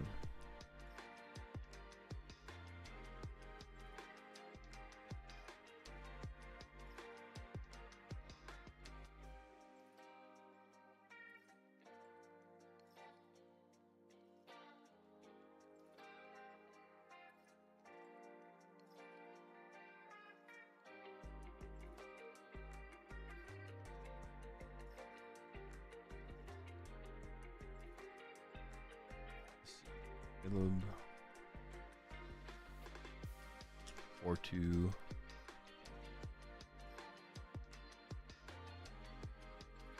He's also 4-2. What does the 1 mean? This one right here? This means tie. So it's like win, loss, tie. What do you think of Lost Zone with Pika being like a top 5 deck in? I mean, I don't know. I don't know what you're asking me. Like, are you asking me if it is a top 5 deck, or do you think it is? And that what do I think about it being a top 5 deck? I just don't have an answer for either of those questions, to be honest. If it's a top 5 deck, it's a top 5 deck. If it's, I don't know if I think it is a top 5 deck though. Yeah, I'm not sure if I think it is a top 5 deck, but if it's a top 5 deck, then I guess it is. Was in front of the report option. Oh, that's how many people have reported what the person is playing, I believe. So like this means one person has reported what Pedro is playing. I think that's what that number means. I mean junior rounds. Oh, I don't know how many rounds they have. Oh, maybe it looks like they're done though. So it looks like it was 6 rounds. 120 juniors, seniors. Yeah, it looks like they're done. Yeah, it looks maybe not though actually. They might have one more round. I actually don't know. They don't have more than one, I don't think. I don't think they'll have more than one each. Probably just one more. Yeah, I think this number is how many people have reported what the person is playing. I actually don't know for sure what this number is, though. I assume that's what it is, though.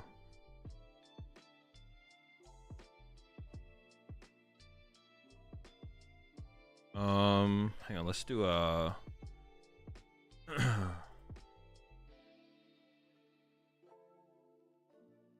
No, I already did that. We don't need to do that anymore. Should be good. Seniors have one more. Juniors are done. Okay. Yeah, Gabriel Fernandez is 6-0.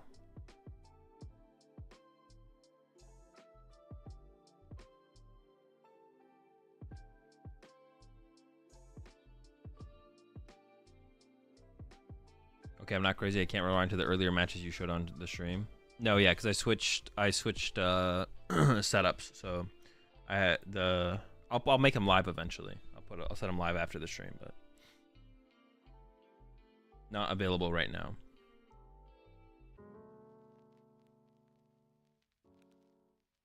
So you're gonna coach stream Jake Paul versus Tyson after this? Oh, yeah, of course. So will you follow the footsteps of Kadrill and start your own Pokemon Unite team? No. Wait, does Kadrill have a Pokemon Unite team?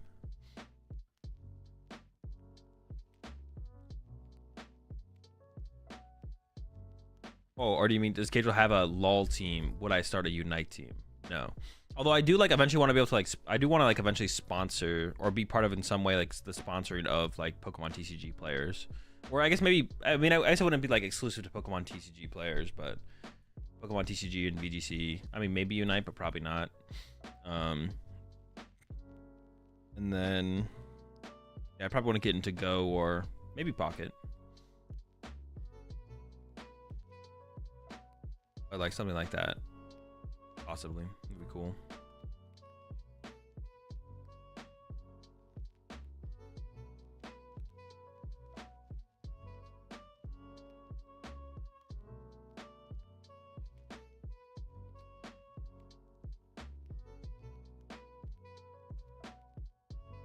Players. I assume they're probably not going to show us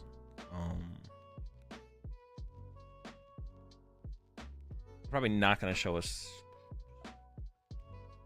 6-0 players. Well, maybe though. They might. They could. They'll probably show someone on the winning end though. Would be my guess. Host a tournament and make the top players fight for your sponsorship? No. I don't want to do that. I want to like sponsor a player that I believe in, like who I think wants to like commit to like going full time or something like that. I wouldn't want to just like sponsor someone who wins like a tournament. What kind of problems do you think most people have at regionals and versus locals? I do well at cups and challenges, but at regionals it feels like I choke hard. It's just harder. Playing at regionals is just harder. As you progress through the tournament, you're gonna play against harder, more difficult opponents, better opponents on average. The long day of the tournament is more mentally straining. It's harder to play consistently at the top of your game throughout the whole tournament. Yeah, it's just a harder environment to play in. There's a sponsor player named Michael Primont. I think he's up and coming. Next big thing. Bradner versus Alberto.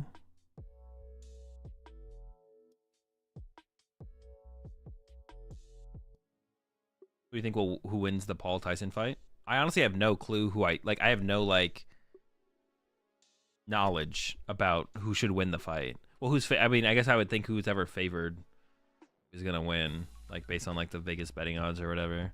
I want Tyson to win. I think that would be cooler if Tyson wins than if Paul wins, but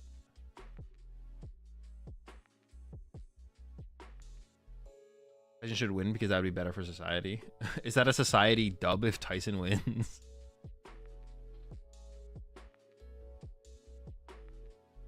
Rigged regardless? Maybe. Could be.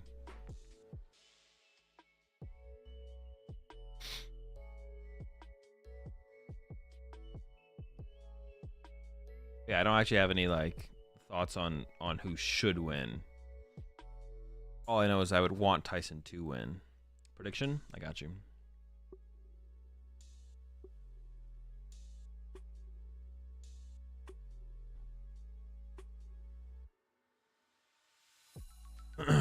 Tyson is 58 years old. It isn't looking good. He is pretty old. But, oh, did you already start it? Oh, it's the same. It's all good, though, right? Yeah, we're all good. Appreciate it, Lock.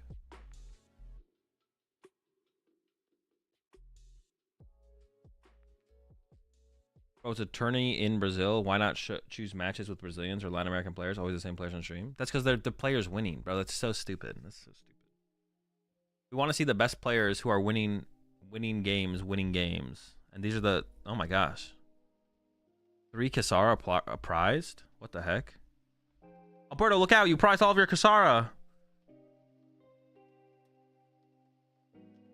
There's been plenty of... Yeah, we're just watching players who are winning. It's not like we're not just we show the same players a lot on stream, and they should, because those are the players that win the most because they're the best players, and the best players keep winning. Then you're gonna get the best players. There's been players from Latin America. There's been Brazilian players. It's an international competition. Who's ever winning is who they should put on stream. Whoever are the big names who are winning should be the ones they put on stream. Like it's not like a yeah. I think they definitely. I think when they're picking matches, they definitely give some Regency bias. Like if you're playing, if the tournament's in Latin America, if it's like NAIC or LAIC or EUIC, they're gonna give some Latin American bias or North American bias or European bias. But at the end of the day, who's ever winning is winning. Don't be cringe.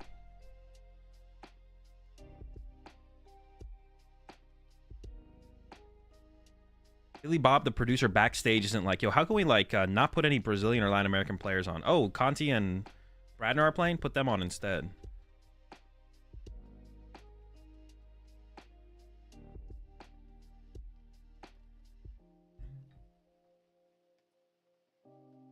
Want to have people from Vegas fight instead of Tyson Paul?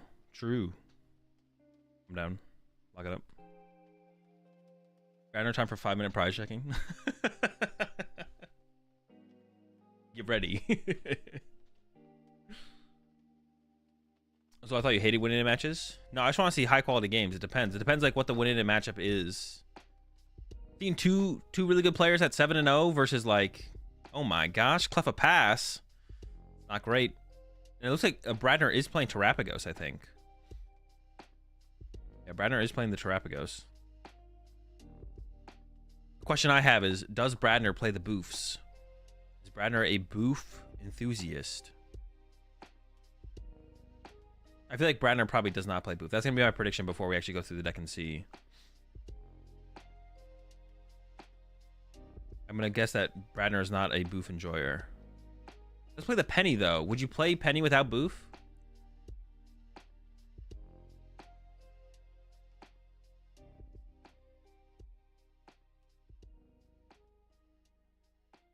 Did we not just saw Boof? Did we saw Boof?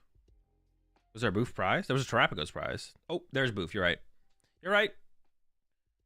You're cooking. Boof's online. Boof's on deck.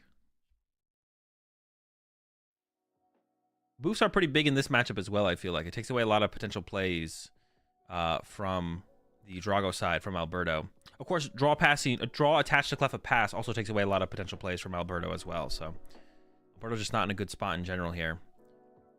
Here comes the Fan Rotom.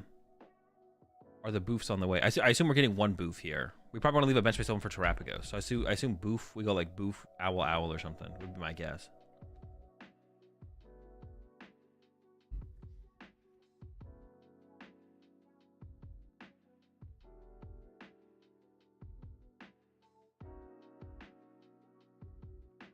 Another Owl. Another Owl. Are we not going to get the McBoof?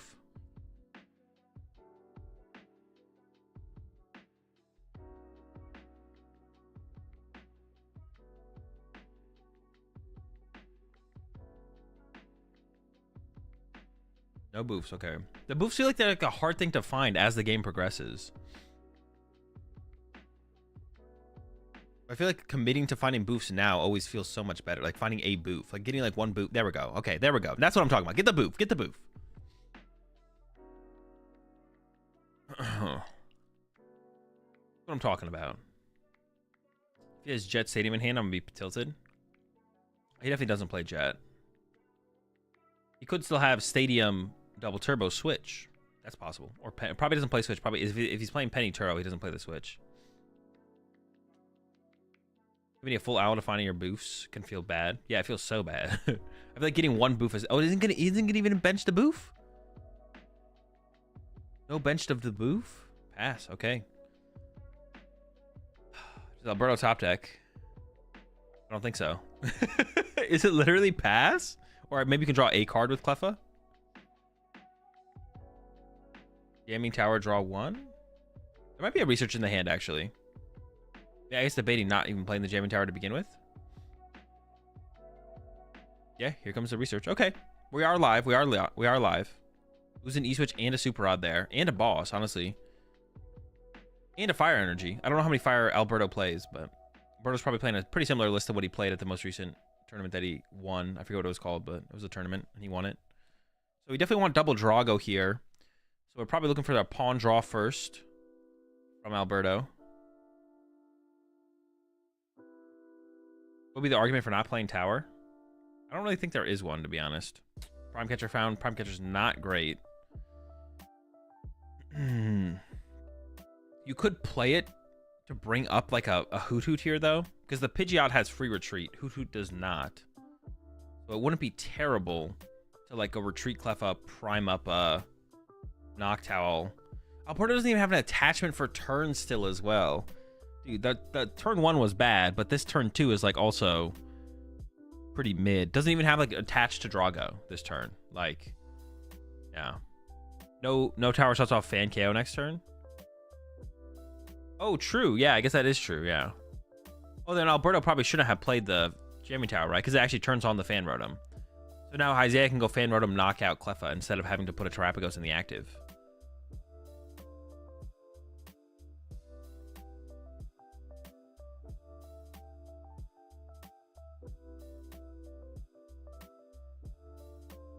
Can Alberto draw can Alberto draw one card off this Mew?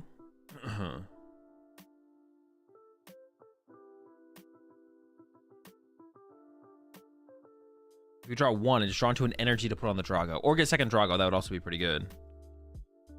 We have to... No, we actually just can't. We're probably benching Mew so we can draw with Cleffa more, I guess, but it feels pretty bad. And there's a Cleffa for 3. Yeah, I guess there was a mistake there, actually, on Alberto's end to put the Jamming Tower in play. We'll see if Bradner capitalizes on the fact that the Fan Rotom is online here. I see Candy Pidgeot in the hand here for Bradner. I also see an Ultra Ball. Some Noctowls. Research. No, not the Boof! Dude. You're just going to get him to discard him, bro. Dude, come on, bro. How are you just going to do that to the Boof like that? What the fuck? Definitely want to get a... Well, you just want to KO the Drago, right? Isn't that like the play this turn is to literally just got like Prime Catcher Drago? I mean, if you could boss it, that might even be better, but Prime Catcher is probably fine.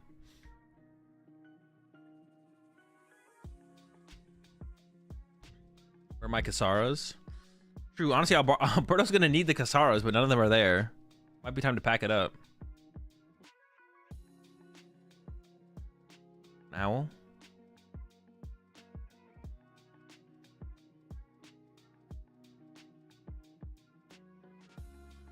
Yeah, it's going for the Prime Stadium. Is literally just going to go for that KO here on that lone Drago. I wonder if you just like scoop out Alberto if this happens on this next turn. You're pretty far behind at this point.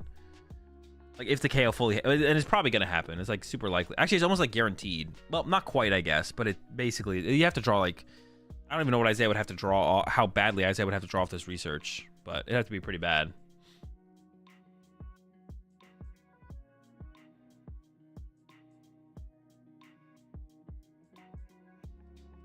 What combination of cards would you have to see here? And if this does get KO'd, it does kind of feel like you should probably just concede, to be honest. Oh, even has the double turbo in the hand. Jeez. Has the double turbo in the hand? We don't even, like, now the chance that you whiff is like 0. I think it is actually 0.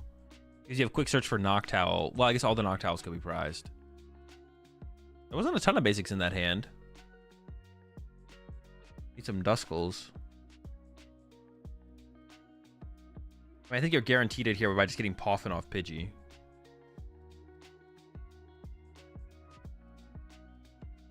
Plus Nest Ball. That is 3 more. That's knockout. Only 8 rounds today. 8 rounds today, 4 rounds tomorrow, plus Top Cut. That's sad. True. Yo, Boof? You cooking... Oh, is that a Noctowl, actually? It might be a Noctowl. Another Terapagos in the hand. That's Boof. That's Boof. We don't have double Boof on the bench. We just have single Boof. I mean, it's kind of fine. For this situation, it's more than fine. I feel like double Duskull was pretty good here, though. You can go like Candy Dusknoir on the next turn. You can just win next turn by going Candy Dusknoir.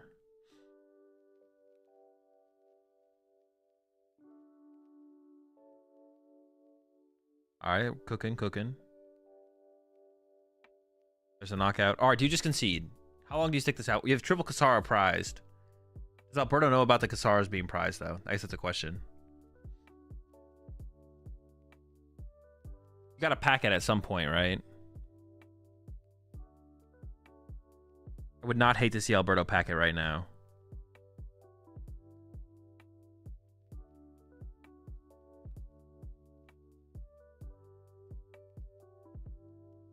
First by going in with a pawn. Finds an S-Ball. Okay. Second Drago. Or first Drago. Ultra Ball can get second Drago. Man, this hand is so bad. You could Radzard, right? True. Okay, hold up. No, dude, there's so many E-switches, though. You need 2 E-switches? Dude, I mean, you're not wrong.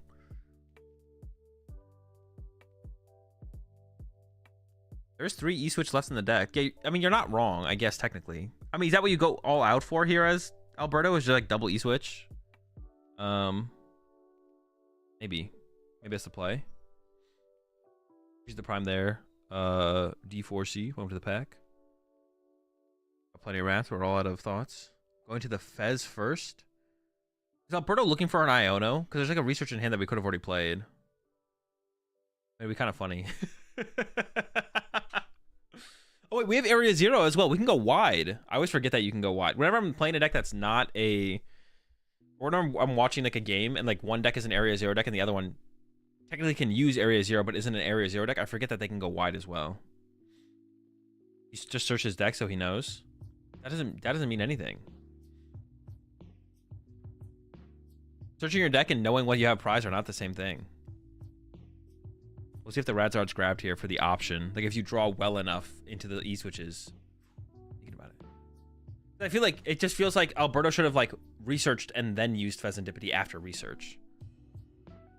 But then we're just like drawing into more cards we have to research away now. It actually ended up being pretty clean still. Like actually, for how Alberto drew, we didn't draw into that many bad resources, to be honest. Like that we are gonna regret losing. So honestly, maybe it's still it is potentially still winnable here for Alberto. Despite no Kasara. Is 12 rounds right? Yes.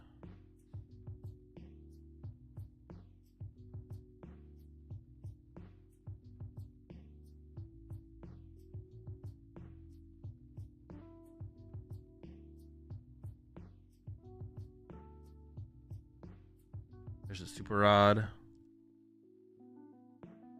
All right, then we can bench another Drago, and I guess we just research away the prime. We're looking for attached double E switch Zard knockout. I feel like from Alberto here. I guess you don't just lose if you whiff though. If you just whiff, you don't just. Well, actually, because you prize 3 Iono, I think if you actually, I think if Alberto whiffs here, Alberto does just lose because you don't have an Iono to disrupt Bradner's hand. If you have an Iono to disrupt Bradner's hand on this next turn, then you could theoretically make a huge comeback. But because of the lack of disruption, I think Alberto has to get the knockout this turn. And I think Alberto whiffed here. I see 1 E-switch in a vessel, but you need 2 E-switch. So, you did get the stadium bump. Once again, you have no hand disruption. And it's not... Bradner doesn't know that. Like, Bradner was probably expecting the possibility of Iono last turn, and then going to this next turn, Bradner's going to be like, well, there's a possibility of the Iono. Oh, we can draw 1 more card here with an Ogre Pawn. Hold up, we're not done yet. But wait, there's more. Ogre Pawn for 1. We're not done, we're not done, we're not done. I take it back.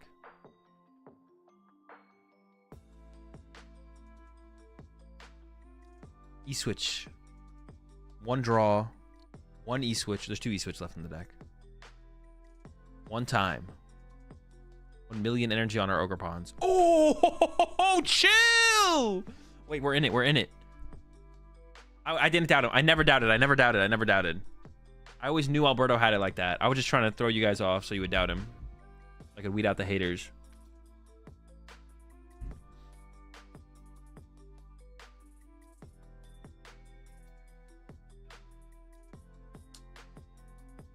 I figured out who you are. I figured out who you are. Where's the top deck animation? Yeah, what's the point of having it if you're not going to use it? Where the boof's at? True! Where the boof's at, Bradner? He discarded a boof. This is what he gets. Bradner discarded a boof on the card and then never lucky. I don't know about the Sinnoh play here, actually. I don't know if I like the Sinnoh from here. I think Alberto should have held the Sinnoh here. Well, unless we're really trying to get rid of liabilities on our side of the field, which Alberto might be more thinking for his side of the field than Bradner's. Actually, I don't like the Sinnoh there. I think we could have held the Sinnoh to combo with an Iono, because we're always dying here. I feel like Bradner has got 2 Hoot Hoots and like a 1 billion card hand. Although maybe Alberto's thinking about using Legacy Star to recover the Sinnoh. That could be what Alberto's thinking here. Is I'm gonna use Legacy Star to try and recover the Sinnoh. Although that seems pretty unlikely to be able to do that. All right, the Radzard. Bradner also got rid of. No, it's fine. That's fine. Now we got the Kasara. Kasara on deck. Is the comeback real?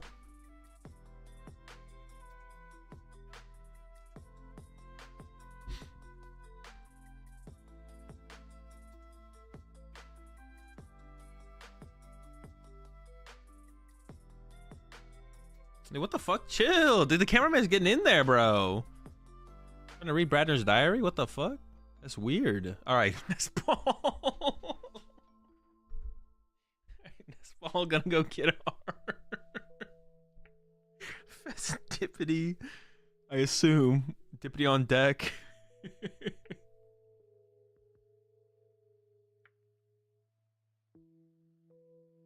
And then, honestly, I don't know how Bradner approaches this from here, because Bradner could Iono here. Bradner could go like Iono knockout active here. Theoretically, I feel like Bradner is probably going to play towards getting boof down, first of all. Although, yeah, betrayed the boof squad. But probably he's just going to go like boss knockout, pal pad recover boss is probably going to be the play here from Bradner.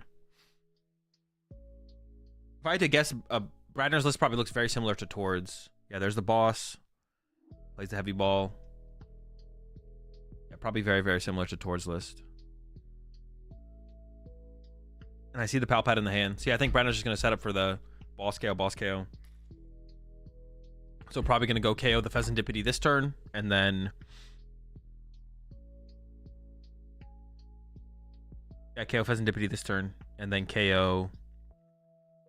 I don't know, some other guy on the Mew or something, Ogerpon. I guess Ursaluna will be online then as well. Ooh, that's another... Brandon will actually have access to Briar on that following turn as well, so you can't really attack with... Like, Alberto can attack with back-to-back Radzards, but that could backfire. Maybe you could just go for it, though, as Alberto. There's the boss. And... Eyeing up a Nest Ball?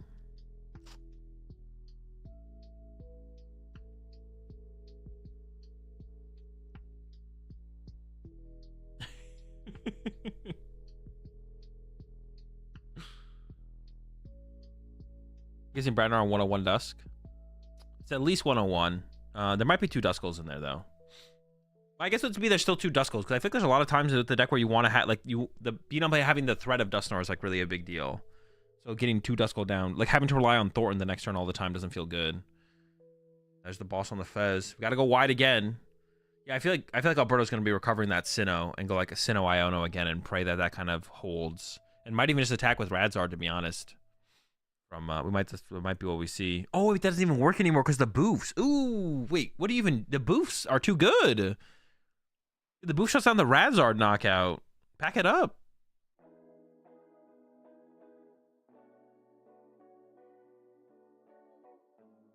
Damn, these boofs would be broken. Goes for research boss. Honestly, I could have seen just going for boss there. I don't even know if you need the research, but game 2 coming in hot. Yeah, this one seems unwinnable, to be honest.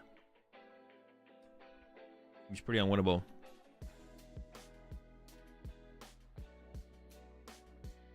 Where's the energy zone? Keep it in their pockets. Both players, they keep their energy in their pocket. That's their energy zone. So they reach into their pocket. They pull out an energy. All right, heavy ball coming in from Brandner. There is a hoot prized. Go grab that. No Bolt on stream today. I thought we actually, yeah, we haven't seen a Raging Bolt, have we? Interesting. Yeah, we haven't seen one.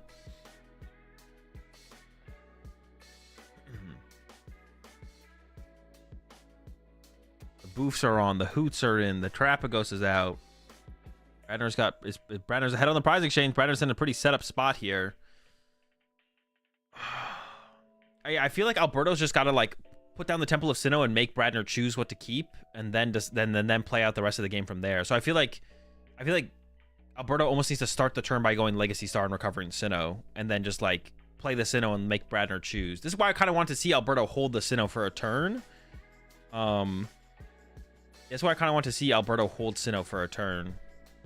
Because I feel like also playing the Sinnoh on that last turn from Alberto almost, like, allowed Isaiah to sculpt a better bench, right? Like, this bench from Isaiah is better than the last bench, right? So it almost was like good for Isaiah that this happened. Well, I don't know about good. It's not bad though. Doesn't feel bad. Going with the pawn first. Drago V-Star. Like I said, I feel like you maybe can just rip the V-Star now. Rip it first and then Iono. Gotta canceling Cologne it. Hit him with it. We're gonna cycle. It's an Ultra Ball. Iono to 2. Holding the Legacy Star. If you want to attack with Regidrago this turn, Alberto has to draw into an E-switch off this Iono.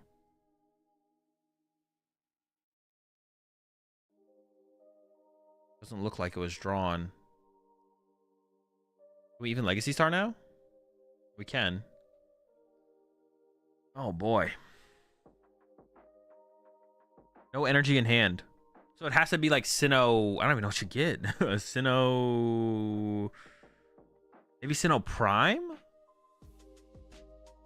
There's the discard. Yeah, I think you like have to grab Sinnoh Prime here from Alberto and then just knock out the active with the rat. No, but you don't knock out the active if there's 2 boofs. See, this is why I think Alberto needed to... think Alberto needed to just use Legacy Star before the Iono. Just use Legacy Star, get back Sinnoh, and I don't even know what else you get. Get something.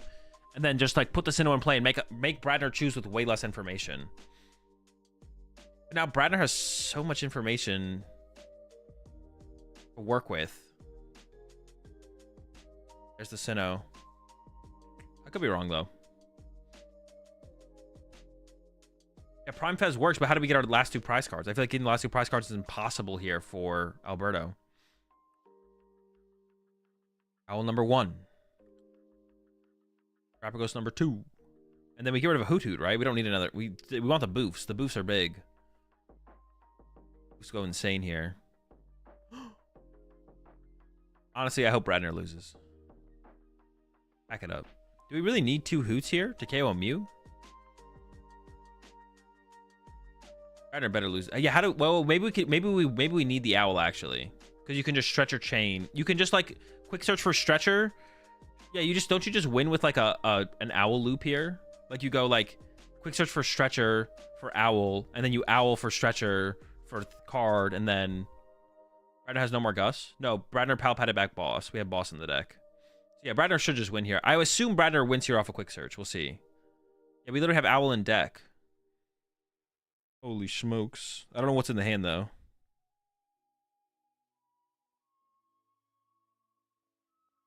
Oh, shoot, yeah. yeah, Ursulina win. No, Bradner plays boss and Palpad. He Palpaded the boss back. He went Prime Catcher, boss, Palpad, boss. All right, that works. That works. All right, game 2 coming up. Let's see if Alberto has a better start than Cleffa, attach Cleffa pass. And I'll run an ad so it doesn't come up in the middle of the games.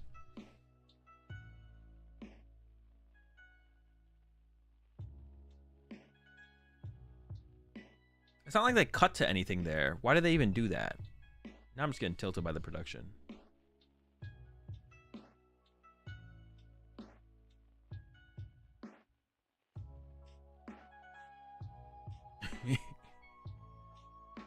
That prob was a scoop phase last turn. Maybe, yeah. Alberto lost going first. It's not looking good. True. You're not trying to lose those. You're trying to win those.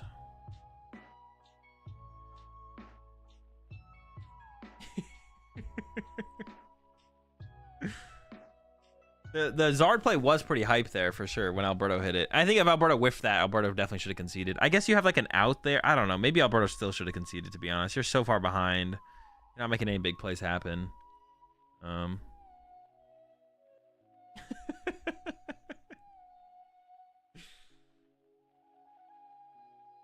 there's the mouse pulling. All right, there was a game. That was a game. Go game 2. Can Alberto get Drago attached turn 1? Let's see. And can we not prize 3 Kasara, please? Can we please not? Ooh, okay. Smooth with the transitions.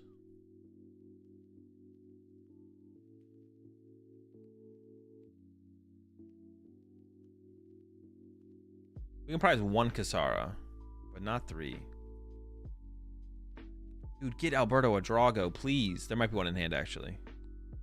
There's not, bro. Jeez, man. No, there is. We have Vessel Drago. We're chilling. I just want to see a game here. Alberto definitely turned that first game into more of a game than I thought it was going to be. Kasara still prized with the Prime? Okay, put the Kasaras back in there. Give us the Prime Catcher back. What the heck? Please.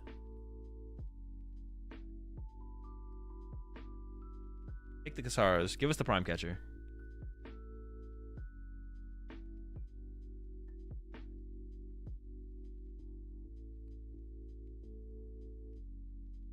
Boostar's a scoop angle. True, Boof do not be moving very much.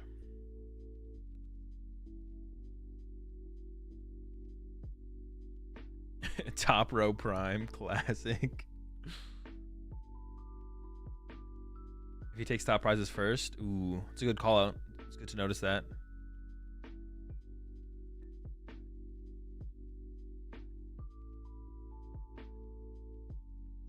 Get rid of the super. You could get rid of the Pheasantipity though, and then play the Super Odd. Like you don't need Pheasantipity right now. Establishing Pheasantipity is a big deal, I guess, though. But you don't want it. I guess you. Yeah. I guess in my head, I'm like, you don't know you want it for sure.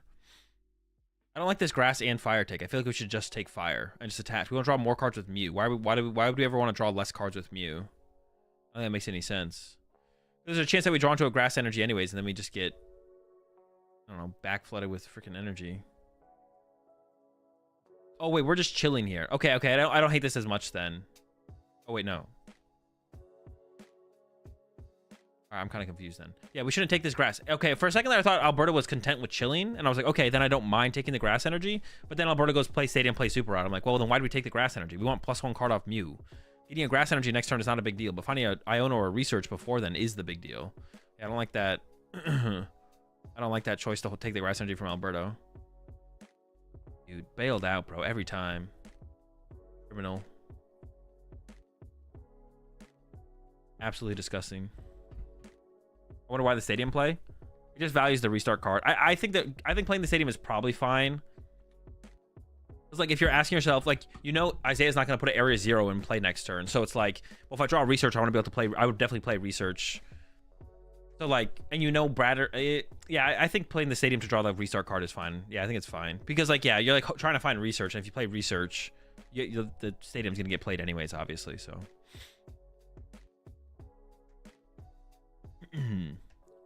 I don't hate it. Price cards for Bradner. One, nothing crazy. One Kisara and Owl, but Fanworm's also prized, but plays too, so makes sense, I guess. Grab the grass is a bit of a misplay, maybe. Yeah, grabbing the grass is a mistake. I agree. At first, I thought Alberto was content to hold the whole hand, hold the Stadium, hold the Super Rod.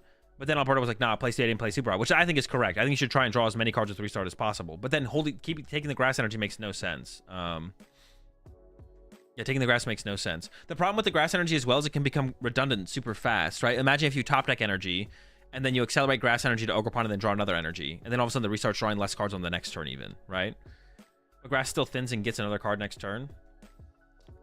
But the thing is, like, you could get the card right now, Corso, and then you could also get the extra card next turn as well. But now you're drawing one less card this turn. You're potentially -1 card across the board, like over 2 turns, right? You're -1 card, right?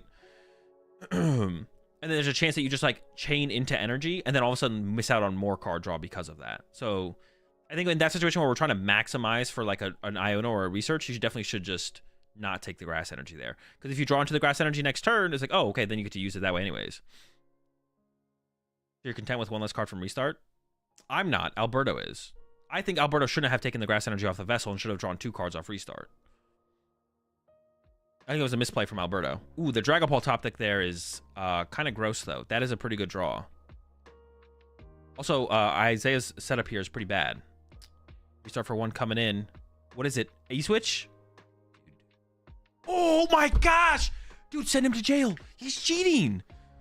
Again, he did it again. That's insane. Dude, first he gets an extra card off the vessel and then only draws 1 less card off. Dude, I'm tilted. That's disgusting. All right, when does Bradner pack it up? There's only 20 minutes left. You ain't winning this one. This is cooked. You're cooked. You have Lone Hoot, no fan. Pack it. Game 3. Save time for game. Honestly, when do I actually think conceding is correct here from Bradner? Because I'm saying he should concede here, but do I actually think he should concede here? Yeah, when should he actually concede?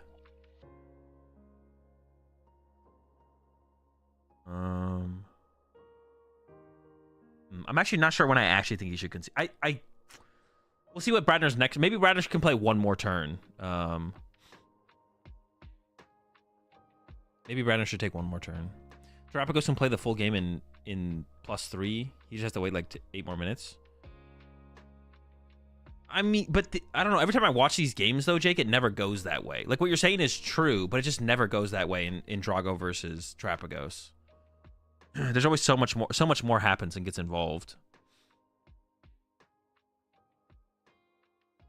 So I guess we put three on Terrapagos, 3 on Hoot Hoot, so we can KO the Terrapagos with Dragapult if 2 Bouffalon don't get played.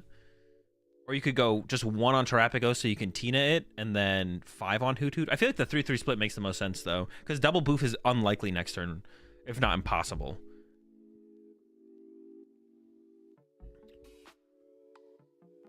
To be fair, if you deduct prize checking, you've only played 5 minutes. True. Think about the prize checking factor. Can't forget that. I think it's a 5-1 or a... Okay, so it goes for the... I don't know if I like that, though. I feel like pressuring the Terrapagos KO... Yeah, I don't think I like that from Alberto. I think pressuring the Terrapagos KO with the Dragapult attack is so much better here. Yeah, I'm not a huge fan of that choice there from Alberto.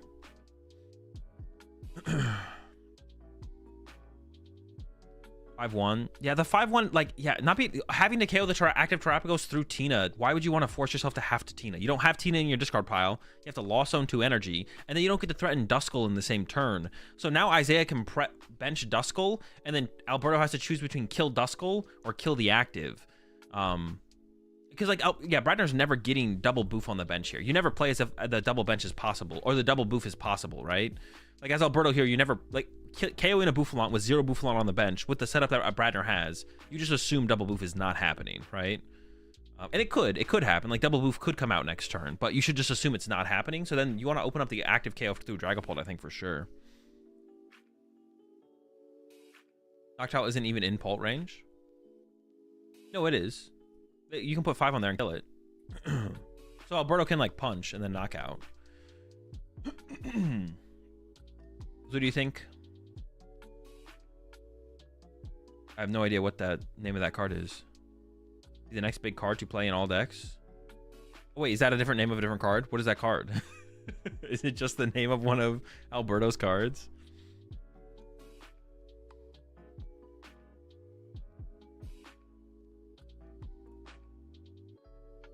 There's the Area 0 into the research. Yo, Boof's back, though. You love to see that. Actually, the Boofs don't even matter here that much for Bradner. I guess it protects from, like Kyurem. Yeah, Kyurem could be annoying here for Bradner. So maybe you try and rush out the double Boof. It's just French Iono. Oh, okay. We're trying to avoid a Briar turn because Ult KO Terrapagos plus Duskull gives him Briar turn. You wouldn't be scared of Briar this early, though. Briar wouldn't do anything on this coming up turn. If Alberto gives Bradner Briar next turn, going into Bradner's next turn, Bradner would not, like, it wouldn't be a game changer. If anything, Alberto would just win if Bradner played Briar, because then Bradner wouldn't be playing Iono. So yeah, you're never afraid of that, I don't think. Fez hasn't been found, though. Get R3.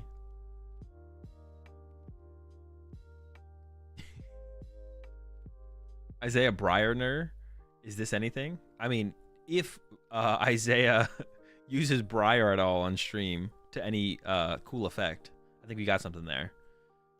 How many basics did Bradner find? I see a Ursaluna. Big guy, though. Oh, we got a Hoot. Yeah, Alberto could just go for, like, a Kyurem play here and basically set up the game, to be honest. You could just go Kyurem, KO, Boof, Hoot, Hoot, and then you're just, like, winning the game, basically, in 2 turns. Ooh, gotta get Ursha involved. Especially if we had, like, double Drago, if we had, like, another Drago in play on the field.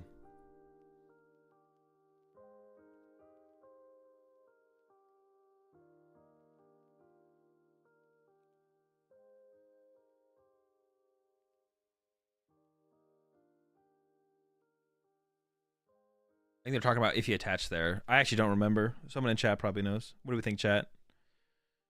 I see a Pidgey in the hand here for Bradner. Is avoiding benching that so it doesn't just get... Yeah, Kyurem attack here seems really good from Alberto. Just get rid of Noctowl, Bouffalon, and the Hoot Hoot. And it's just a bunch of 2 prizes in play. Should be pretty good. We'll see what Alberto gets access to, though, and what Alberto chooses to do. The more I think about it, the more I think Alberto messed up by not putting just 3 on this Terapagos. Yeah, not putting the 3 on the Terapagos is like, the more I see it, the more I'm like, it would be just so much. Oh, the Kyurem's in the hand. If Alberto can just evolve the bench Drago V to a V-Star, Alberto's in such a good spot here. Because Bradner could still make things pretty troublesome. Bradner could still make things pretty troublesome if he has Iono knockout without a Regidrago in play. But the Kyurem play here looks too clean. The Kyurem play looks way too clean here. What about Punch Terapagos plus KO Howl 10 on Fez and then Boss KO Fez? That could work. I'm not against that. Okay, I can get behind that. I can get behind that. You don't get Iono'd low. Can Bradner ever... But Bradner could have, like, Penny. What happens if Bradner... What happens if you get Pennied against? How scared are we of Penny at that point, though? Because that's what would happen, is we would get Pennied. Bradner could bench... Or, excuse me. Alberto can bench the Ogerpon and the Radzard. Does not bench the Radzard, but goes with another pawn on the bench. And it's still getting 5 off this Iono here from Alberto. You see Alberto's picking up the pace of play a little bit here for sure. There's the V-Star. I mean, that's all you really needed here. Oh my gosh, and an E-Switch? Bro, pack it, pack it. It's done. It's cooked. You could Ultra Ball for Pheasantipity as well, and then you just can't lose. You can't lose. I think Bradner needs to pack it up. Someone scoop this game. Alberto needs to scoop for Bradner. Just reach across the table and pick up Bradner's cards and put them in the stack. If this match ties, I'm going to be disappointed. Dude, we still have Legacy Star Bradner. Pack it up. It's over. There is no line. The line doesn't exist.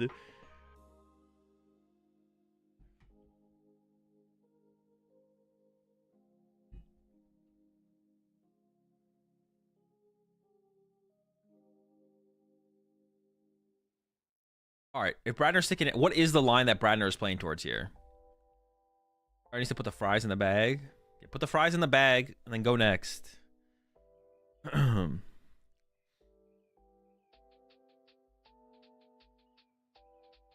Maybe just doing a resource check real fast just to know what's gonna happen. There's no out. There is no out. He's drawn 0 prize cards, and Alberto still has Legacy Star. Although I would be really impressed if Bradner somehow came up with an out here. I'd be hella impressed if he came up with something. I see nothing. I don't think there's anything you can do. Even if you have Iono here as Bradner, there's just not an out. Oh, hold on. I take it back. Alberto doesn't have Tina in the discard pile yet. Alberto actually can't take a one-hit KO. And Tina could be prized. Actually, is Tina prized? Okay, this actually might still be possible.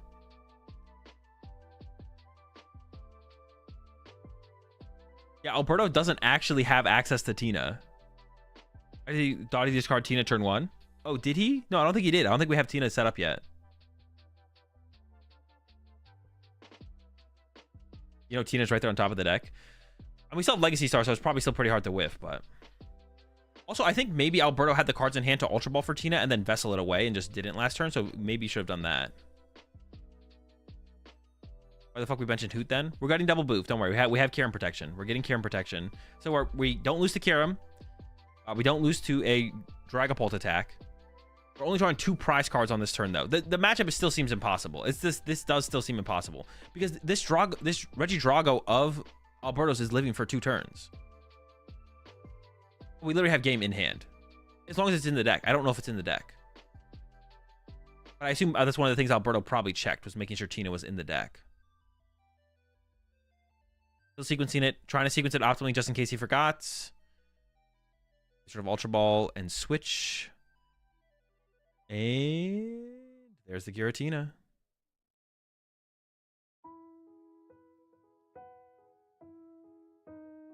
Wait, now I'm confused.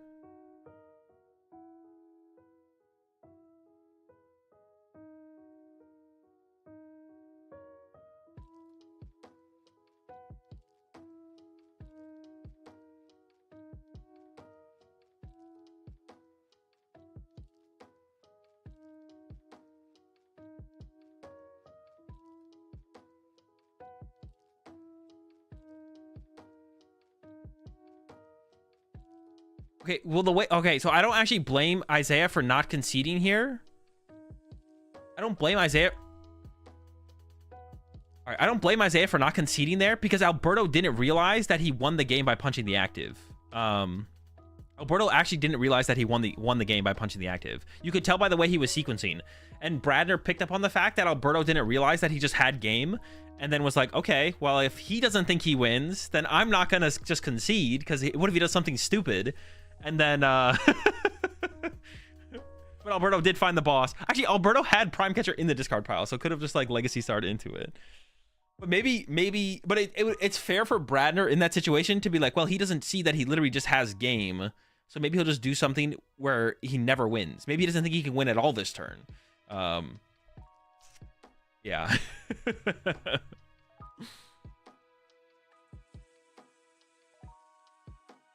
He just wanted to top deck again? I guess, bro. Alberto just loves getting those restart for ones into the perfect card every single time. Ryder knew his only win con was human error. Yeah, but it's like such an absurd Prime was prized. Oh yeah, Prime was prized. It wasn't discarded early. It's such an absurd human error though.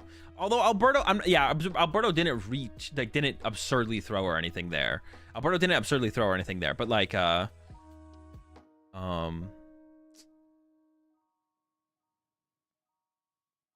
I don't know. Yeah, it just feels like you probably should have conceded sooner. It'd be really disappointing if this one ends in a tie when it's like Isaiah definitely should have conceded like quite a bit sooner for sure. Like, I don't even think it's like questionable.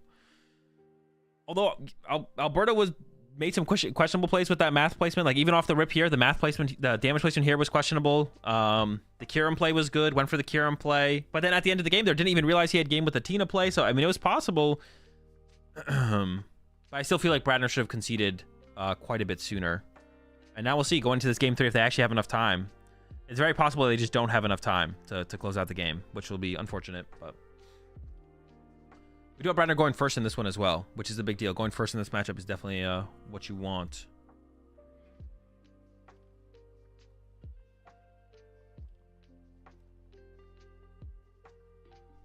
Have you considered that Bradner might have just been enjoying the game and didn't want to end so soon? True. You're right. Bradner whips out the picnic basket and blanket. Him and Alberto take a break in between in the middle of the game. Just have a moment.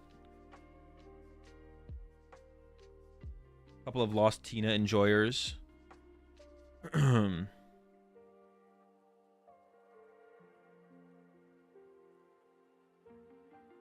cards, double owl, and Fez. The Fez is big too, but double owl also, and Avery, honestly, I mean, you have to price something. The double owl is like, okay, it's not that big of a deal though. Well, it depends how many owl Bradner plays. If Bradner's playing a 4/4 line, that feels fairly impactful. If Bradner's playing like a 3/3, oh no, if it's a 4/4 line, it doesn't feel that impactful. But if it's a 3/3 line, it probably is a 3/3 line as well, right? And then the Terapagos is whatever, and then Fez is whatever. Because yeah, Bradner plays heavy ball, so you can like heavy ball for one of them, draw back into the heavy ball, and you should be good to go.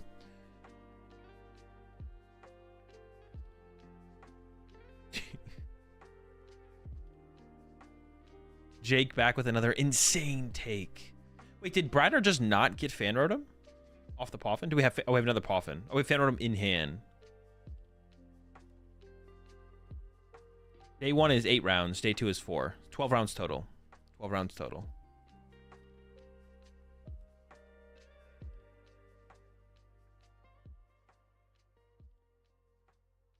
You're picking on writing down prize cards? That's fine if you want to do it. Can't heavy ball for Noctowl? No, but you can heavy ball for the Fez and the other guy. Rapagos. I see 4 Hoot Hoot. If you play 4 Hoot Hoot, you play 4 Noctowl, right?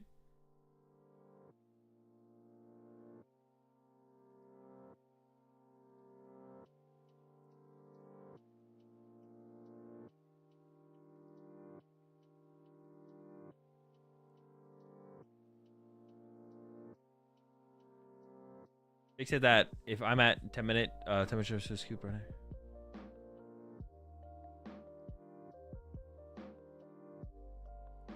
Bradner going for that classic tie. Bradner definitely does not want to tie here. Bradner does not want to tie. Oh no, Alberto's hand just sucks. Alberto has like another dead hand.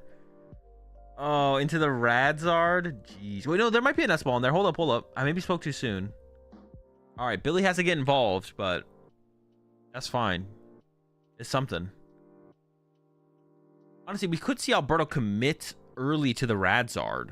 Alberto has a energy switch in hand. We could see bench Radzard, attach to Radzard, energy switch to Radzard. But the Radzard is like pretty mid. Fez is also prized for Alberto. 3 energy. Kyurem is prized. Kyurem's a big one in this matchup, I feel like. Unless Bradner has the Boufflance. Obviously, once the Boufflance gets set up, it's not as big of a deal. And an E-Switch also prized. With an E-Switch being played early here. Maybe Alberto doesn't commit the energy attachment for turn. Probably Alberto should try and draw into a Drago V and then attach to that for turn is what Alberto should do, to be honest. That's what Alberto should do here, actually, I think. But it looks like maybe he's going to go the Radzard route.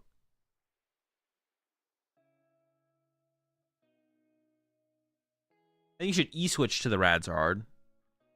But I probably wouldn't attach for turn to Radzard. I'd probably hold my attachment for turn to be to a bench Drago. To be to a bench Drago. Ooh, we're going to go to the active Drago. Yo, chill!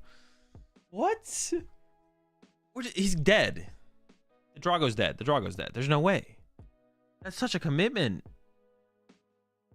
I feel like trying to find a different Drago and attach to that. I don't hate if you E-switch to the active Drago. Oh, no, wait, hold on. If we E-switch to the active Drago, then we should like save our attachment for turn to the bench Drago, I feel like. I feel like we should have waited. We still have an Iono to play. Or we could research here, actually. There is, I can't really tell what's in hand. There's a Tina in hand. There's some other stuff too. We've got 2 minutes left here.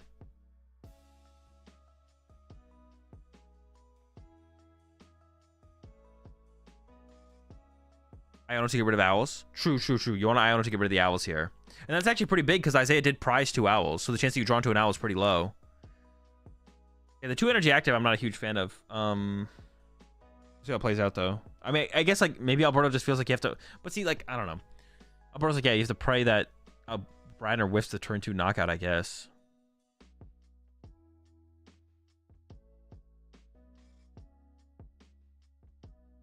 It's going in with a nest ball.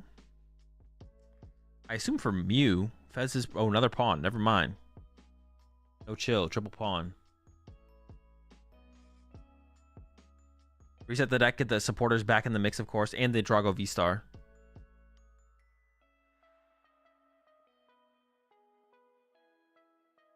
Are both pawn used? Wait, that's a good... Yeah, he didn't use both pawns, did he? He just forgot to remove the marker from the previous turn? He did? I don't think he did. Got the fire?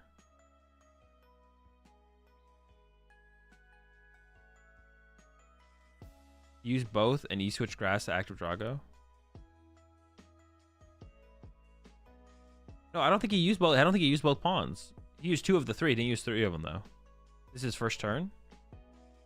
This is only turn 2? This is turn 1, yeah. That's Squawk? Wait, the pawn is a Squawk? Oh, shoot. That's crazy. Oh, that is a Squawk. Oh, my gosh.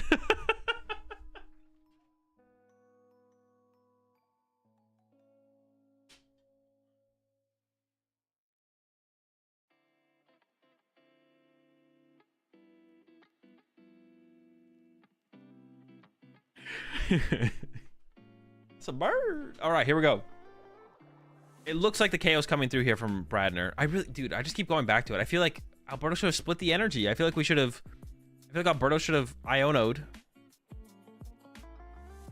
Oh, that's time. Oh, so there's no winner, right? Unless they have a gentleman's agreement, I guess. They could have a gentleman's agreement.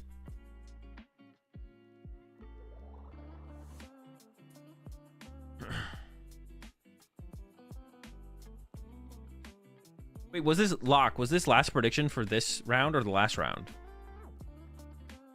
Isaiah can still win. Oh, that's true. He just needs Dusknor. He needs double Dusknor. True. You gentlemen's on stream? Yes. He has to go Poffin for double Duskull here. If he plays 2 Duskull. I mean, you could just get 1, I guess. You could Thornton it, I guess.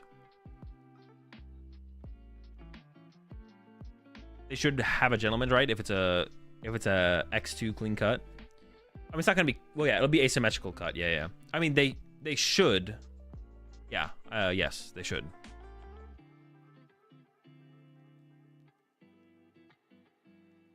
Those are not Duskulls.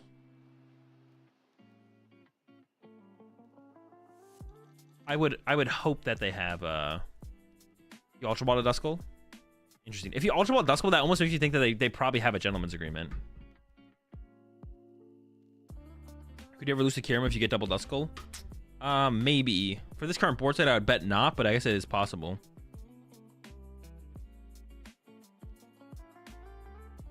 I don't know, you thought Squawk was a pawn. Does he even play Duskull? Yeah, we've seen a Duskull from Bradner, right? I'm pretty sure we have, yeah.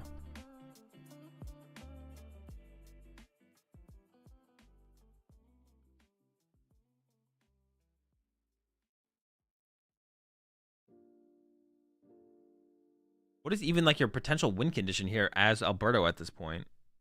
The boofs are just so good, man. The boofs are just so ridiculous in this matchup. Without boof, this matchup is so much better. But with boof, like, this is tough.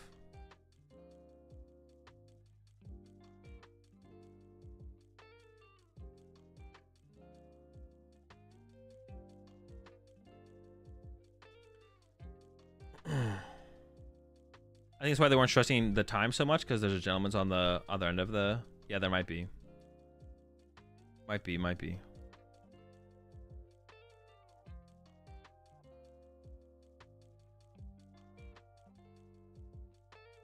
How can Bradner take 4 next turn? Well, he can't anymore, but if he had bench a Duskull, he could have gone...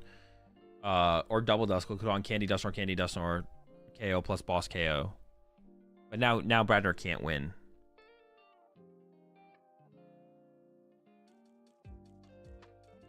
And Bradner can't win on the next turn. The grass attach active before using Squawk was criminal. Yeah, I did not like it. I did not like that. I feel we should have gone for a split, but even then, in this board state right here, it still would be tough. I feel still like it's tough to win, to be honest.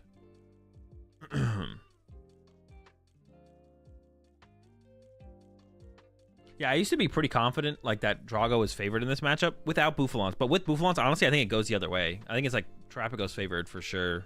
Not by a whole ton, like 60-40 or something like that, probably. I think I definitely give them the edge.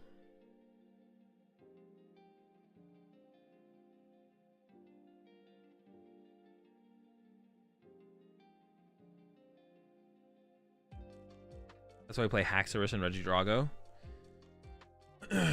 True, that would work. Maybe that's necessary now. I could see it.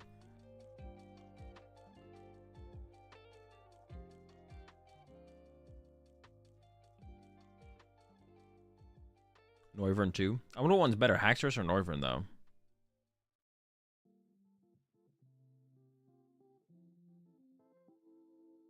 All right, cancel clone and then Iono here from Alberto.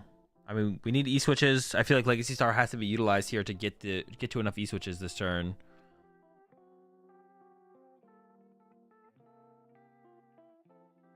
It hits for 230 in other matchups. Noivern is just win more for this matchup.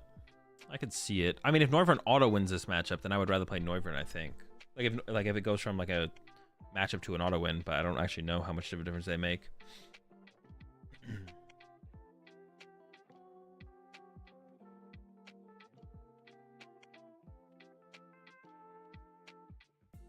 There is an E-switch in the hand. But yeah, but punching the active is just so weak. Like, it doesn't ever lead to anything, I feel like. All right, V-Star's going down.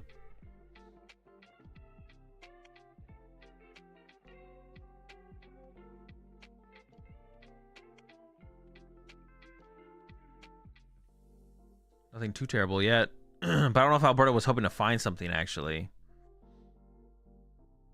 I don't know if Alberto was like looking for something specific.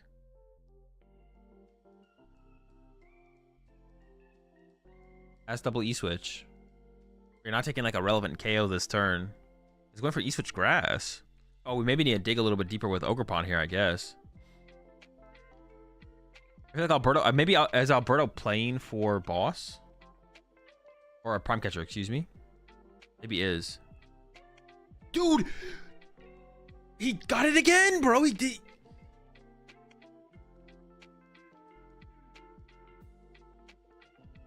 Dude.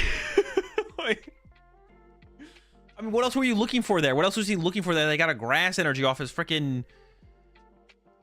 Gosh, dude, every time, bro. He's just, I have one card. I can draw one more card this game. Let me just go ahead and get my my energy here, or my prime catcher. First was the E switches. Criminal, man. It's criminal.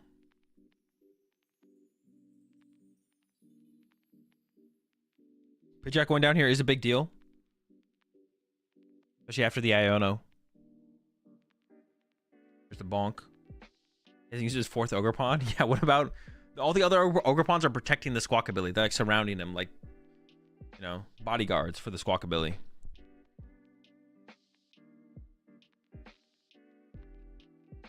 All right, the Owl gets pushed here from Bradner. It makes me think there's going to be a prime catcher play coming up here on this turn then. Right? That's the only thing that makes sense to me.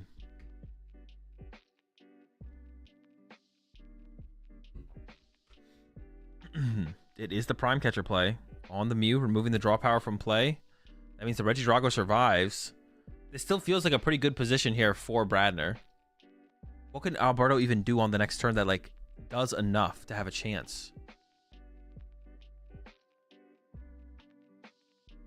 The most Alberto can do this turn is, like, draw 2 prize cards. I mean, if Alberto has Iono...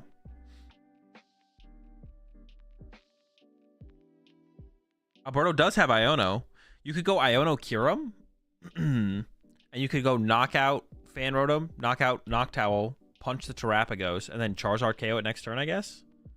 Can he cancel and clone the Boof? No. Sinnoh Iono? Yeah, Sinnoh Iono would... There'd be something there. Sinnoh Iono is something for sure. It's definitely something.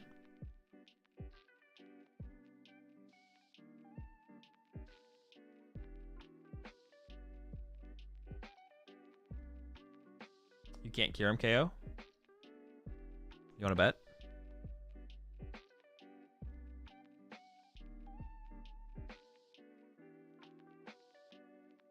Dude. What did I say he should knock out with the Kyurem? Oh, fuck. You are right. God damn it.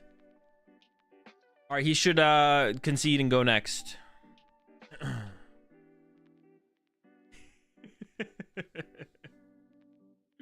The rare chat dub? Bro, it's insane, bro. It's so rare. Wait, is this research? Oh, okay. I thought we were going to use Iono here for sure. Goes with the research instead. I mean, it's got to be... Like, I don't even know what we're looking for here from Alberto. It's got to be Sinnoh plus.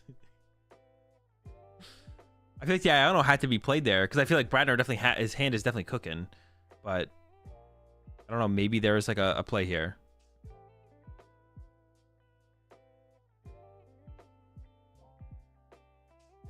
You got the Sinnoh. And we'll see. I'm curious what the players sign here. Is it a tie? Oh, win for Bradner. Okay, they definitely had like a gentleman's agreement for sure. Yeah. Okay. Why do they keep playing? Because they have a gentleman's agreement. So they're trying to see what the board state looks like, or they're doing it based. It might be based on prize cards. I don't even know to be honest. You also had me thinking it was pawn, bro. The whole squad thought it was pawn. We're all pawns.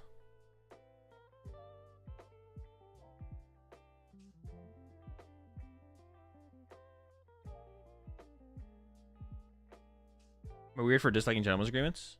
I wouldn't say it's weird. I just don't think it really it doesn't seem like a bad thing. I don't know. It doesn't seem like a bad thing that gentlemen's agreements exist. So can Conti still make top cut? Yes. Alberto has to win the next round. Alberto's on the winning end now.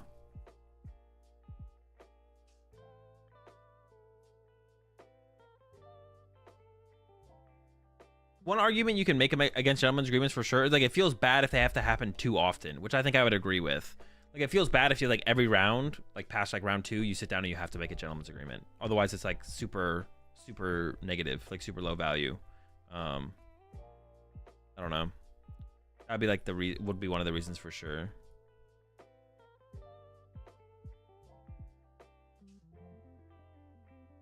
Wait, what judge's hair are you guys talking about? Because you guys keep saying that, but I just have not been paying attention. Oh, right there. Does have the flow for sure. Stay out. Chill. Slash. Wait, what did the outcome is tie, by the way. Even though they had a gentleman's agreement and they picked a winner, the outcome is tie for the prediction.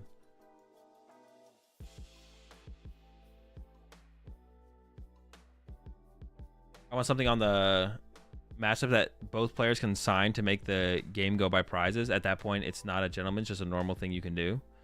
I would be okay with that, Jake. Yeah, I'd be okay with that, Jake. Yeah, if you had something on the match that both players check mark it and sign it, and it just says whoever's ahead on prize cards, yeah, I'd be okay with that. Have you heard of any unusual conditions or an agreement besides prizes taken or board state? No, I have not. I mean, what else? You can't really do anything else.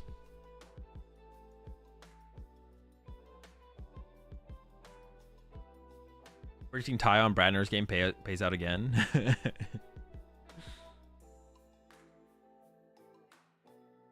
You can still make board state agreements too if you want. It's just an extra official. Yeah, because that'd be like the only thing you could easily track would be prize cards. I agree, Jake. Yeah, you could do board state gentlemen's agreements, but yeah, I actually don't. I wouldn't hate that change. It'd be easy. The judge comes over and is like, "We both agree to do based on prize cards, and I'm winning, and then you get the dub. That's it." That would hold people to it too. I don't think anyone's going to be taking back gentlemen's agreements based on prizes if they're signing something on the match slip. Well, they also just couldn't. They would just like lose. So or they would lose the dispute with the judge.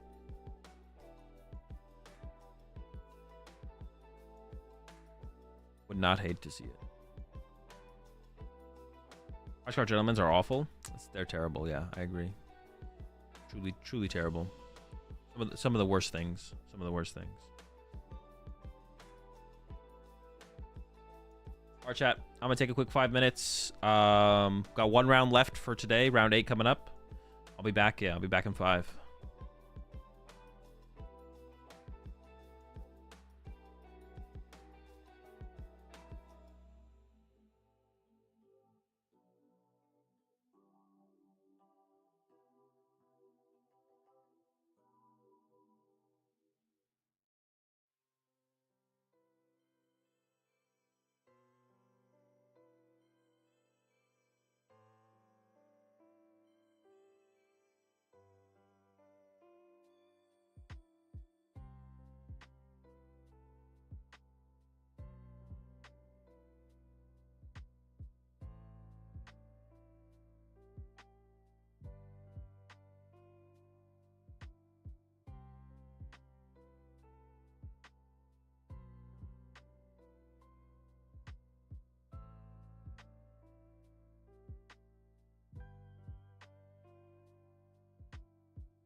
Oh shit.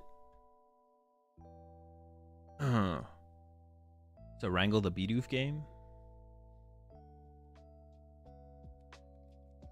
Where were those throws even going? Oh shit. Yo, he's clean with it. No, that was actually pretty close still though. Oh, that counts. Oh, that's 3. That's a dub. He's too good. Asterisk on Pokedata means they haven't finished their round. Oh, we should take a look at that though, actually. While we get ready for the last round. Pokedata.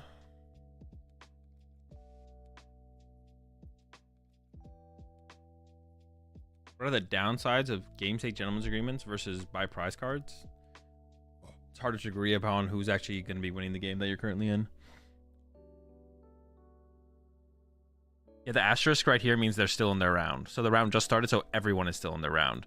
But when you're at the end of the round, there'll only be a couple people with a little asterisk.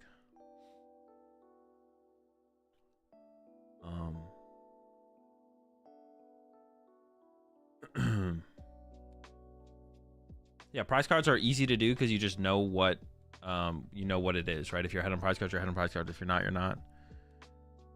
Stuff like that.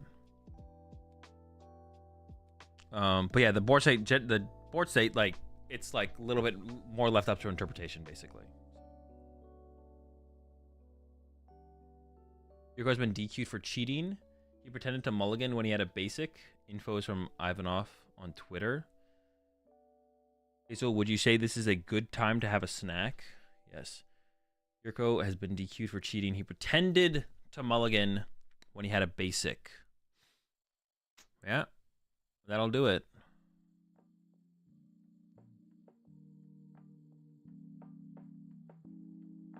That'll do it. I always wanna. Yes, that's bad. That's bad. Is someone gonna make a tweet about it? Actually, let me check. Let me see if someone did tweet about it.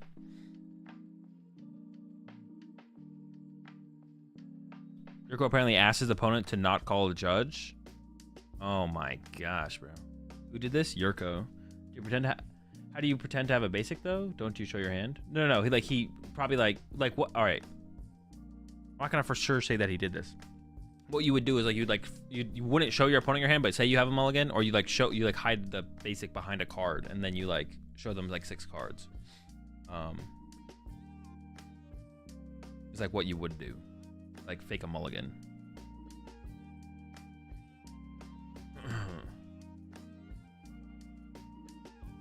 That way, if you have if you open like Luminion 6 energy, right? Because Yurko was probably playing Lugia. This happened again. He cheated again. I could DM you Ivanov's message on Discord if you need proof. As long as it's okay with Stefan. Ask Stefan first if he's okay with you sharing it, and then yeah, sure, that'd be fine. Apparently, he begged his opponent to not call a judge. Yeah, I mean, I always like try to give everyone the benefit of the doubt. And my biggest problem with like Pokemon players is like I hear so many stories about players who people say cheat, but no one ever calls over a judge. So it's good to hear that a judge was called over. Like there was. I forget after which tournament, there was a lot of talk around Yurko, but like it was in a bunch of situations where people were like saying, you know, he said, she said situations, but no one ever called over a judge. So it's like, but you know, even if someone hasn't been caught, there's only so many stories. There's only like so much, like eventually there's so many stories where it's like, all right, well, no one ever calls over a judge and chat always assumes everyone cheats. Yeah. Actually.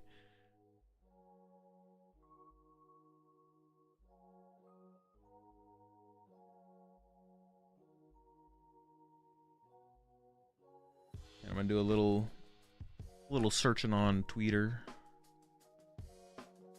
Azul, who would you recommend as a one-on-one coach? I don't know. I don't really have any interactions with people as coaches, so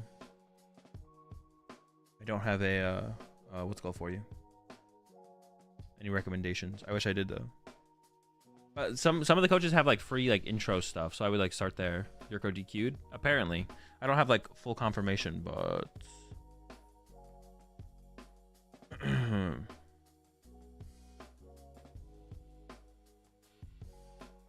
I haven't seen anything like fully confirming, but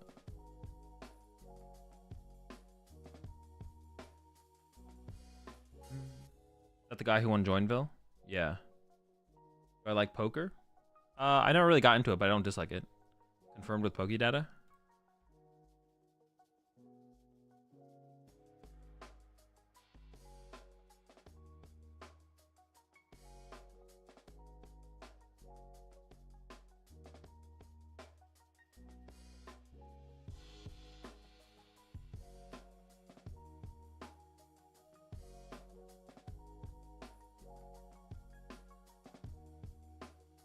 Send me a DM on Discord. Okay.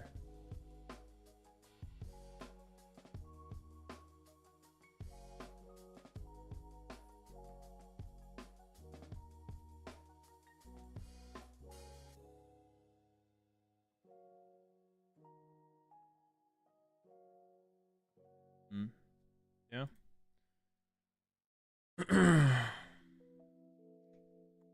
Pretty bad look.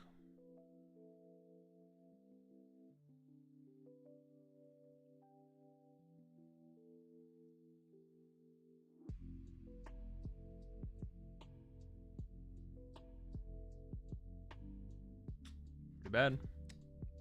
Look good. We'll know after the tournament, I suppose.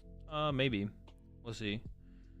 Yo, we got Vinny versus Brent. All right, that's a good matchup right there. Winning in round... Oh, maybe not winning in. Round 8. Might be winning in. I actually just don't know. This is a good match, though. What do you ID at 502? No. Play at 502.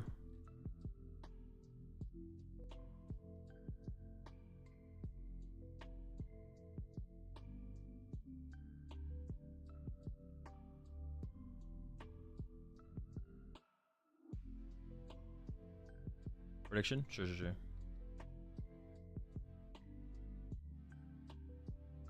We got Vinny. Wait, what was Brent playing? I wasn't actually paying attention. Vinny's playing Bennett Gardvor. He did it? Oh, appreciate it, Lock. Drago? Oh, it is Drago, okay.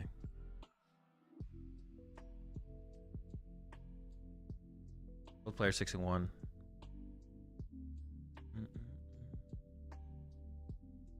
Yeah, they didn't stream the winning in. I mean, I would rather watch this than the winning in, depending on what the winning in matches are, though. Question, does he run the trekking shoes? He does. We see one in the top there. Criminal. Also, no Kofu. What the heck? Double Ogremon prized. It doesn't matter too much in this. It doesn't matter that much in this matchup, because there's not going to be a ton of pressure on your solo Ogrepon, potentially. As long as Brent can actually find it in a reasonable amount of time.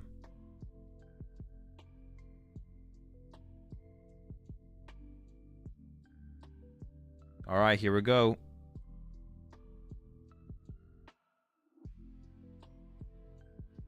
Looks like, yeah, going first here is Vinny. Also has the Shuppet start. The rest of the hand a little bit slow. No Ralts. Does have the Iono for the next turn, but yeah, obviously you want a little bit more than this. Benches the Monkey Dory as well. And then it's going to be a pass over to Brent, who opened the Squawk ability. Turn 1 Motivate is actually really, really good in this matchup to get your initial Drago set up. So Brent could be out to also a really powerful start here. We'll see. The turn 1 Motivate's very, very strong. As long as you can get the energy, obviously, get them in the discard pile. Find a target for your Motivate. He's actually playing 4 Kofu and Cypher. Makes sense, makes sense. There's the initial Drago grabbed here from Brent. Are we going for turn 1 KO Shuppet? Chill. There's a Rowan versus Shamancy winning in. I would have rather seen that if they haven't been on stream and if this is the final match of the day. I think I'd agree with you, Dylan. Yeah, Rowan versus Shamancy on the winning in. That's pretty good. That's a pretty good lineup for sure. It depends what they're playing, though, of course, right? If it's just like a bad matchup, if it's like a super one-sided matchup, then probably not worth, right? But that is also like a factor.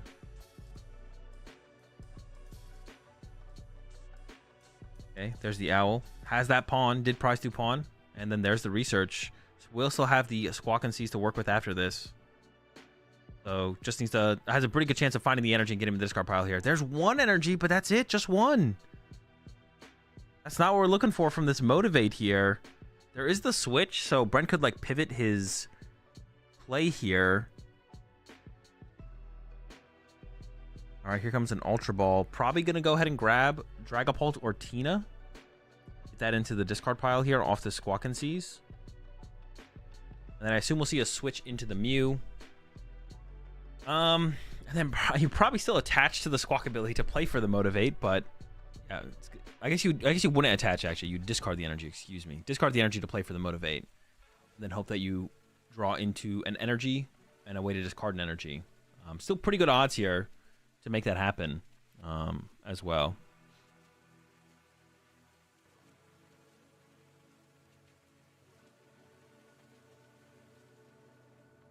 There's a switch into the Mew. We'll see where this at. Oh, yeah, there's the Squawkin' Seas discarding the energy. Wait, could we have drawn a card there? There's 2 energy. We find a way to discard any energy though.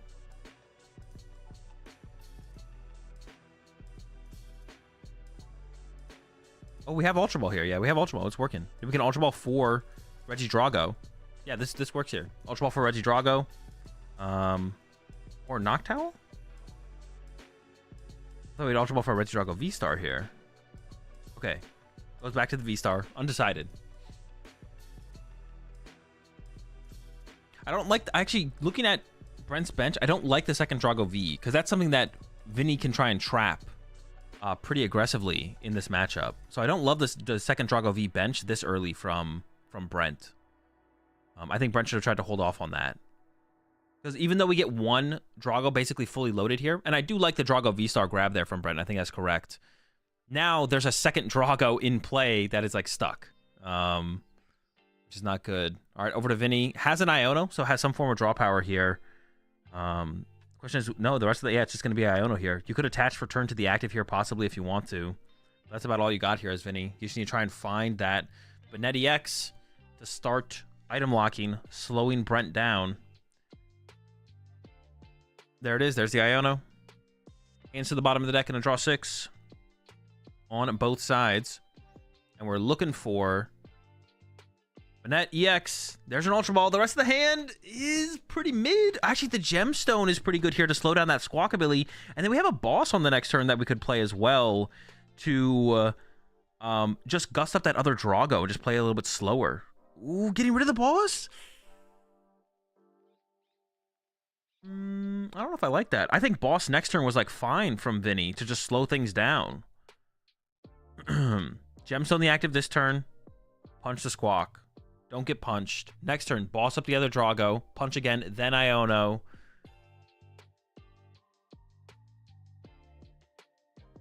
The Gemstone is a super good grab here, but I feel like the boss play was like possibly a really good follow-up to this. Judge wants to confirm the Gemstone. And then, yeah, here comes that item lock for turn from Vinny. I would have def kept boss. Gemstone, Gus, other Drago feels so good. Yeah, I feel like you could have just like spent your whole turn as Vinny establishing that lock. Like would have been like really, really good. And you're gonna have some damage on you at this point. So if you can just find a Luminous on the following turn, you don't even need guard for to start moving damage over. There's the V-Star there from Brent. How aggressive does Brent want to be from here? Has boss in hand, I think, of research as well. Of course, Legacy Star is also available. Can't retreat. Oh, can't do that. Gemstone. All right, someone remind him. Ooh, okay. Boss retreat into Legacy Star, I assume. Immediately into the Legacy Star. Just going to get that energy back. See, this is where the boss would have been so good for Vinny. Where the boss would have been so good. So super aggressive play here from Brian. And just going to eye up some energy, it looks like. Oh, thinking about the jamming tower, I guess. But Vinny still has 2 stadiums remaining. I feel like just getting your energy makes the most sense. Looks like Brent does agree. Yeah, Brent is not playing this very slow at all. Immediately into the energy. And this is why I was talking about like keeping that boss there from Vinny. Because like this turn, Vinny, if Vinny just has boss Drago, like you bring that up, item lock. Next turn you Iono. And then you probably have Brent trapped for a good like 4 or 5 turns. So yeah, I really don't like that discard choice there from Vinny on the last turn. And we see like if this, even if, oh, another top deck boss. Vinny top decked another boss. Oh, dude, the bailout is huge. And you see, he's thinking about it. He's like, well, I have boss. What if I just boss that Drago? And this is why Brent probably should have benched that Drago as well. The aggressive benching of the second Drago from Brent was probably a mistake. The other play, nah, you can't really play for Poltergeist here.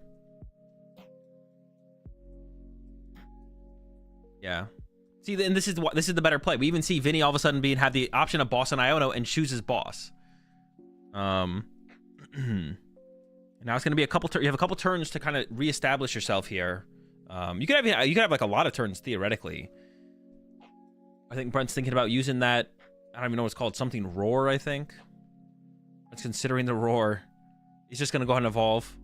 Protect the Drago, protect the energy. So still 2 turns away, at least, from doing anything here. And it's one less gust effect now that Vinny has. Like, once you establish the lock and you fully set up stuff and you either want to continue the lock or you want to be more aggressive, gust effect is what you need as Vinny. There's a Shuppet top deck, and here comes an Iono. 6 fresh cards for Vinny. Drago trapped in the active. See what the draw is. Do we finally... Okay, there's a Poffin. Finally going to get access to some Ralts. So, for Vinny's lock, though, Vinny did lose the Monkey Dory. Brent got an early KO on that first Monkey Dory, and Vinny actually prized the second Monkey Dory. My guess is going to be Vinny does not play Heavy Ball, excuse me. We'll see, though. And if you don't play Heavy Ball, then you can Super Odd once. You first have to find it to get the Monkey Dory in play to then start moving damage over. So, like, the full item lock combo that Vinny would want to set up is not going to... we're gonna be super far away from it by the time Vinny can set that up. We're like 2 or 3 turns away from actually establishing Monkey Dory and starting to move damage to the other side of the field. It's gonna take a little while. Broad. Okay. Counter Catcher in hand for some follow-up. Has the Luminous as well, but no Monkey Dory.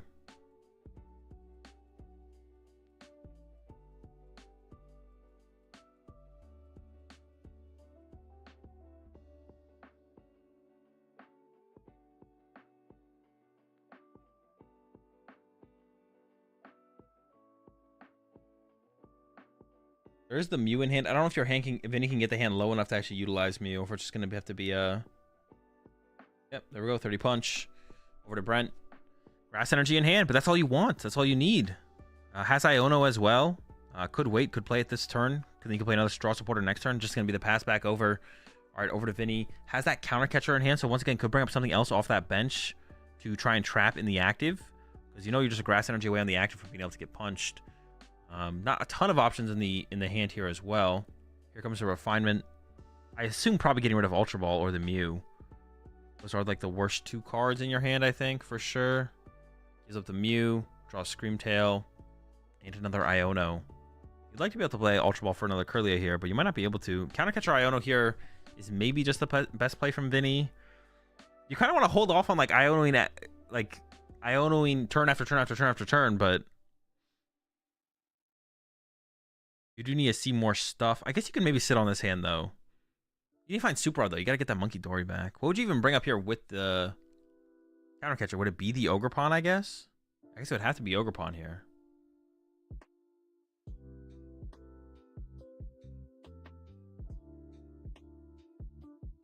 Oh, no, it was the Ogerpon. I'm not sure about that camera angle. He is going to commit the Ultra Ball here. That's a second Luminous Energy hitting the discard pile. Oh, boys. Are all 3 in there? There's a third one, but we're never setting up 2 Monkey Dory. I'm not sure how I feel about that Luminous discard there. We're only ever setting up 1 Monkey Dory. If Brent ever gets boss KO Monkey Dory, like, that's it. Like, the whole chain loop lockup is just done. Not a huge fan of that discard on the Luminous, I don't think. I don't know.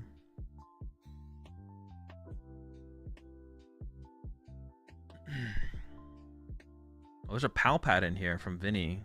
I wonder if Vinny plays the other Banette then, or just plays the Palpad. Because most people don't play Palpad from what I've seen, right? I don't think many people play the Palpad.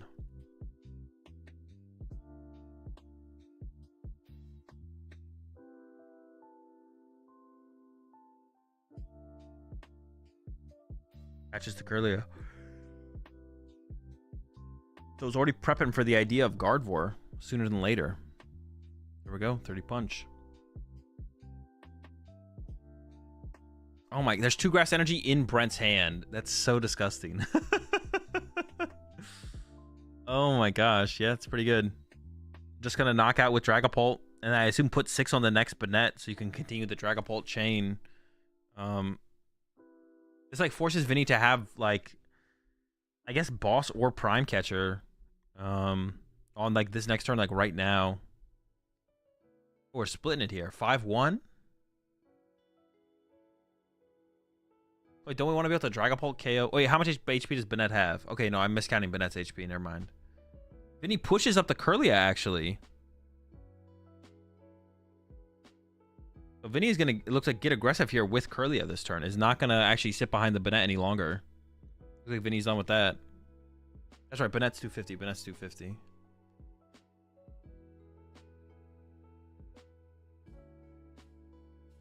Alpad? I assume it's just going to be, it might just be for 2 Ionos then at this point. Maybe Iono Boss is going for the Iono Boss. We definitely are trying to find a hand disruption card this turn, I assume. Iono Low plus Punch with Guardy. But I don't actually know how many cards Brent has in hand. I guess more so than anything, we're just trying to play a supporter to see cards ourselves from Vinny here. So trying to tie Iono would be pretty good for that. I guess even though we did promote Curlia here, we could still... Yeah, even though we promoted Curlia here as Vinny, we can still attack with Banette here if we really wanted to. The Gust effect, we still have Prime Catcher left, so that could still push the Banette into the active and then trap the Ogre Pawn. Although we are out of Gemstone here. Gemstone's gone, so it would just be 1 energy to retreat. Here we go. In the draws. I didn't see what was gotten there. There's an Artisan.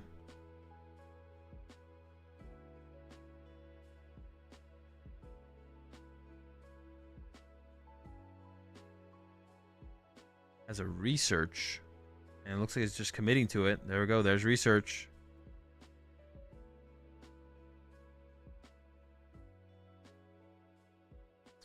All right.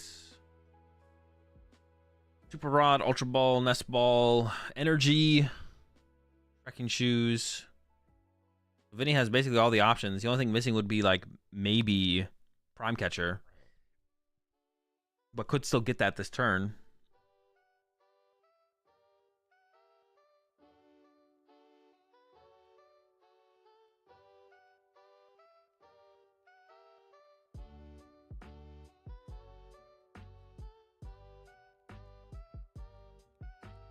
We'll have a refinement to go with. I'm curious what Vinny's plan though is.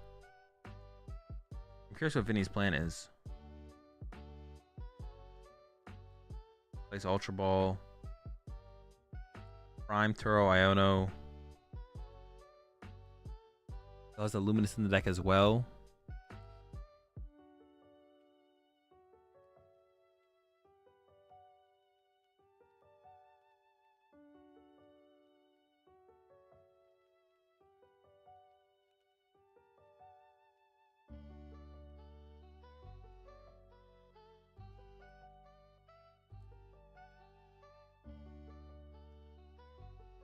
Refinement number 2.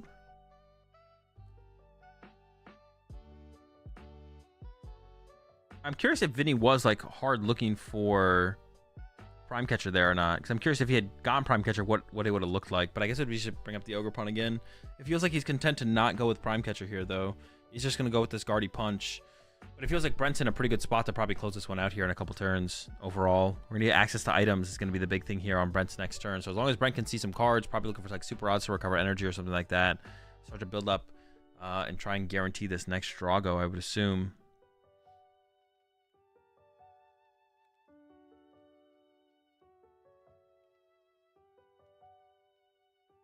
$611 doesn't make it, does it? No, 611 makes it. X2 or better. There's 8 rounds. All right, Smooper Rod. Super Rod's being committed here.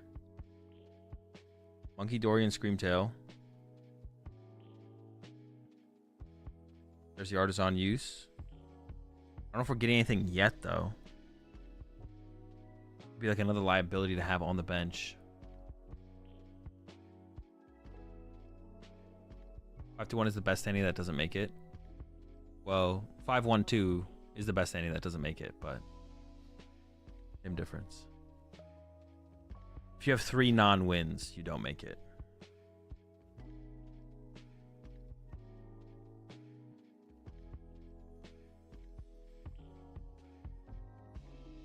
He's going to commit to the Monkey Dory. Okay. It's another liability in play. I don't know how much it's going to matter for the current board state, but we'll see. Oh, shoot. True. 503 does make it. 3 non-wins with at least 1 loss. Means you don't make it.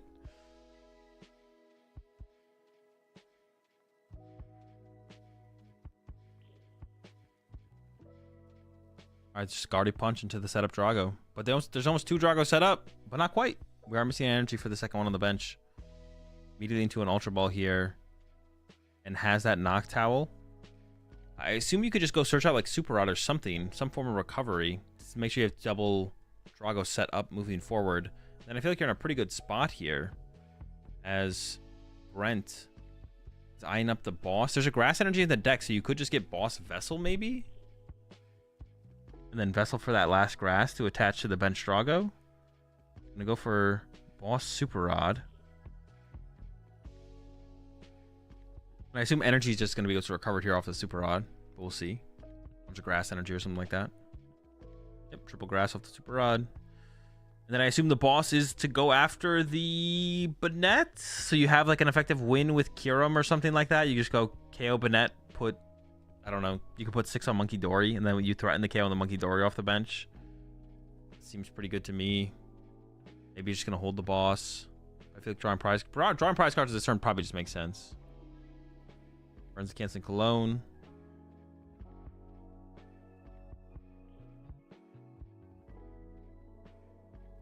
A Motivate option. There's the boss on the Banette. So just drawing prize cards aggressively. Has E-Switch, Pheasantipity in the hand. Can't use either of those. Could restart for 1, though. It's an Iono. And then should just be knockout active, spread damage. I wonder if Vinny should just concede. Knowing there's 3 grass energy in the deck. I guess you can put it all on Guardy EX, right? Go 3. Oh, I guess you could put 3. Yeah. You could like make it so it does get KO. Yeah, it seems good. So now Guardy EX dies to Tina. I think Vinny's out of stadiums, so Vinny can't even use Monkey Dory anymore. So Vinny's win condition is like Iono. The win condition for Vinny, I think, is Iono Screamtail. Is the win condition, but there's like the Mew in play with restart, so the chance that succeeds is like 0. I feel like Vinny should pack it up, to be honest. I don't think it's like a real win condition here. The only thing that's reasonable is Iono Prime Catcher plus Screamtail snipe the bench.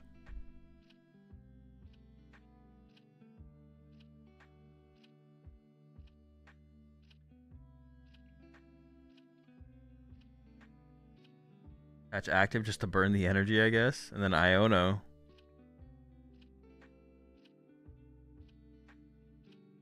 It's probably close to impossible. And there's the grass energy. I don't know if Vinny, I don't know what Vinny's gonna do. Vinny could not knock out the active and trap something in the try and trap something with Prime. There's the Screamtail. But you need Prime to go with it. I don't see a Prime in the hand, so we know it's game here because like Vinny's play is gonna be knockout active. Hope you don't have grass energy, but we know Brent has the grass energy, or maybe not. What is this?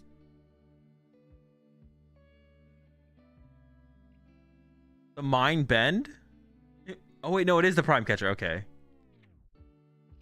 but that still worked. Oh no, hold up, because you can Screamtail KO the setup Drago off the bench, right?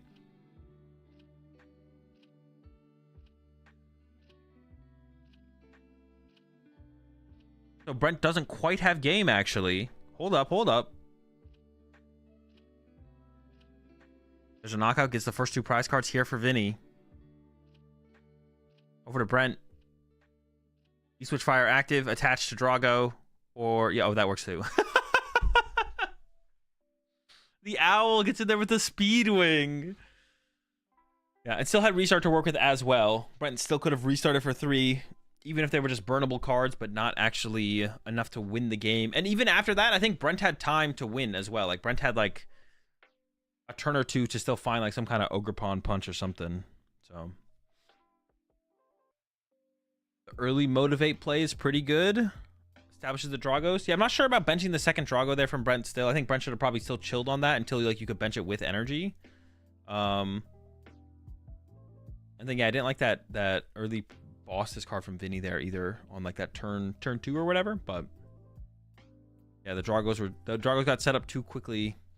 Brent played super aggressively, used the Legacy Star as soon as possible just to start attacking as soon as possible. Forced Vinny to have the most every single turn. And Vinny did kind of have a slow start, right? No Ralts turn 1. It was maybe even no Ralts turn 2.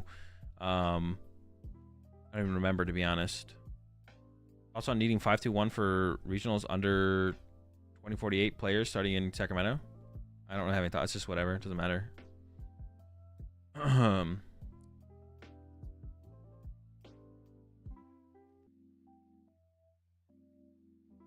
The real question is, are they not streaming the winning because they know X2 ain't gonna make cut? No, X2 is guaranteed cut. We already ran the simulation on Limitless. X2 makes cut like 100% of the time, pretty much. Do I have a nice video to learn the game?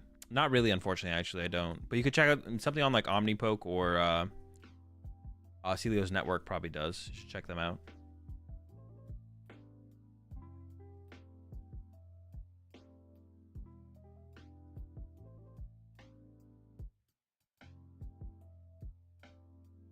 Three 8-0s though, currently. My friend is playing. He is 2-3-2. He can't go to day 2, right? No. All right, going first again is Vinny. I wonder if Vinny plays bad Bennett. I'm very curious if Vinny plays that because we did see the Palpad. Playing Palpad and bad Bennett would be a lot. So I assume doesn't play the bad Bennett. Just plays the Palpad. Honestly, I don't hate that. There's a lot of matchups where you like run out of bench space to ever put a Shuppet down.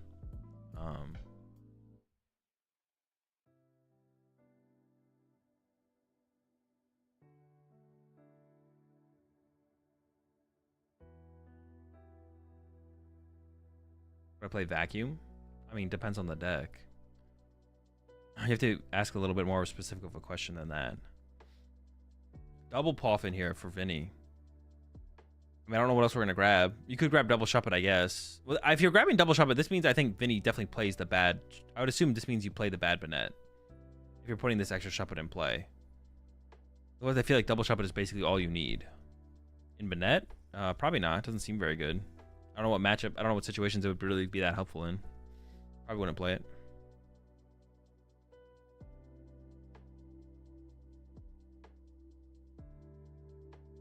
No Squawkabilly start here for Brent. Does play Switch and Prime Catcher, so could get it into the active for that turn 1 Motivate, but not going to be as easy this game to get off that turn 1 Motivate.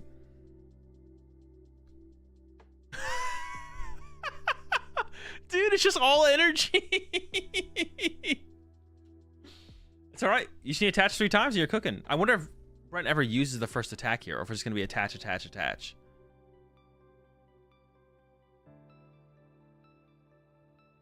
I don't know about benching Kiram, yeah. All right, there's the pass.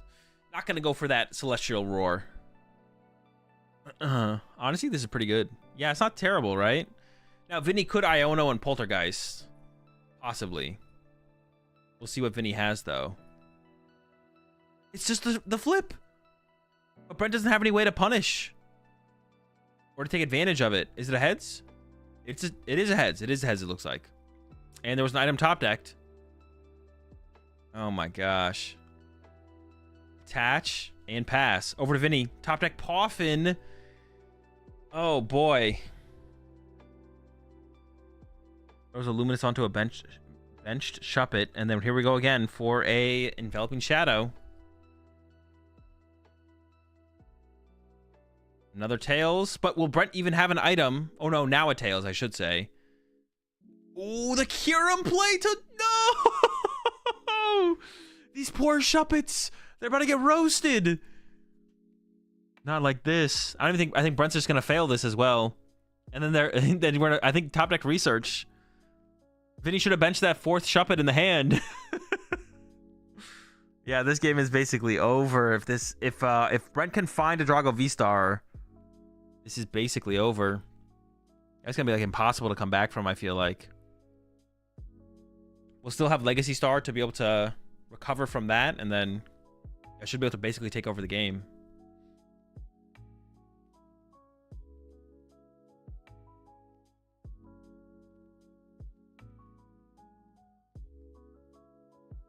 What was the top deck? That was just Temple of Sinnoh?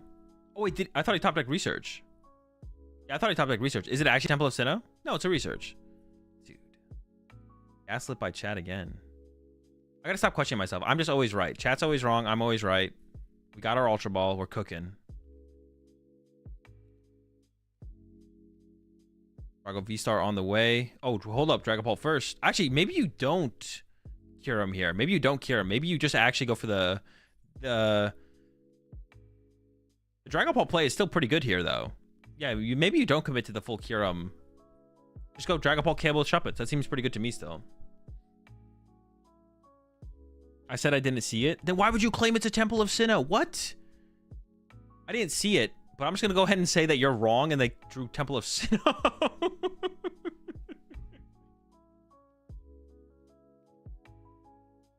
With no other Drago seems fine.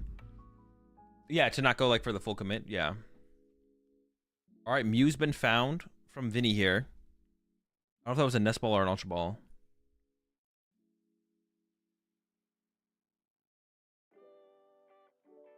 Loading up the bench here. There's Poffin.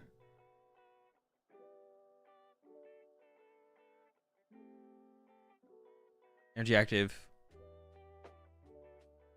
2 from the Mew.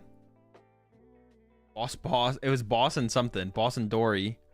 Holy smokes.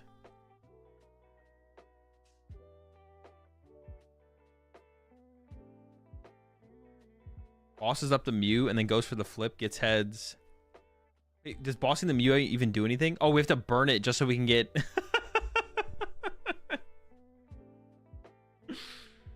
We have to burn it just so next turn we can try and draw a card with our restart. But both Shuppets die here again, right? The Owl's in play. The Pawn's in play. Knockout double Shuppet. We still have V-Star left as well. I mean, that should just be game. Vinny's sticking it out. I mean, you could try and trap the Owl in the active. Okay, hold up. There's the Iono. You need to find Prime Catcher or counter. But there's V-Star left. It's not possible, right? It's not possible. There's a Grass drawn as well. I think with the energy drawn, it's not possible. The Gemstone is prized, but I don't know if Vinny knows that.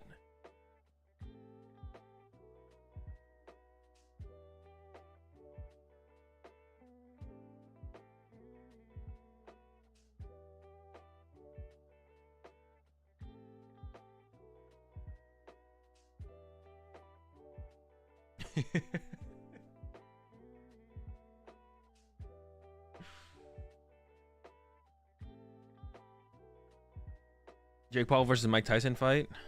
I'm ready. Possible go Shuppet. Shadow Heads Prey. I don't think that. I mean, we have Legacy Star. I don't think so. I mean, yeah, and there's the concede. Yeah, technically you could, but I don't think that like really leads to anything. Man, pretty unfortunate set there, to be honest.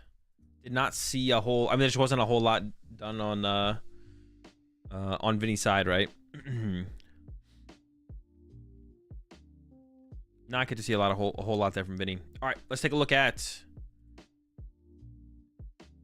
some final standings. Got some 8-0s. Jackson Ford and Leonardo Walbrinch. 2 8-0s. There's another 8-0 on the way, possibly, though. Fabrizio. Ooh, who's Fabrizio up against, though?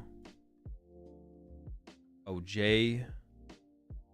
Like a 7-0 hiding out in here somewhere. Why am I missing? Where's Jay, bro? Why am I tripping? Oh, it's right here. Holy. 2 Canadians could be 8-0, bro. What the fuck? That's crazy. Canadians are cooking. So we possibly have 3 8-0s going into day 2. And they would only have to get 2 wins tomorrow to make cut. You do have to go X and 2 to make cut tomorrow. Take a look. What else we got? All these players are in cut. We got Petrucci here. Smarts in, or not in cut. These players are in day 2. Smarts in day 2. First and day 2. Villager had a really hot start. Was it lost the last 2 rounds? No, it was loss, win, loss.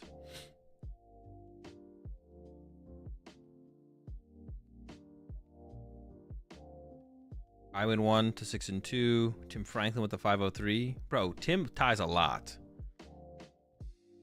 Did Tim also have like an 0-3 record in the last tournament in Buenos Aires?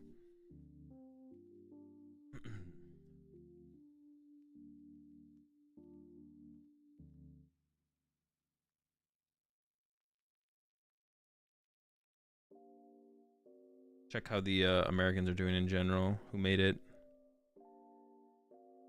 The squad. Did any of the squad make it? They all lose? No, wait, hang on. Some of them were at X and 2. They're still on the winning ends. They're still playing, right? Oh, maybe they did lose. What the heck? Hold on, I just gotta search them. Grant. Still playing. Caleb.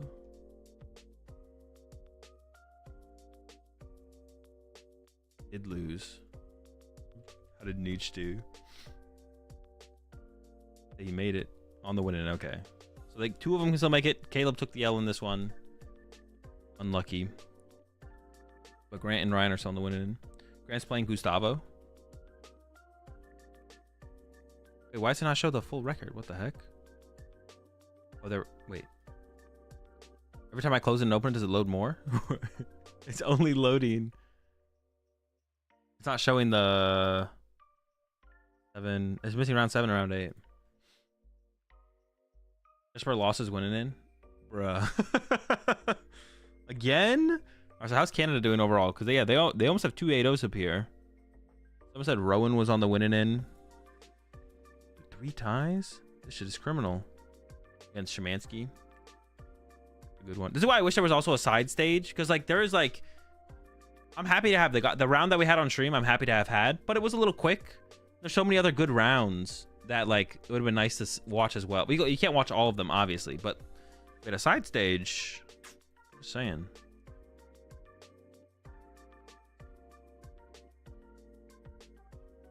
Oh, I didn't even know Natalie was there, but he's on the winning end.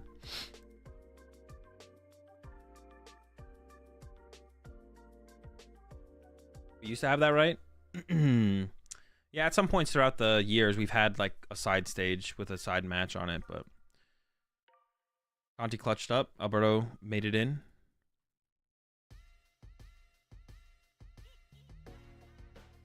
Love to see it. I'm always rooting for Alberto. Unless he doesn't realize he KOs the active Pokemon, then I'm not rooting for Alberto anymore.